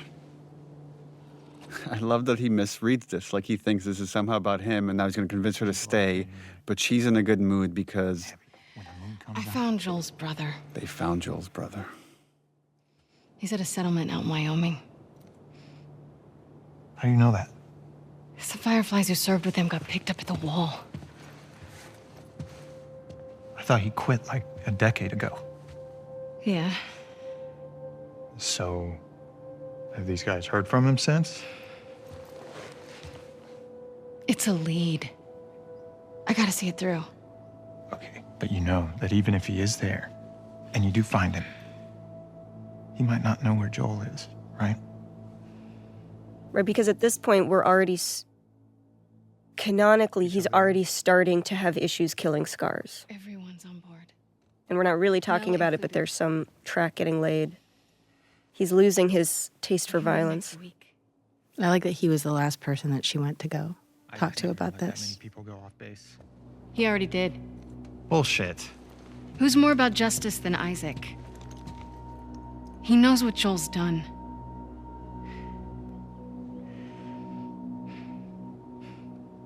Hey. We're doing this together, right? I love that look. It's like, you promised me. If we get like any clue, you promised me. He doesn't want to be the last holdout. But he's like Jesse. He's never not going to go if his people are going. Oh. The Paris sequence. This scene. Oh, yes. Was this one of the first things we Yes, shot? yeah, because it was for Paris Games Week. Paris Games Week, yeah. We shot this way in advance. I think it was like a day or two before we shot this that I'm like, we could do this all as one shot. And like I had sketched out like these kind of storyboards real quick, and then came up with this hazy plan with Matt Neapolitan, our cinematographer for this game. Like take after take of getting dragged by your arms. This was another one where we actually strung Laura up with, we had like two ropes, one that was around your neck to just give you a little bit of tension that you could lean into as much as you wanted, and then another one that held your body up in the air. Yeah. Oh, but man, this was so much work, and like we scrutinized the tiniest details in the scene. When this came out originally, people thought that she was Anna. Anna. That she was Ellie's mom. We were watching the narrative of how Ellie came to be. And these Seraphites that at times you might feel sorry for them, and you see them getting tortured, And then... and then see that, you know, Oh, wait a minute. here the lead Seraphites in the scene is played by Emily Swallow in just Small World. She's of Mandalorian fame, acting along Pedro Pascal.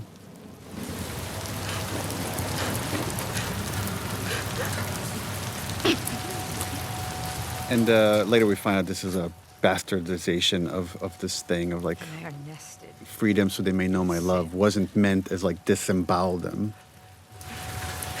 Free them, that they may know my...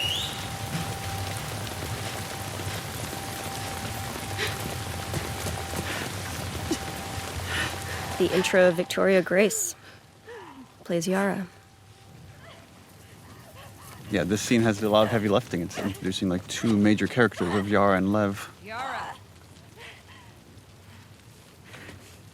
Again, this this idea that keeps repeating in this story of like the tribe within a tribe, that even though these are all Abby's enemies, Seraphites, somehow they have it in for these two kids.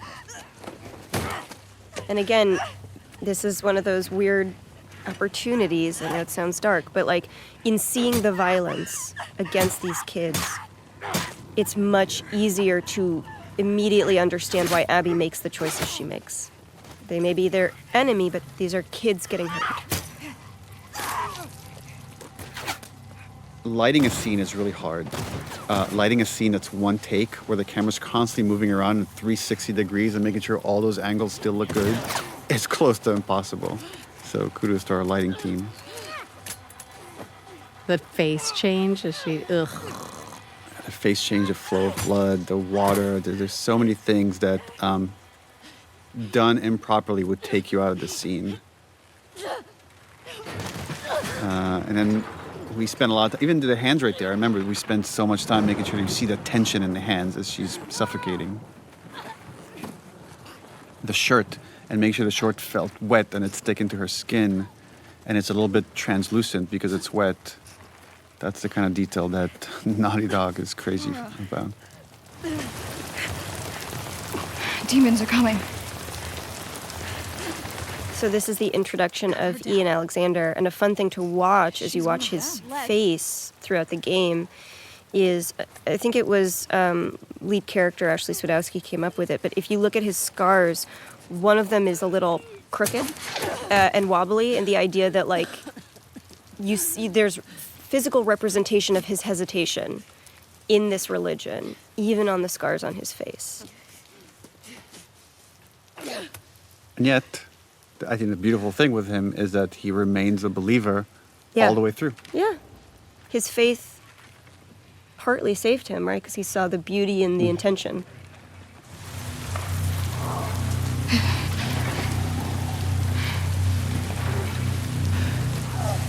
Watch your backs.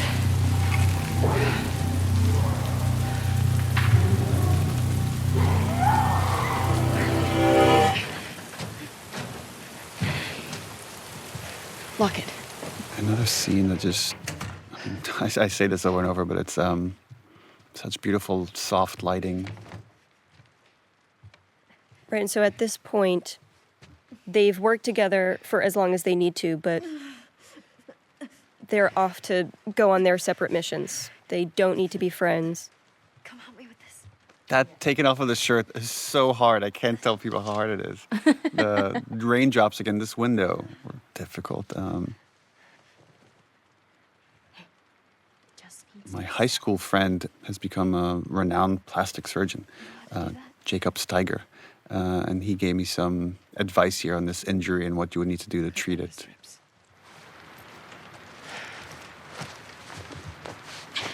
Right, and this is also a reminder that while Abby took a different path, she comes from doctors, from care. She understands the body, even if she never particularly prioritized it.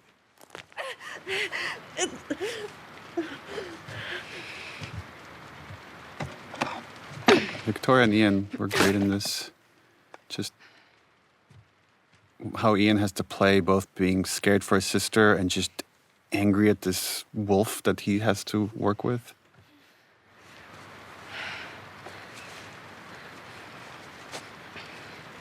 What's your name? This is a recurring theme throughout both games, that the idea of giving someone's name is a way to show you trust them. Thanks for cutting me down. I love this theme again. I like the conflict of leaving them, knowing you're dooming them. Oh, this is... She thinks, I'll give them the warning and that'll be enough. Sarah gets a lot of traffic.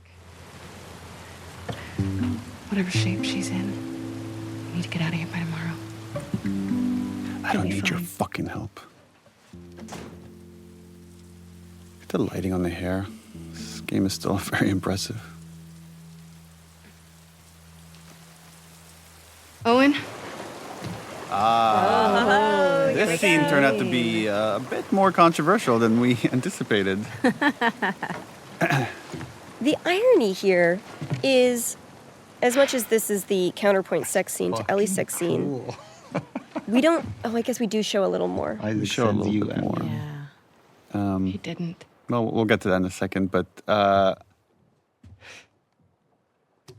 is all this? I love this interplay between you two. Apart, filming to fix her back And up. I see. yeah, we really wanted to give Pat something meaty.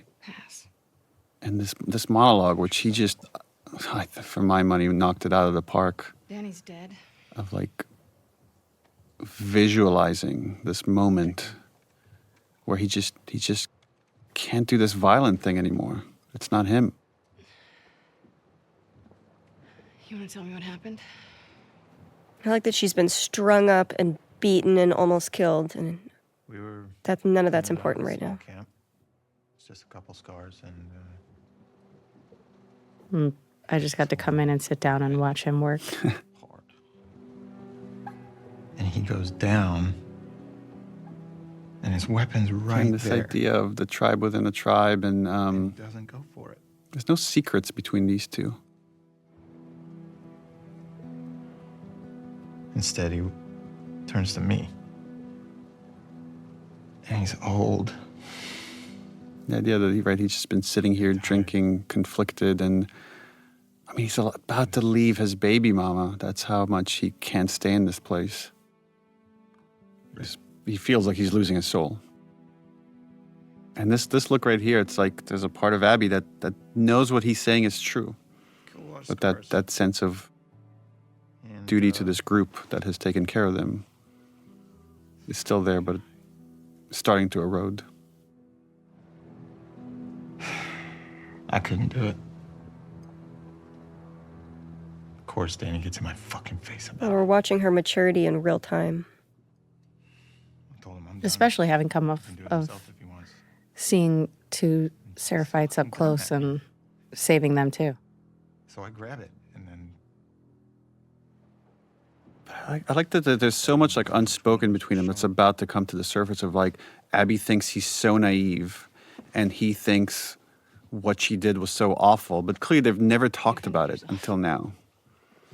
And then there's the underlying love they have for each other and obviously attraction. It's all like, it's so messy. I like the messiness of this relationship. And it would have been like, I know our goal here is to create empathy for Abby, to show you the other side of this journey. And this definitely was a risk to say, okay, she's going to have a sort of affair with this guy that got this other girl pregnant, her friend. The fireflies aren't. But this primal thing that's going on between them just overpowers logic. It's a lead. And to me, that was more important to create empathy, is to show how human they are than to just make them righteous or right the whole time. Well, they're trying to define good in a gray world. What about Mel? And that means they have to make messes. This little pause, that's a nice bit of acting. She'll be safe here.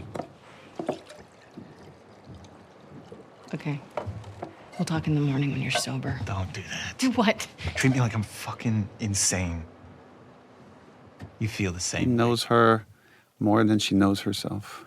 If the fireflies are in Santa Barbara, I go the opposite fucking And direction. the resentment that she has for the fireflies, because in her mind, that's part of the reason her dad died, is...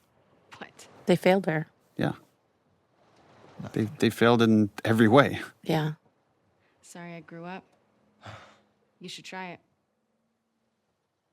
It's just the insulting and just... Oh yeah, how do I do that, Happy? This notion that's like your best friends can hurt you the most. Cut into them? I could torture them until they're crying, you know? And the flash of violence here, of anger, is like, Abby never talks about it, but clearly she is haunted by what she did to Joel. Yeah. And he's finally seeing that. Yeah, and then once they touch, it's over. I think they're both incredibly lonely characters. Yeah. Yeah, he's in this other relationship, but clearly he's lonely, and he's been longing for her.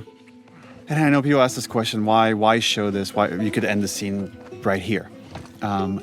I disagree, though. But I disagree as well, because I think it's important to show the conflict. vulnerability, how vulnerable these characters can be with each other. But there's also, again, it's messy and dirty and loving and a little violence at the same time. My philosophy on sex scenes is you should take them to the point where you've gotten all the information needed or the emotional evolutions needed. And in this case, I think you needed to see her conflicted and give in. Yeah, surrender to the moment.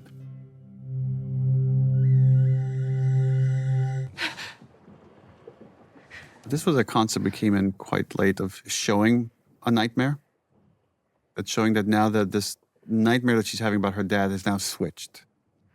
And this like burn that Owen has on his back, this was another Ashley Swedowski idea that like we do environmental storytelling, we could do stuff on the body through scars or disfiguration that tells you a story. I love that at her core, Abby is a protector. Mm-hmm.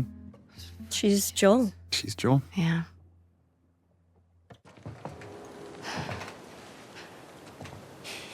Right, so now the dread, she's too late. Don't come any closer. It's me. I like the change that Lev goes through here. Like, he's relieved to see her, and he's ashamed that he hasn't been able to protect his sister. I really like her trigger etiquette. She took her finger off that trigger as soon as she heard his voice. Classy. Good job, Laura. Good Thank job, you. Laura. There's this little bit of storytelling of the jacket on top of her, that now she's feverish.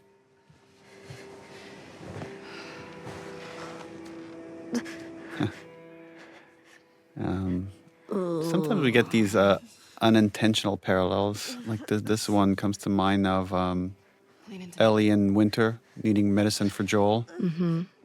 And now this is about to become a goal for Abby and Lev. I think that one of the things about this game that I like is it just keeps reminding you in how many ways we are fragile.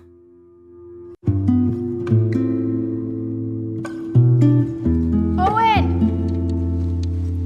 This is one of the things I did for Owen! training when I started working out for Abby. My husband Travis got me a 100-pound sandbag. Have to carry. And I had to carry it. Oh, damn. And then I got pregnant. Put the phone down, it's okay! This is a neat moment, right? These dogs have been trained to like tear scars apart. And now they're here. Lev, lower the bow. It's okay. Abby, who are these kids? They saved my life. I mean, this is probably the first time they've ever come this close to Seraphites without fighting them. I wonder if Owen right now is thinking, like, I mean, I said not kill them. We don't have to, like, fucking go this far. It wasn't me. It wasn't me. Mel's like, yeah, right. Slow down.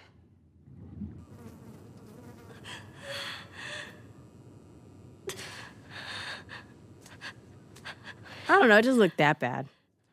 It's just a little pink. It's just It's a a little tan. smooshy.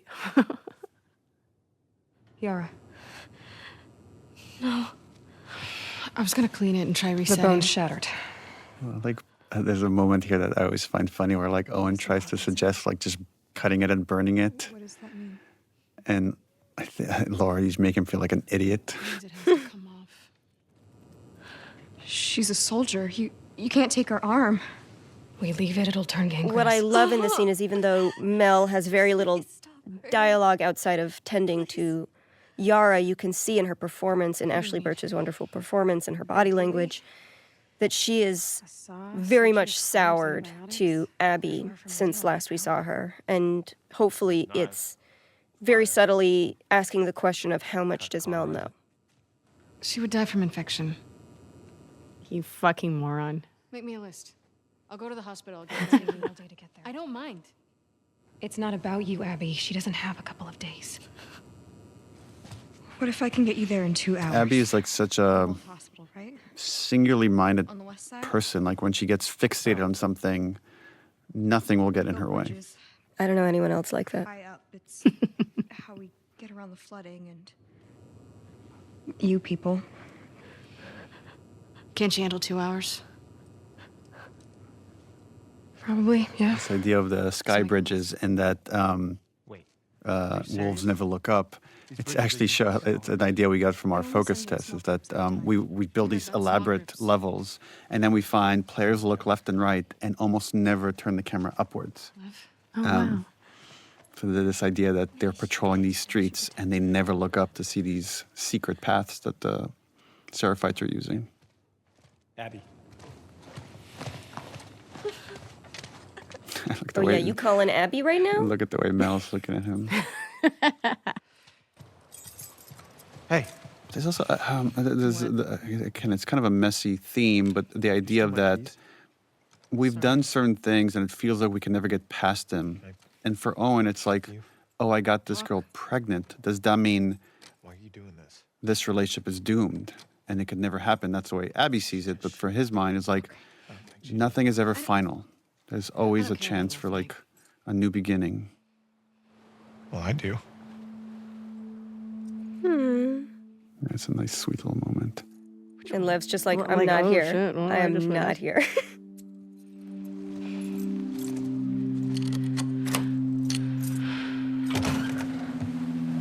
Yeah, there's so much unsaid that, again, we have the privilege at Naughty Dog being able to capture such small nuances of your performance that we don't have to rely on dialogue as much.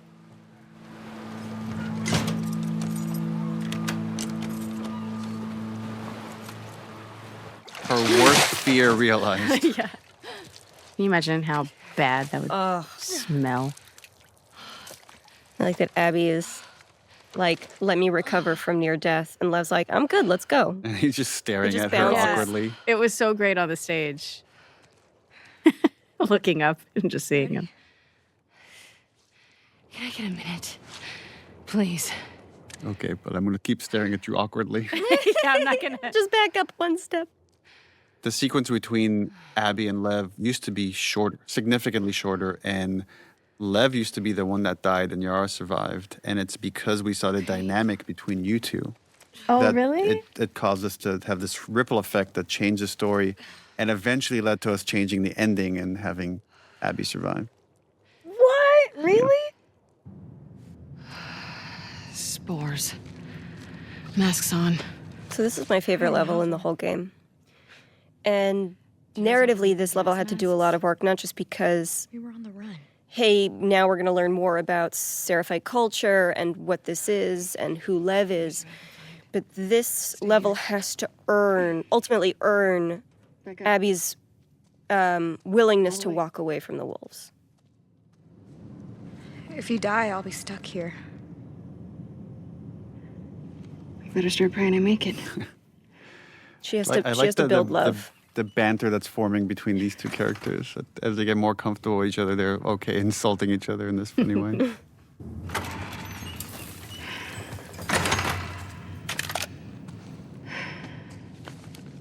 Got you a present.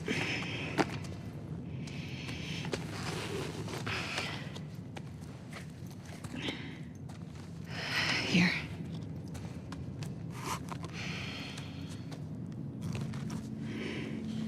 We're taking too long. Can't move any faster. I won't do your sister any good if we're both dead. There. We got this.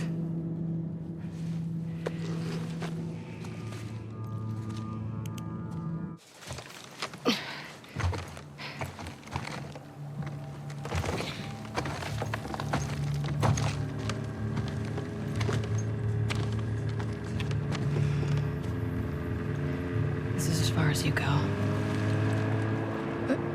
Wait, why? Because they want to kill you. I like that he has no idea what backgammon is. What's backgammon? It's an interesting dynamic because he's been so secluded from the world. He knows even less than Ellie did in the first game.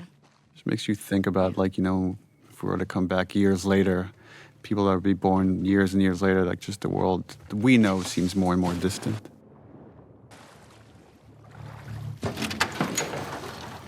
Hey. Vita girl. Abby. Oh. Now from the other side. They got you out here too. Yeah, what a haul. I need some medical supplies. Can you put me where I'm supposed to? Abby, just checked in with Isaac. He wants you back at the farm. Let me talk to Isaac. Talk to him in person.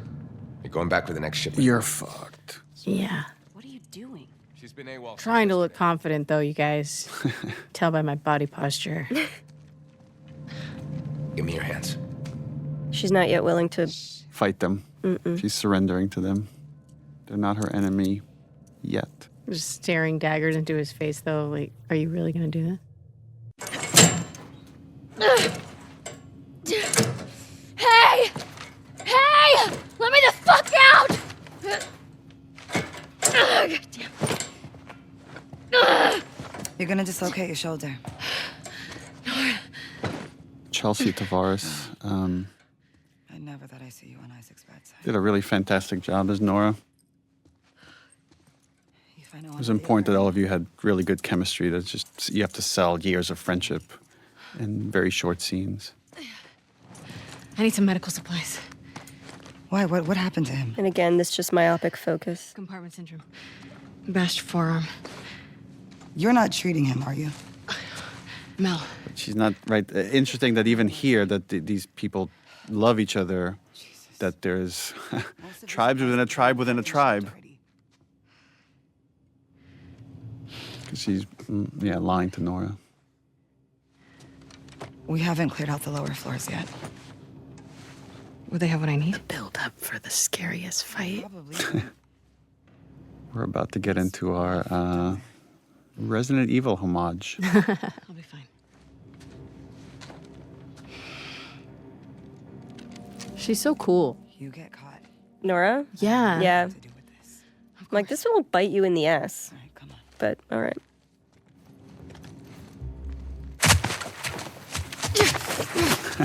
Like that she's ready to pummel whoever it is that grabbed her.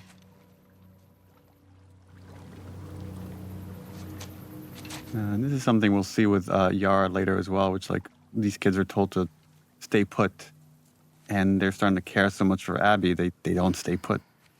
They're all looking for you. What did you do? Nothing. I told you to stay put. I couldn't. Your friends are all over the place. I really like this, the glue that happens between this scene and the next, and showing this river rapids ride, and it has very much this Apocalypse Now feeling that you're cruising through a war-torn area.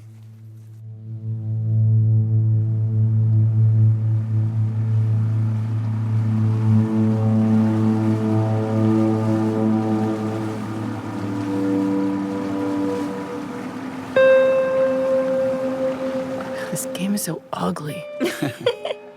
This was this little sequence. I think this was suggested by Joe, our editor on this game. I love these murals. Yeah.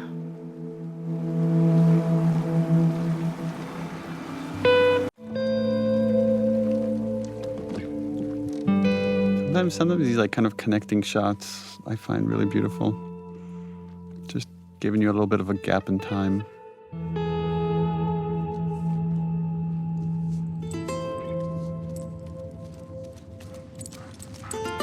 Now this shifted relationship with Lev and Alice. Oh, yeah, and And Lev's it's just like- been taught to fear those dogs. Right. They just rip them apart. And another example of just the beauty of animals in this world and how they represent innocence. Gorgeous baby. I'm staring at the animation on the fingers and how well done it is. Yeah. Well done.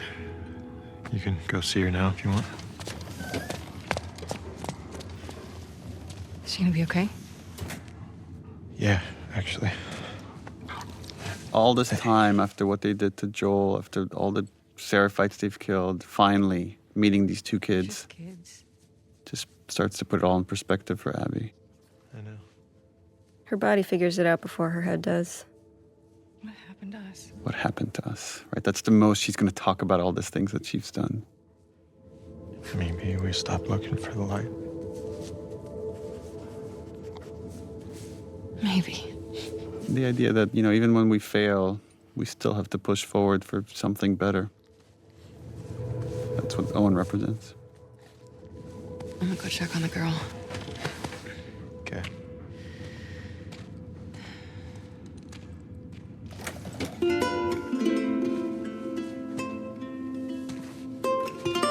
Something so beautiful and sad here when we reveal the missing arm and this exchange of a smile between these two characters.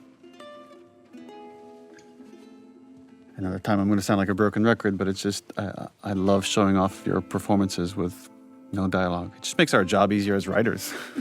Just leave out the writing. That's the secret to good writing. Leave out the writing. And finally, she has one good night of sleep.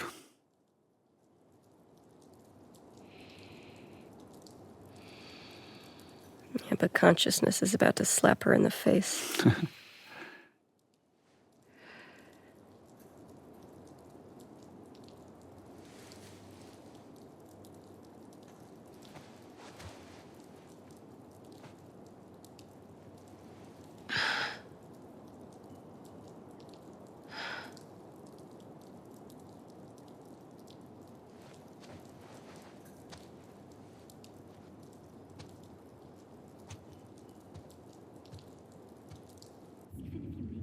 She's not going to come with you. Convince her. We broke the rules. That's all you care about. Owen? Just me. Oof. Yeah. Like that Mel doesn't even, you're not even worth my time to talk about it. Changing Yara's bandages. But then she snaps. She's so powerless in this situation. What are they fighting about? Fuck you, Yara. I wouldn't leave you behind. Oh, this was a fun Love beat doesn't because he did just learn how to say fuck you. Owen invited them to come to Santa Barbara. That is very Owen. She's trying to be jokey and connect with Mel. Talked him out of going by now. Hoping that she doesn't know. Right. Actually, I'm going with them. But not if you come. Oof. What? He may fall for your little act with these kids, but I don't. There's nothing to fall for. Isaac's top scar killer suddenly had a change of heart. It's such an insult, right? But it's like, she probably deserves it. But the idea that she's only being nice to these kids to earn favor with Owen. You're a piece of shit, Abby. You always It's so sad that she doesn't fight back because she probably agrees with her. Oh, fully. Fully. Well, I think Mel is also calling into question, like, can characters change? Can people change? We see it with Joel, but it happens so rarely, right? And so many of our characters are myopically focused and can't change no matter what. So I understand why she feels like this must be bullshit. Yeah, but she finally feels like, oh God, I'm doing the right thing. I'm finally doing the right thing. Maybe I can be better. And then like this right instant back to reality. I like that showing emotion in this world is somehow a weakness. Nice shirt. We iterated a lot on what was on that shirt. We had, Yes. I just I was remember we had just thinking the same thing. all these different designs that were just too distracting, and finally we ended up with something pretty subtle. How's your arm? Because she'd need an aquarium shirt. Why does that otter look so sad? Otter lost its arm too. Lev coming around? He will. I remember a conversation I had with Victoria here about Yara's motivation, how she's she feels like she needs to repay Abby in some way, and she's complimenting her, and she's pulling her in to like find Lev, but more for Abby's sake than for actually finding Lev.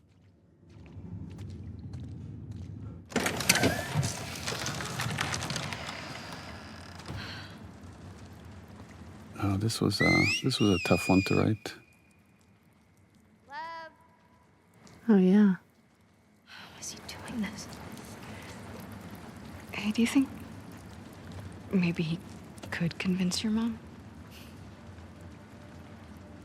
If she saw him like this, she'd strangle him with her bare hands.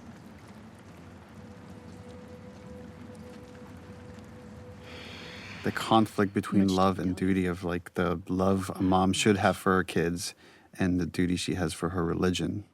I heard some of your people calling him Lily.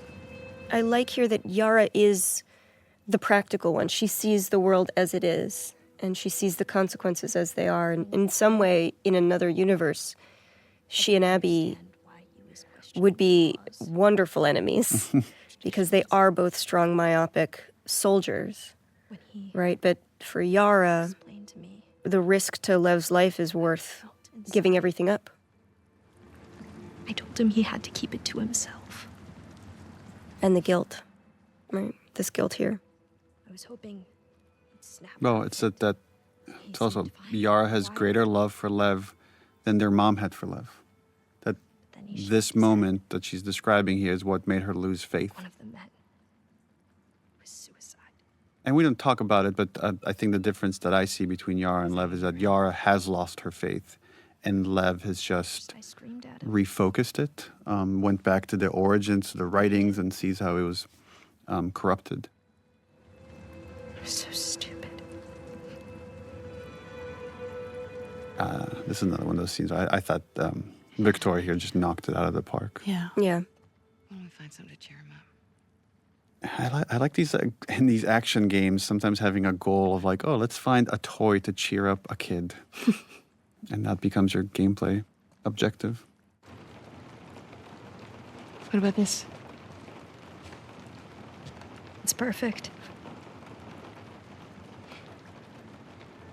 Mel's Another brilliant thing Ashley Swadowski sort of conceived of is you watch the kids visually change and move away from scars over the course of this game. So here we see Yara is now dressed like a civilian, but she still wears the braids. Sorry, I didn't realize you owned everything in the aquarium. She's not fully letting go. My aquarium, my stuff. I'm just kidding.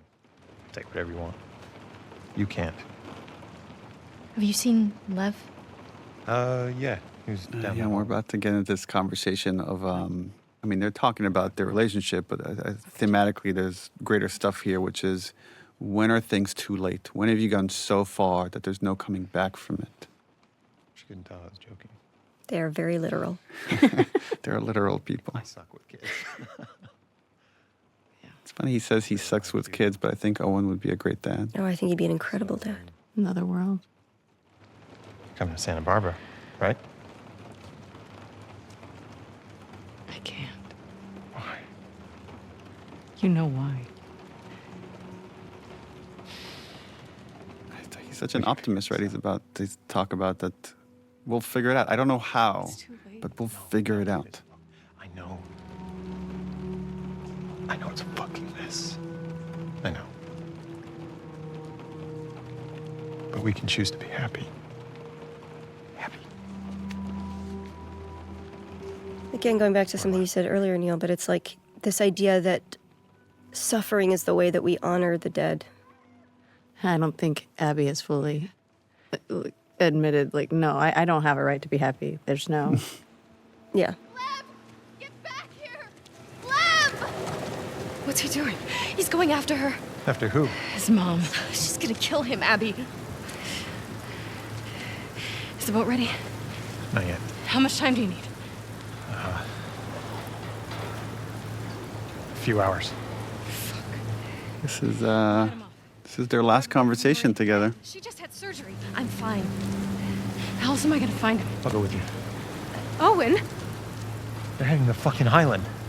Exactly. I'm not gonna let her go by herself.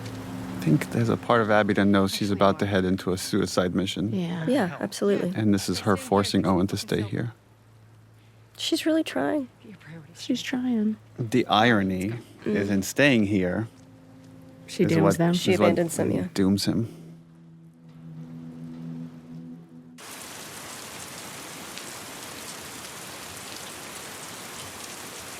I don't know when it is in gameplay that you realize, like, oh God, I killed them all as Ellie. You know what I mean? What did I do?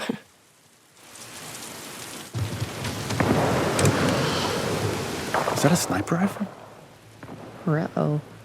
Stay on the dock. I'll go get a boat and pick you up here. No, I can help. Not with this. Girl, you have one arm. She is so tough. She's badass. But yeah, Abby doesn't want any more blood on her hands. So just like with Owen, she wants Yara to stay behind. Get down! Abby, what the fuck? Manny. You by yourself? Yeah. I really like the dynamic between Abby and Manny. Sniper's a fucking bro. Just a couple of bros. A couple of bros. We're supposed to hit the island tonight. Then this pendejo showed up. Tommy's so Send the cool. guy to call for help. It's so interesting how very few players guessed that this was Tommy right here. Oh, really? Yeah. I need one of those boats. Now. Just because it's been so long and you forget about there's a whole other cast of characters that are on this island, and now these two stories are starting to merge. Right, at first it feels coincidental, like, oh, she just happens on Manny. It's like, no, Manny was targeted. The revelation, it's Tommy. What? No wonder he was so good. Like, oh right, this whole other game that's happening finally collides.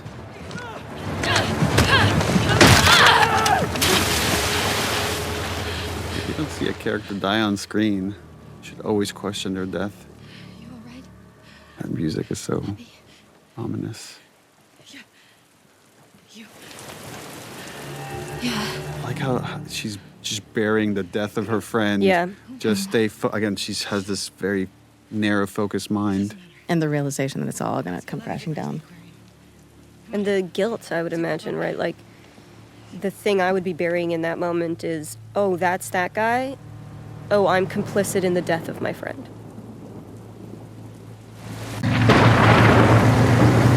There's another one of those that's, if you were to see the making of it, it'd be so funny because they're like, okay, and wave. And wave. And you'll have to act the physics of the boat. And then later, the animators like touch it up. In the earlier days of this game, there were 5 days that the girls were sort of doing their thing in Seattle. And now we're on their territory.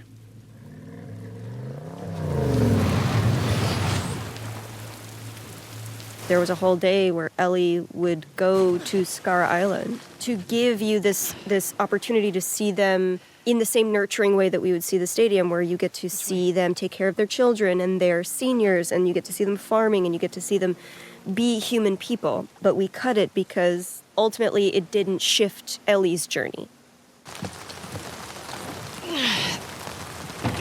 Oh, this scene. This is a heavy scene. Mm. Unlike the rest of the game, which is just a comedy.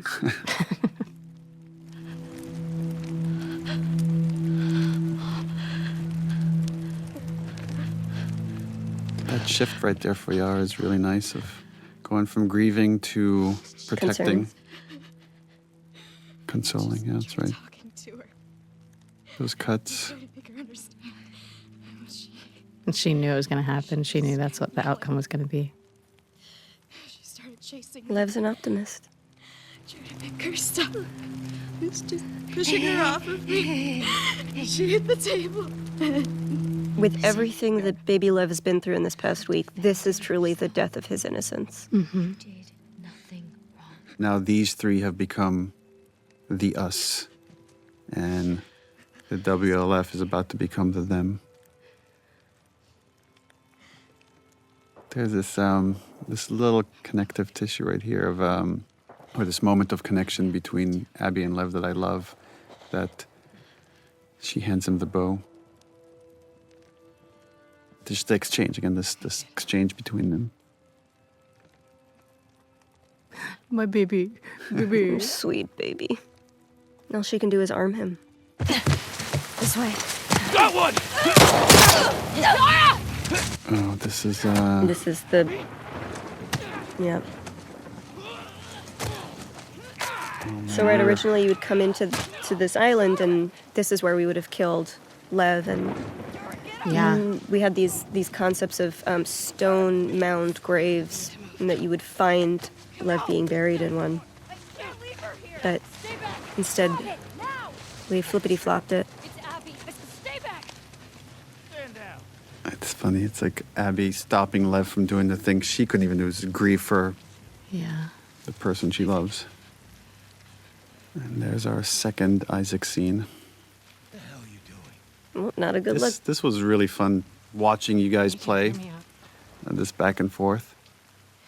It's like every other time you've been able to reason with Isaac, but he's at the end of his rope. He's not one of them, please. Abby, move. God damn it, he's just a kid. Isaac doesn't see a kid, you know? 3 seconds to get away from that scar. 1. You really gonna shoot me? 2. I'm not fucking moving. That facial expression was great. No! What the fuck? And Jeffrey Wright gave us a lot of deaths, a lot of falling in all these different ways. I remember that. This was another one of those where we wanted to make the volume feel bigger and run with the characters. And then we had a hard time, I don't know how much you remember, Laura, of like getting this beat to land right here, this exchange between the two characters, until we somehow, I don't remember the exact order of events, but we came up with this line right here. You're my people. Yeah, we were on the stage and it just wasn't quite working. And you came to me and you said, let's come up with let's brainstorm some other lines. And I said, you're my people. And you're like, okay, that's it. And you just walk back on set. And it really, it's become my favorite line in the game because it is, to me, it is the unifying idea. This one here is actually one of my favorite scenes in this game. I agree. This one's really great. It's just the visuals, the exchange, how far we've come. Just the idea that he's cold. The weather. She's so Joel here. She's just such a dad here. This is, again, this is one of those things that's very easy to write on the page. She takes her jacket off, she wraps it around Lev. Very hard to execute and make it look good.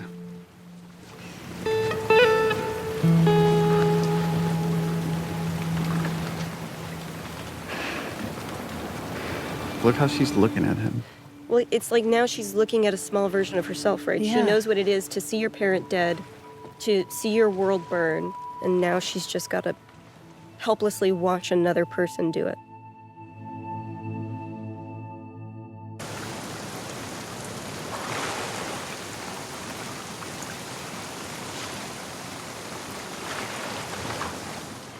This is, again, where the two stories are barreling into each other. And we have a series of losses. I mean, there's this nice dramatic irony. The player already knows what's waiting for Abby inside, and they're like, oh my God, oh my God, oh my God. And they're waiting to see how this If they plays out. remember, a lot of people forget. No. But as soon as they see Alice, Oh yeah, Alice is the that's the the trigger. giveaway. What can you say to someone that just lost his mom and his sister at the same moment? Alice is the only dog that actually has to die in the game, which was a fun thing during press when people would be like, why do you want us to kill dogs? And it's like, you don't actually have to in any of the setups. They're all voluntary kills, but Alice is the only requisite one. I'm pretty sure we're always careful to say you don't have to kill dogs, but we didn't say you don't have to kill a dog. Dog. The cutest dog that you play fetch with.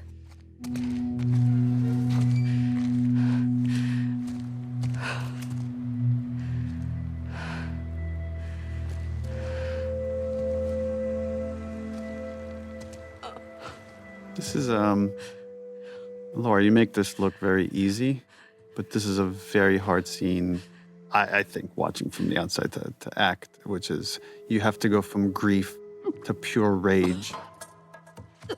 I think, Hallie, this was your throwing up that you wrote into this scene. Yeah, probably.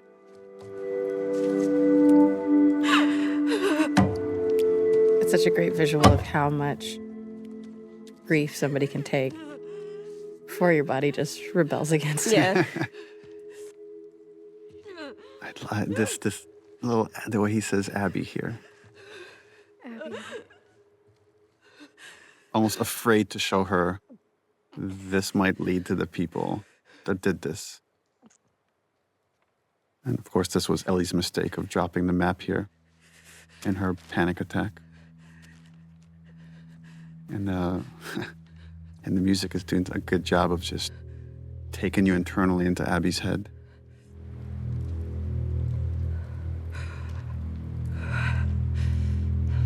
Now she's regressing back to the vengeful spirit she was before.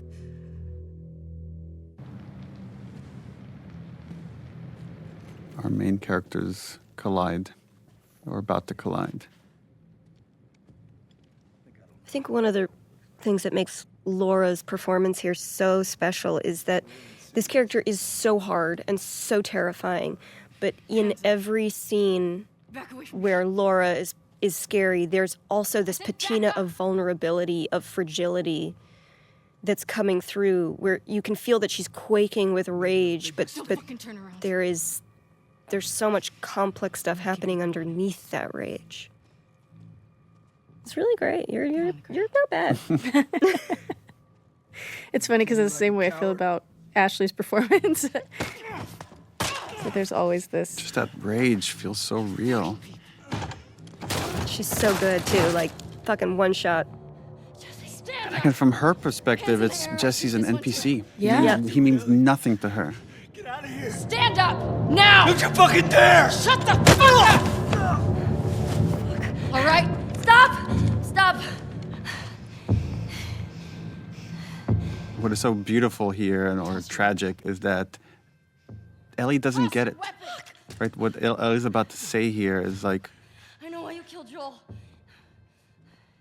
He did what he did. well, he did it to save me. There's no cure because of me. And Abby's like, what? Not about that. I don't know how much Abby cares about it. It's about her dad. You killed my friends. Like, I showed you mercy. And you wasted it. Get off of her! And Clara's were so uncomfortable here. Like, I have to go up against Ellie now. And this is very much by design. Who is scary. She's wily, but you're beefy. Stay here.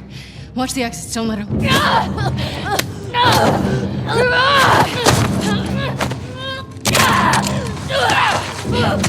If I remember correctly, Ashley, we had you like have water in your mouth when you delivered some of the lines here, because your mouth is meant to be filled with blood.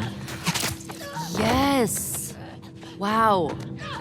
Okay, because I remember I was, as my usual, I was like, why am I just laying here?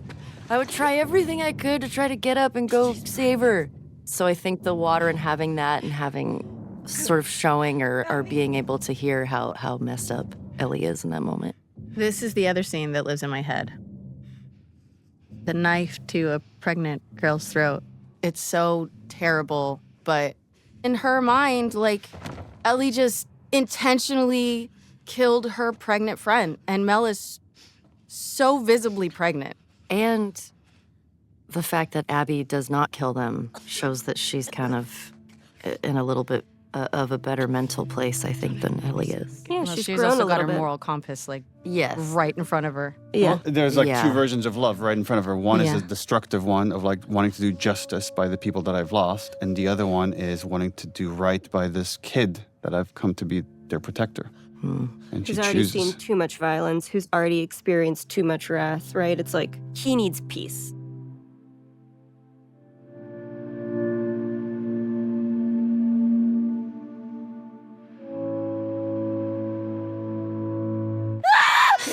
Ellie? Hey. That poor baby. That poor baby. Yeah. We had a lot of conversations here about Ellie's thought process, the things she's not expressing, but she put the baby's life at risk right now, right? It's like, who knows what, and when she's in this fog of PTSD, what she could have done. This is the moment for Ellie where it's never going to get better. It's not going to get better, and she's put her family in danger. So it's probably better to just go. Well, Dina is also trying to sweep it under the rug, and this is what's going to happen in the next scene. We're like, let's just go back to bed. Everything's fine. If I could buy another week, maybe she'll get a little bit better. Or even just the distance to speak. It's just like when somebody's really in the thick of like the panic and the fog of grief like that, it's like you do kind of need time. Yeah. in order for them to kind of continue to progress through the stages. But it's like Ellie is refusing to move through these stages. And so like, I feel like when we were doing this, like the patience that I have with it was that it's like, maybe she'll move to the next stage soon. Maybe we're getting there. Maybe that's what we're getting to.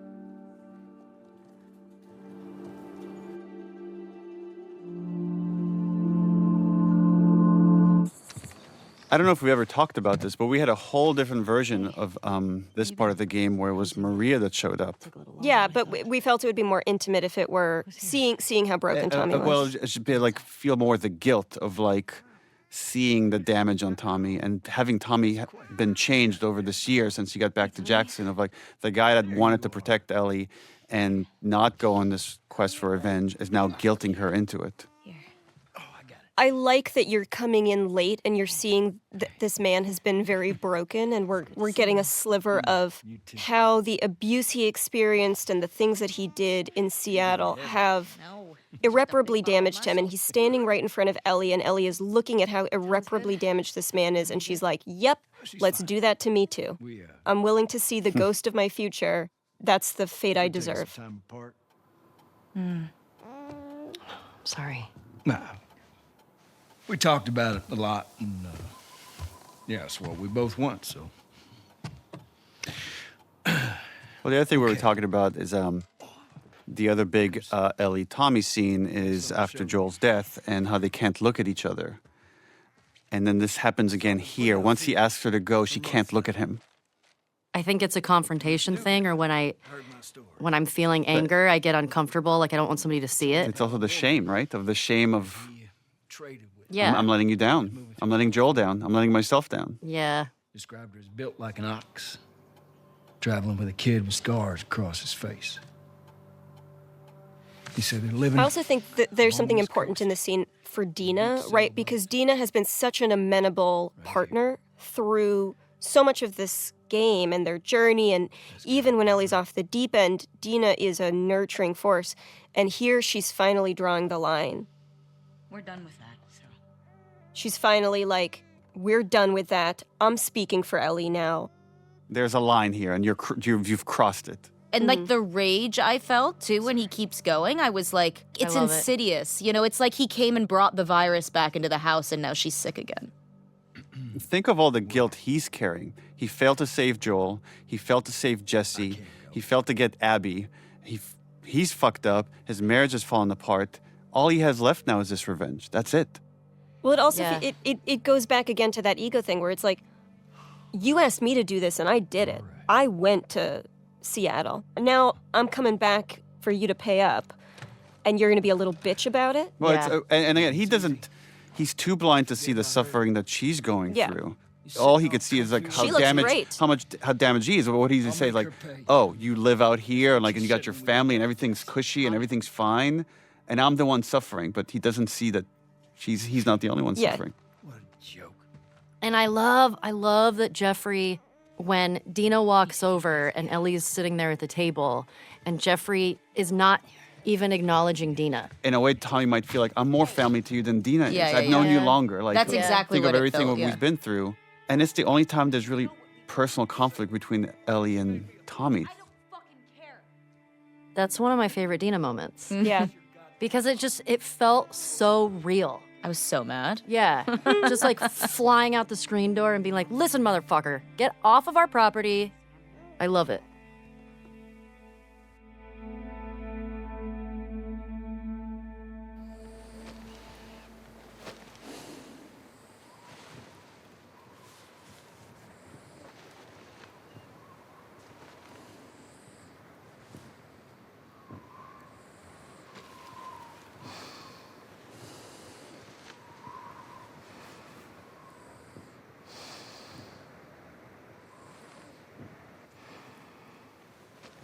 So this was one of the first things we shot for this game. Yep. There's so many characters here. We had to shoot this in multiple batches and then stitch it all together. I did several days just dancing. Yes. Yeah, remember we brought a dance choreographer that spent some time with you, Shannon. Yeah.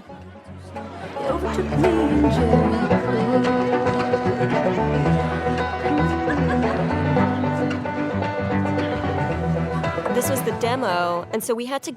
This was tricky because we're introducing to the world a lot of new characters with a lot of interesting dynamics, and trying to do that through exposition, but as thin an exposition as possible because, dear God, nobody likes exposition. It was hard. What happened?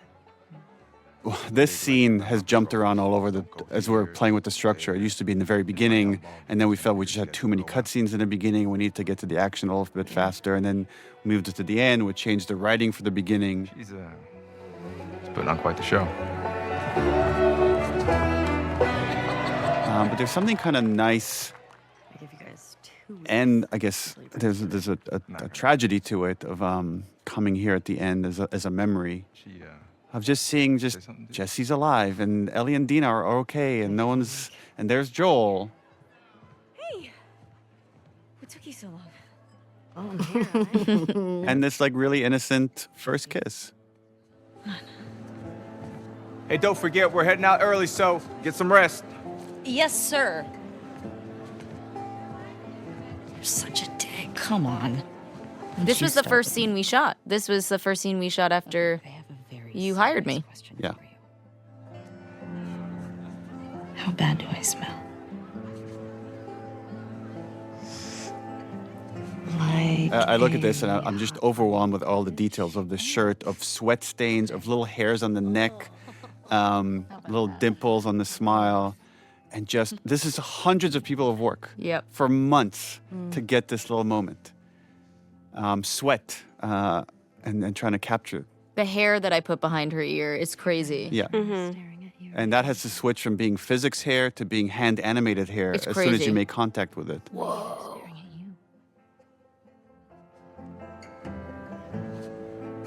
Or not. And even just the kissing, like, I mean, it's just, it looks so realistic. Yeah, and it's actually a combination of several performances all stitched together right here. And then the lighting has to change from shot to shot. It's interesting highlighting the bracelet that's back on Dina's hand. It's a nice reflective moment of like how innocent things were for all these characters. Yeah.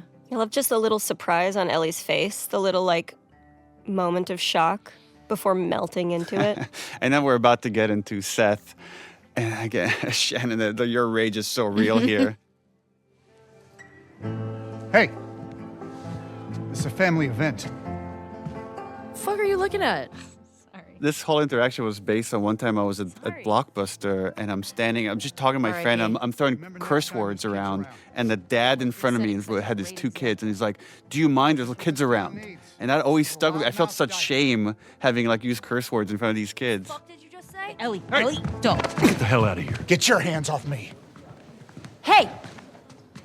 Enough. Come on, you. Let's go for a walk. What about them? You worry about yourself. I feel so bad for Joel here. Ugh, me too. What is wrong with you? She doesn't want to be under his shadow anymore. No. But he can't help himself. He's just trying to. He's trying to dad. Someone is hurting her, and he's going to stand up for her. Oh, Papa Bear. Yeah, you know you were an asshole. Yeah. Yeah.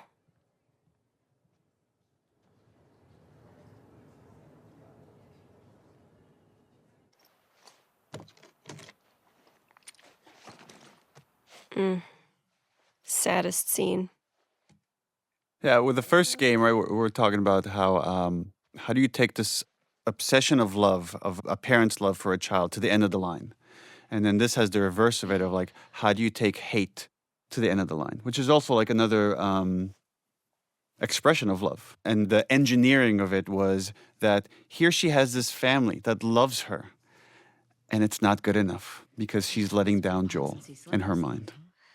I love the different energies that you both bring to this scene where Dina is giving it her everything in this fight, and Ellie just has to shut down. This scene, my God. I was so hard to leave you because you were so upset and so broken and so sad. And I was like, I should, my mistake.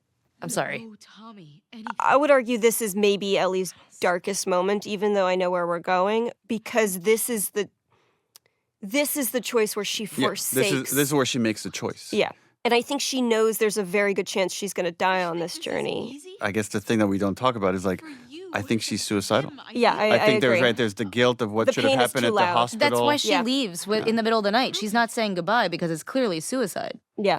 When the pain gets too loud, she's not there anymore. She's incredibly vulnerable, but she's completely disassociated, and there is this absolute rejection of everything that is right. I'm just supposed to sit here and wait for you. At that point, like, you know, you're not talking to the person that you're in the relationship with. You're talking to the grief. And so it's like the convincing comes into like, are you even in there anymore? Like, can I just find you for 1 second? And she's just fully gone. Both characters have very clear goals, and then there's an obstacle, and then they keep ratcheting out. Like Dina just ups the ante over and over and over until the last bit is ultimatum. Even the grabbing of the face. And then she pulls her hands down. And that's it, she knows. Philosophically, with this game, what we wanted to do was allow our characters to make immoral choices that the audience would not be on board with. Up until now, like, we shed some of the audience of, like, you know, the Nora torture. Some people have issues with that, or certain other kind of violent moments. But here we lose almost everybody. And it is by design in that way of, like, you're now, like, playing this thing that you are not on board with at all. You have to keep going. And in a way that does align you with Ellie.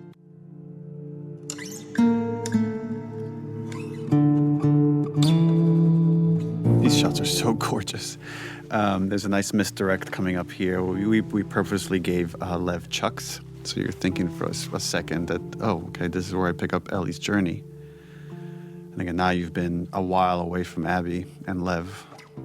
And now Lev has fully shed his Seraphite exterior. Has hair. I love to see their growth, their relationship in this moment. Okay, Constance. In letting go of hate, Abby has taken on Owen's optimism, Owen's hope. This thing that was just this flame that was almost completely extinguished within her. Somehow in all that tragedy and all that horror, she was able to find it again. Her face seems brighter, it seems lighter than it has been the entire game. Come on. Even in the flashbacks.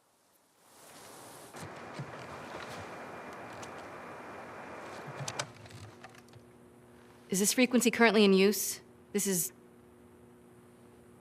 so small, but I love What? the hope. Again, it's just like she has a bit of hope here, and then it's cranked up to 10 when she hears the fireflies on the other side of this radio.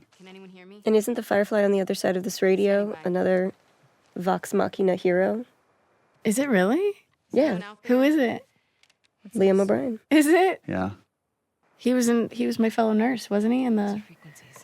He was. Yeah, we your were with the fellow two nurse nurses. in Last of Us 1. Is this frequency currently in use? This is Abby from Santa Barbara. Is anyone out there? There's a nice reaction here that Lev has to Abby's, again, singular obsession of now finding the fireflies. And he's ready to give up. Can anyone hear me? Hello? And she keeps going in desperation. I love artistically how the character models for Lev and Yara were kind of a blend of both of the actors' faces, because now I'm like looking at baby Lev, but I feel like you can see some spirit of Yara still. Is this frequency currently in use? Hello, this is Abby from Santa Barbara. Can anyone hear me? If anyone can hear me, please reply. Please answer. Don't give up. Like that, this was perfectly shot, like we're pulling away from her, that this is how the scene's going to end. 24, 25 Constance. We got a tip I about a don't know base. why but I get weirdly emotional in this scene. Fireflies. I'm a firefly. Maybe just seeing how happy she is. Where were you stationed? I was part of the Salt Lake outpost. Like that little head shake. God, I'm so awkward. I mean, I guess I'm a firefly. I kind of disavowed them, but Dr. Jared That is who I truly am. He was my dad. Well, how about that? We pulled everyone back Like to the satellite Liam's stations. acting right here, like in the reply. How about that? Like, holy shit. 200 strong now, with a few more every month. Owen was right. You're about to get 2 more. How do we find you? It's, Oh god, yeah, that's there. There it is. Approach the large domed building in Avalon. We'll find you. Okay. Look at like the way Lev looks at her. He's happy for her. Looking forward to it. Good luck, Abby from Santa Barbara. Well, it's also like Over and out. there's a possibility of community here again. Yeah. Well, I'm sure everything's going to turn out fine for these two. But it needs to.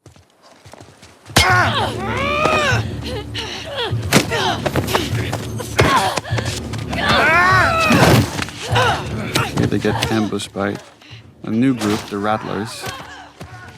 The Rattlers are the worst people we've encountered in the game for both practical reasons, which were we want you to get to see Ellie at her most vicious, most violent. We want her kills to feel brutal and justified. And we want to feel like Abby and Lev, were they not saved, would have died. There's also, with this group, wanting to make them really awful, to play a little bit with tropes and structure and misdirect the player, that in a lot of these stories, you have these two characters that you're rooting for against each other, and then there's a really evil force, and you see them team up, and they're going to work together to defeat the bad guys. And that's not how this plays out at all. That always felt a little too cliche, and I don't know if it really spoke to the themes of what we're trying to say here. But we wanted the player to think that's what's going to happen.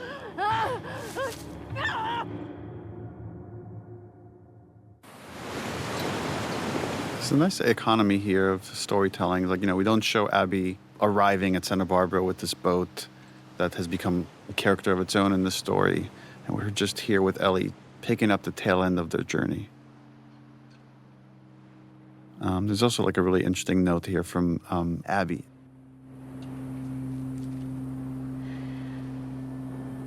And it's also the first time we're seeing just how emaciated Ellie has become.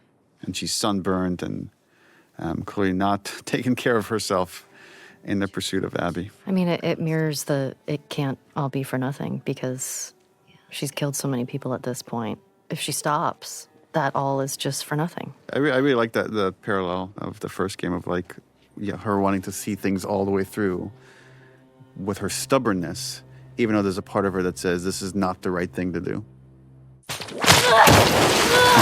Yes. Nice mirror here of the injury Joel had in the hospital in the first game. We're constructing this. We wanted to injure Ellie badly. So again, she's choosing the pursuit of this thing over her own health, that she will likely die if she sees this all the way through. I would argue she is dead already. Mm-hmm. Doing this upside down hair was such a pain. Because they have to, essentially, you can't just move the hair upside down. You have to remodel the whole thing.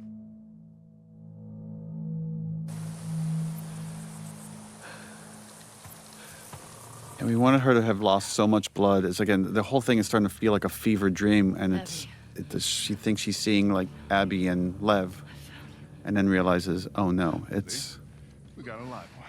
very different people. Travis and Logic. This was another moment to show how far Ellie has come, and how easier it is for her to kill someone in cold blood now versus the earlier parts of the story. And one more instance where she could use her superpower of being immune to get herself out of these jams. And what she's employing here is very similar to what Nora did to her, which is like try to insult them so they could get reckless, and in that recklessness she'll find the opening. Something funny? Looks like you shit your pants. It's a good trick. I remember in this scene when I take the gun off of Bobby, the strap. In one of the takes went across his neck, and I gave him a really bad rope burn. Oh no! Because I just like yanked it really quickly, and he had that for about a week. Oh It no! looked really. I was like, oh no! It looked like he was strangled or something. But he looked badass. He was so excited. It was like, oh my God, Ellie killed me. He was such a fan of the game. Right. He was excited. I love how efficient that action is right there. Of just grabbing the gun, spraying across his legs. And watch this little smirk that you give when he points out your bite. Because he doesn't know you're immune. No one's immune. She had a scrawny kid with cuts by his mouth. Travis Willingham. Look at your face there is like the. It's like she's getting another hit of her drug. Of like, I'm actually back on the trail. She's so close, you can feel it. Watch this smile. Looks at the bite. Right. Talk. There. She's in a holding cell at our camp. Where is that? Head that way till you hit the railroad track. That'll lead you to a resort. It's like, had this exchange happened earlier, if she killed someone in cold blood earlier, there'd be a very different reaction. It's like she's becoming more and more like Joel at this point, more and more capable and more cold about the violence, where she could just execute it and move on and not think twice about it. I think at this point she's completely disassociated from the Ellie we've ever known. Staring him in the eye as he's dying.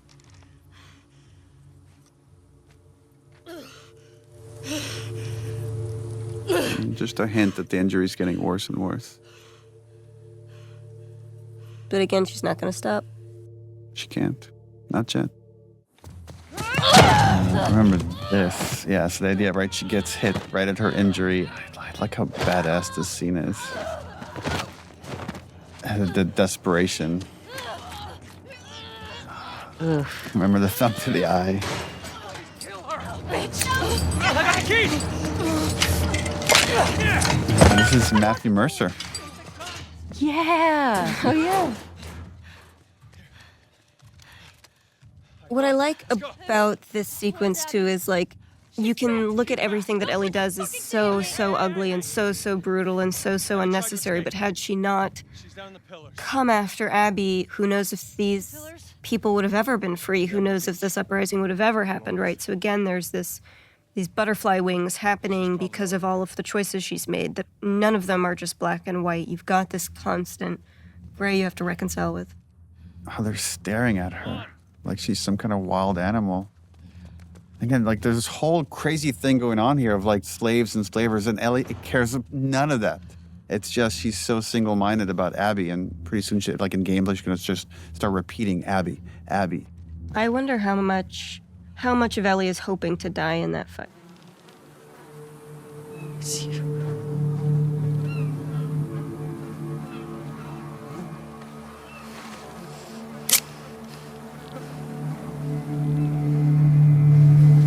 But I love how surprising the speed is, right? It's like you keep moving towards this idea of this fight, and the whole way you're like, Ellie, you're too fucked up. Don't do this. Don't face Abby. We know what she's like. And now you come to this absolutely wrecked, frail.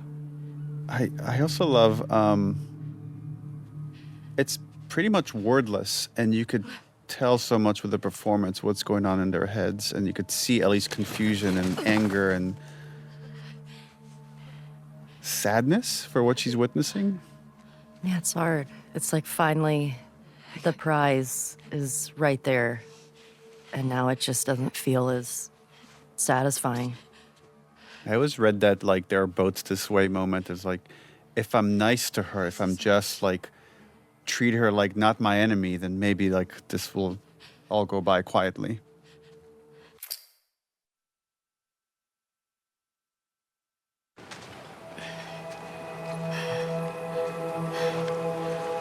To me, this is a really nice mirror beat of Joel with Ellie, Joel carrying Ellie, right? And so you have that invocation, and Ellie just has to watch it, has to watch this embodiment of somebody who represents every good part of Joel.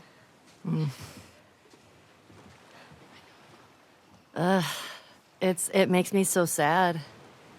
This scene.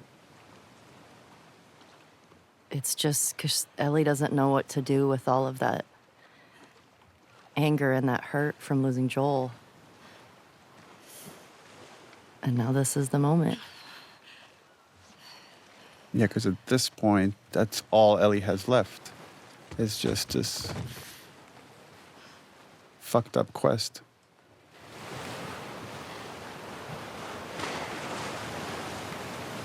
Yeah, imagine having that image stuck in your head and not knowing how to get rid of it. Yeah. And killing somebody else is not going to do it, but You have to get to that point. You have to realize it yourself. Mm-hmm. This was we actually had a really fun day. Yeah. As hard as this scene was, and it's so funny doing this with one of your best friends, of just like fighting each other, pulling her hair, being like, get out of here, let's fight, kick me.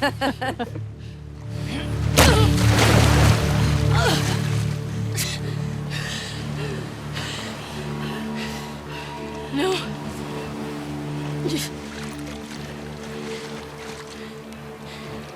I'm not gonna fight you. I think that threat is fake, right? It's, I don't think. Yes. I don't think. She's bluffing. I absolutely think she's bluffing. Really? Yeah. Yes, but I agree. But what would have happened if Abby was like, No. no? Like, I feel like she still would have pushed that. I would think she would have pushed that knife in. This is great that there's all these different interpretations. That's 'cause so I cool. I don't think she would.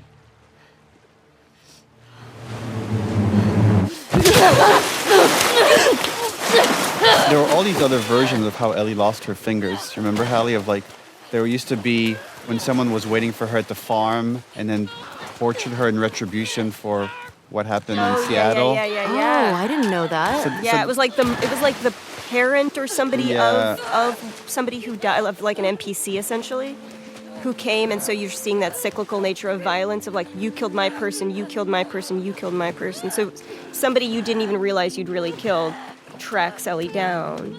Wow. I love how you pin her with your knee. Yeah.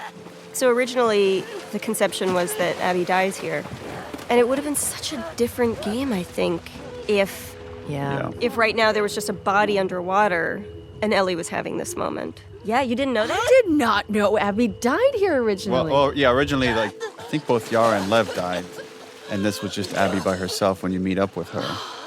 And then Ellie kills Abby. Prof. Yeah. I think leaving Ellie with 3% of the humanity that she got from who she was, that good kid, that scrappy kid that Joel helped shape. I think if she killed Abby, you would never see that kid again. And this gives a hope that she's still in there a little bit and could be maybe revived in the same way that Abby was revived in the right circumstance. I agree.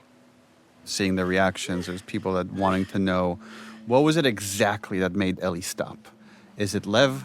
Is it this memory of Joel? Is it everything she's experienced? Is it just like Abby's state, that it's not this person that defeated her in the theater? And to me, it's all those things. The way our brains work is so messy. And that's the story was always meant to be very messy in that way, that there aren't these clear-cut answers. To me, that moment is 2 more seconds, this girl is dead. So I already know what this feels like. I can see what I'm going to feel like 5 seconds from now. Yes. And it's no different. Yes. So why?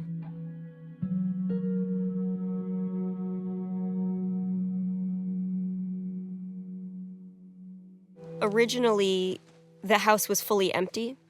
And there was a concern, I think, that we had that it's going to feel like something bad happened to Dina, and we don't want to make it feel like it's... Right. That's the thought in her head. It's more, Dina has made that choice to move back. She had to move back, too. She couldn't stay there alone with a baby. It was too dangerous. But I do think there's something poetic in, like, she didn't take Ellie's things with her. There wasn't I'm waiting for you, I'm going to build a home. It's I'm letting this die, here. And I'm going to let everything rot for you. Well, that's really bleak.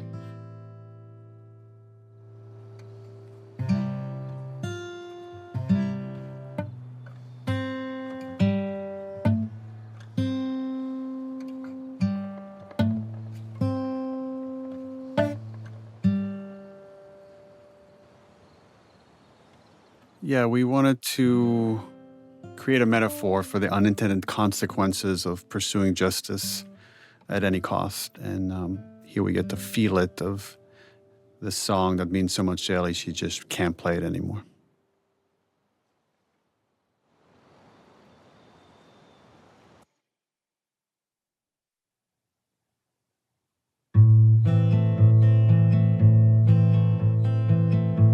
Also interesting thinking about Joel's headspace right now, like just been humiliated by Ellie in front of everyone.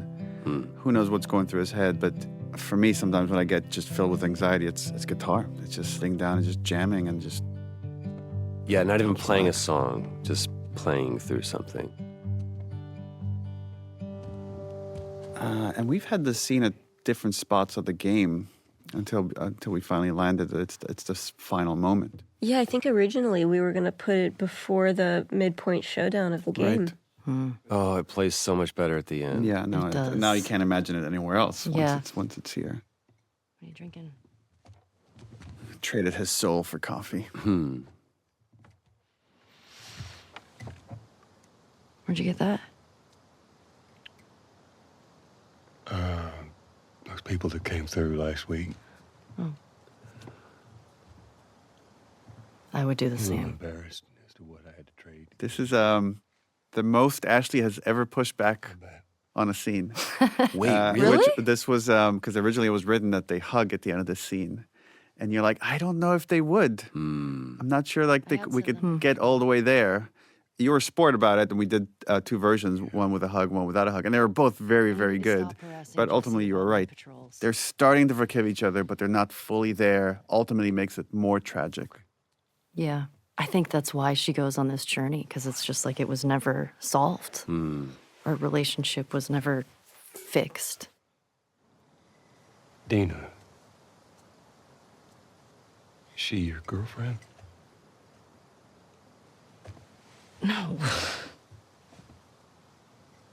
No, that was just one kiss. It doesn't mean anything. I don't know why she did that. But you do like her.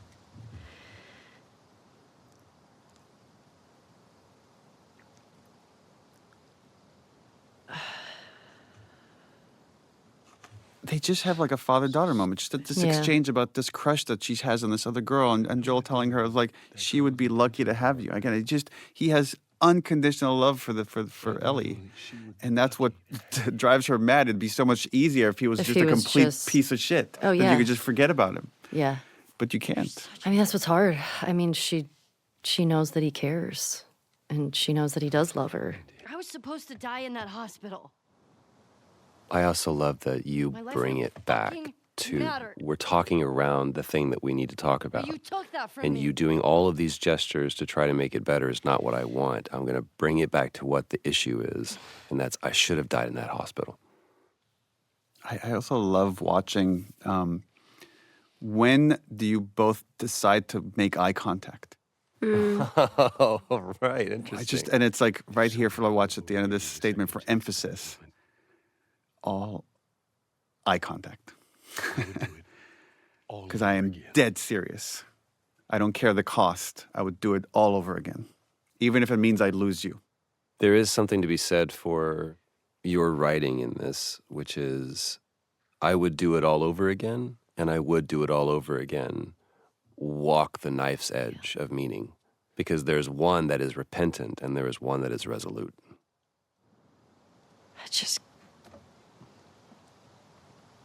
I don't think I can ever forgive you for that. Like this false moment, I can never forgive you for that. And he's ready to accept it. And then he's all of a sudden, but I'd like to try. And then I think the waterworks for everyone just start right here. Oh. We did a lot of work of just writing these scenes and not being heavy-handed to talk about theme, but there is something about just the placement of the scene here. And it's a scene about getting over some horrible transgression that one feels. Because there's other things that are worthwhile in this world than just kind of living in this resentment next to the moment where Ellie decides to let Abby go. And whether she fully forgives her or not almost doesn't even matter. It's just she knows there's other things in life that are more worth putting your focus on.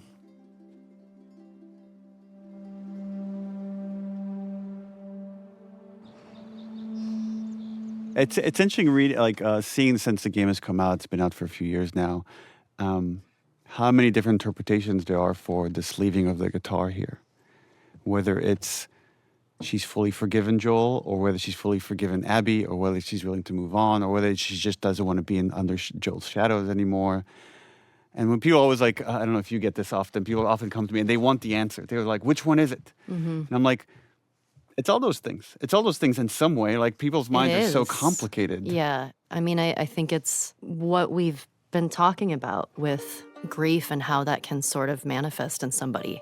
I'll caveat by saying this is my own interpretation. And it doesn't mean that it's right. It's just mine. But sometimes you have so many triggers for trauma that you just need to let anything that might trigger you, you just have to let it go and start over.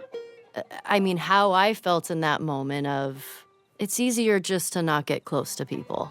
We know when we were writing this, we had so many conversations about leaving it on a hopeful note. And even though it's very dark, I do find it to be a hopeful note. It's left with that question of once you've committed all these atrocities yourself, can you come back from that? And we saw that Joel was able to, and then maybe Ellie could as well. I remember when you guys told me that was going to happen, and I was very nervous. Man, what a journey. It's a long game. It's a long game. I'm curious, how do you interpret her leaving the guitar behind Ashley? Because she could have taken it with her. She could learn to play left-handed. I think that so much of it is... I feel like it's a lot of things. I feel like some of it is... Deserving is not the word that I'm looking for, but I feel like there's a part of Ellie that's like, you know what, this is part of a life that I had that I now have to kind of leave behind because of the choices that I've made and the things that I did. And I think it's going to be easier if I just leave it all and not have to go back and try to visit it every day. And I think also having if she did take the guitar with her, that would be a constant reminder of Joel. Like it would be triggering. It would be triggering in a way. And I think, if Ellie had therapy in this world, it probably would have ended differently. But as someone who knows... Like when you go through stuff and you just kind of trash compactor it down into your body and not deal with it. I think that's kind of where she's at, but kind of just if I leave it all behind, this is what I kind of deserve. Do you think if she leaves the guitar behind, she's hoping that she will no longer have the... Yeah, I think there's a little bit of that there, of maybe if I don't have this reminder, I'll get over it, because trying to find revenge and retribution, that didn't fill that hole. What do you think it is? What do you guys think it is when you were thinking of leaving the guitar there? And specifically because cutting off the fingers was a very strong choice to not be able to play the guitar and have that connection anymore. Sometimes it's hard to kind of reverse engineer what was the inspiration or the process, but I find playing guitar so therapeutic. And I associate music with specific times in my life and memories that then if someone were to take that away from me, and especially if I were responsible for the reason it's taken away from me, then it might be too hard to just constantly play it badly, or especially this particular guitar that's gifted to her by Joel. And her memories with Joel are, I think, mostly positive, but it's mixed with some negative stuff and the journey of the first game. And this is a point where I think she wants to start over, that she came to the brink of being a villain. And in some ways she was, and she probably killed many people on this journey that might not have deserved that fate. But I think now she wants to go on a journey to reflect on that and find a different purpose. I'm curious, maybe Ashley and then Laura, like, how do you feel years later now? People had very strong reactions to this game, both positive and negative. And how do you feel about it? I feel like I have so many feelings about it. I feel like now having some years behind us of the game being out, I love this game so much, and I think it's such a beautiful piece of media because of the story and the narrative and what it has to say, and that's so much to Hallie and Neil. I think the aftermath, when it first came out, seeing what Laura had to deal with, my friend, and you guys, and all of us, of something that we cared about so much, and in the process of 5 years of making this and all of the hands that touched it. And there was a period that was rough because you're getting this judgment from people who don't fully know the story and it was hard. It was rough. It was rough. Yeah. I think there was a lot of after too of people but I don't feel like when we were playing the game that, yeah, Ellie is making some really strong decisions. But it's funny, a lot of people would come up and be like, dude, Ellie's like a murderer. What happened to her?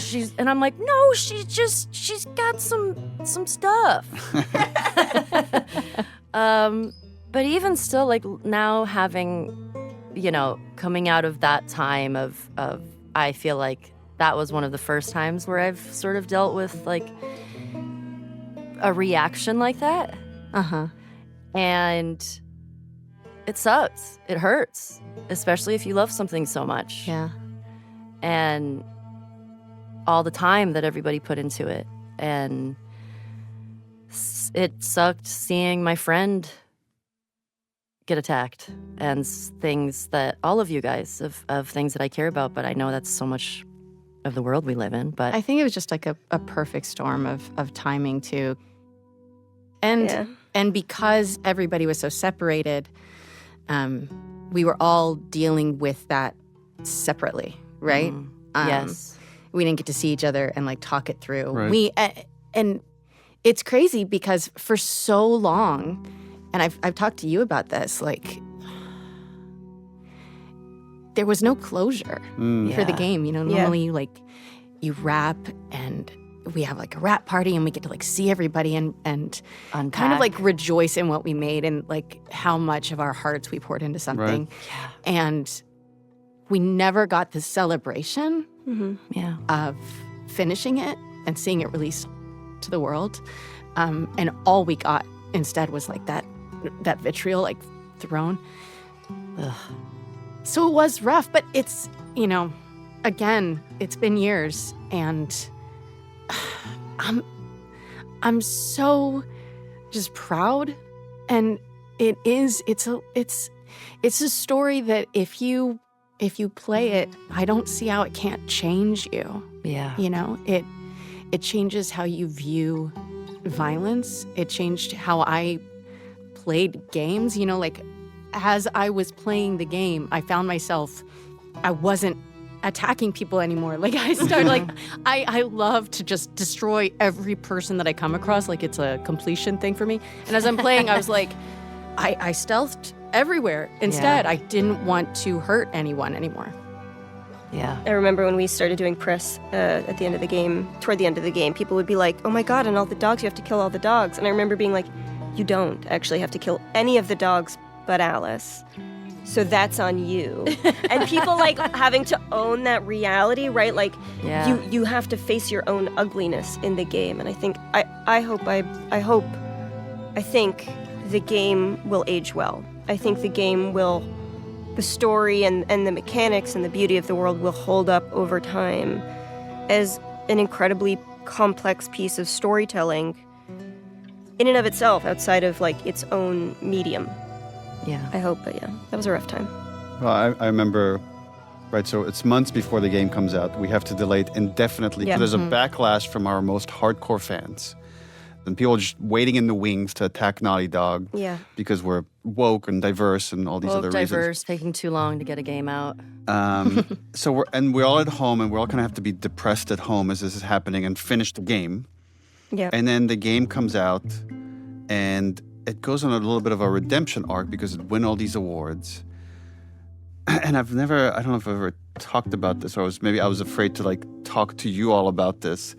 But my greatest fear when that backlash was happening was that I've let you all down in some way, that I didn't do right by you. And that's why I've always been afraid to kind of talk about it with you, because I feel like I would get really emotional. I remember talking with Troy about it, because I'm like, dude, I apologized to him. I'm like, I feel like I did you wrong. And now you're like, and he's like, no, what are you talking about? Like, I love this thing. Like, I wouldn't change a beat. But, you know, we all had our share of all sorts of things that were really awful to deal with at the time. And when people ask me, like, was it worth it? Was it worth doing this whole thing? And when I think about myself, I say, yes, I would do it again in a heartbeat. I'm so proud of this thing. When I think about what you all went through, that's the one thing that gives me pause. That especially you, Laura, what you went through. That's when I'm like, I don't know if I would put an actor through that again. And it sucks that that's kind of the world that we live in, but I just care about you so much that I felt terrible for what you were going through. Well, we were all going through it. So, but then, you know, when you started winning all those awards, I was like, I hope. And again, I was so afraid to talk to you about it. I'm like, I hope that's some sort of vindication. oh my gosh, yeah, yes, and you know, like I said, I think it's just time, right? Yeah. When it first happened, it was not a good time. No, but, God, I forgot. But I mean, I'm that still like, But I love it. I do love it. And, you know, there's some people that just hate the game and hate us for it. Sure. And there's way more that love it. And some people say it's their greatest story they've experienced out of any media. And some people say it's the worst story they've experienced out of any media. But the interesting thing to me about it is, like, this game is so much about tribalism and saying, I'm right and you're wrong. Yeah. And losing the nuance of that conversation. And so much of the conversation, years later now, people are still arguing about it on that level and not seeing the irony that they're kind of proving the point of the story, the way they're arguing about whether Joel was right or Abby was right or Ellie. And it's like, no one was right, no one was wrong. It's just messy and gross in the way that these conflicts usually are. Yeah. I feel like looking back on this, it's so funny because I think when all of the backlash was coming out, I had a similar feeling like you did, which I think I told you, where I was like, it's my fault. What? I fucked it up. What are you talking about? Well, it's just, it's such a, like, I don't know. I think, I don't know. I mean, it's probably the same thing that you felt, where you're just like, okay, cool. When it really just doesn't have anything to do with you. It's a lot of people, like Laura was saying, a lot of the frustrations that people were having and the timing that we were in. But when I think back on this game, I love both games so much. But I feel like the story and I don't want to say the message of the game, because it's like there's so much to say. I'm so proud of what we all made. And I think as I get older, I still feel like this is going to be something that I hold so dear because of something that we were able to accomplish and the story that we were able to tell, especially in a video game. And that it's a bunch of, badass women that are taking on this world. And it's a perspective that you don't see a lot, especially in video games. And as hard as that time was, I'm so proud that we got to be a part of it, that I got to be a part of it. Yeah. I regret every moment. It's the worst thing I've ever done. I guess maybe to wrap it up here, it's a joy. It's been awesome working with you both. I can't wait to do it again on whatever project we might do in the future, but there's a reason that I keep coming back to working with the same people over and over again, because one, you try to find talent, but maybe even more important than that is you want to enjoy the people you work with. And despite how we landed the plane, even if the landing was a bit rough with what happened there at the end. Again, just looking at myself, not for everything you've experienced, I would easily do it all over again. Same. Same. I don't know. Well, you're out. I don't know. Well, I left. I would do it. I would do it all again, but I would not have a Twitter account. Maybe that's the the final key. lesson of Last of Us Part 2, Yes. which is Get off social media. Get off of social media. Well, after several hours with us, this is the end of our commentary. Thank you for hanging in there. I hope you got some insight into our process. As you can tell, we're very proud of this game. Until next time, endure and survive.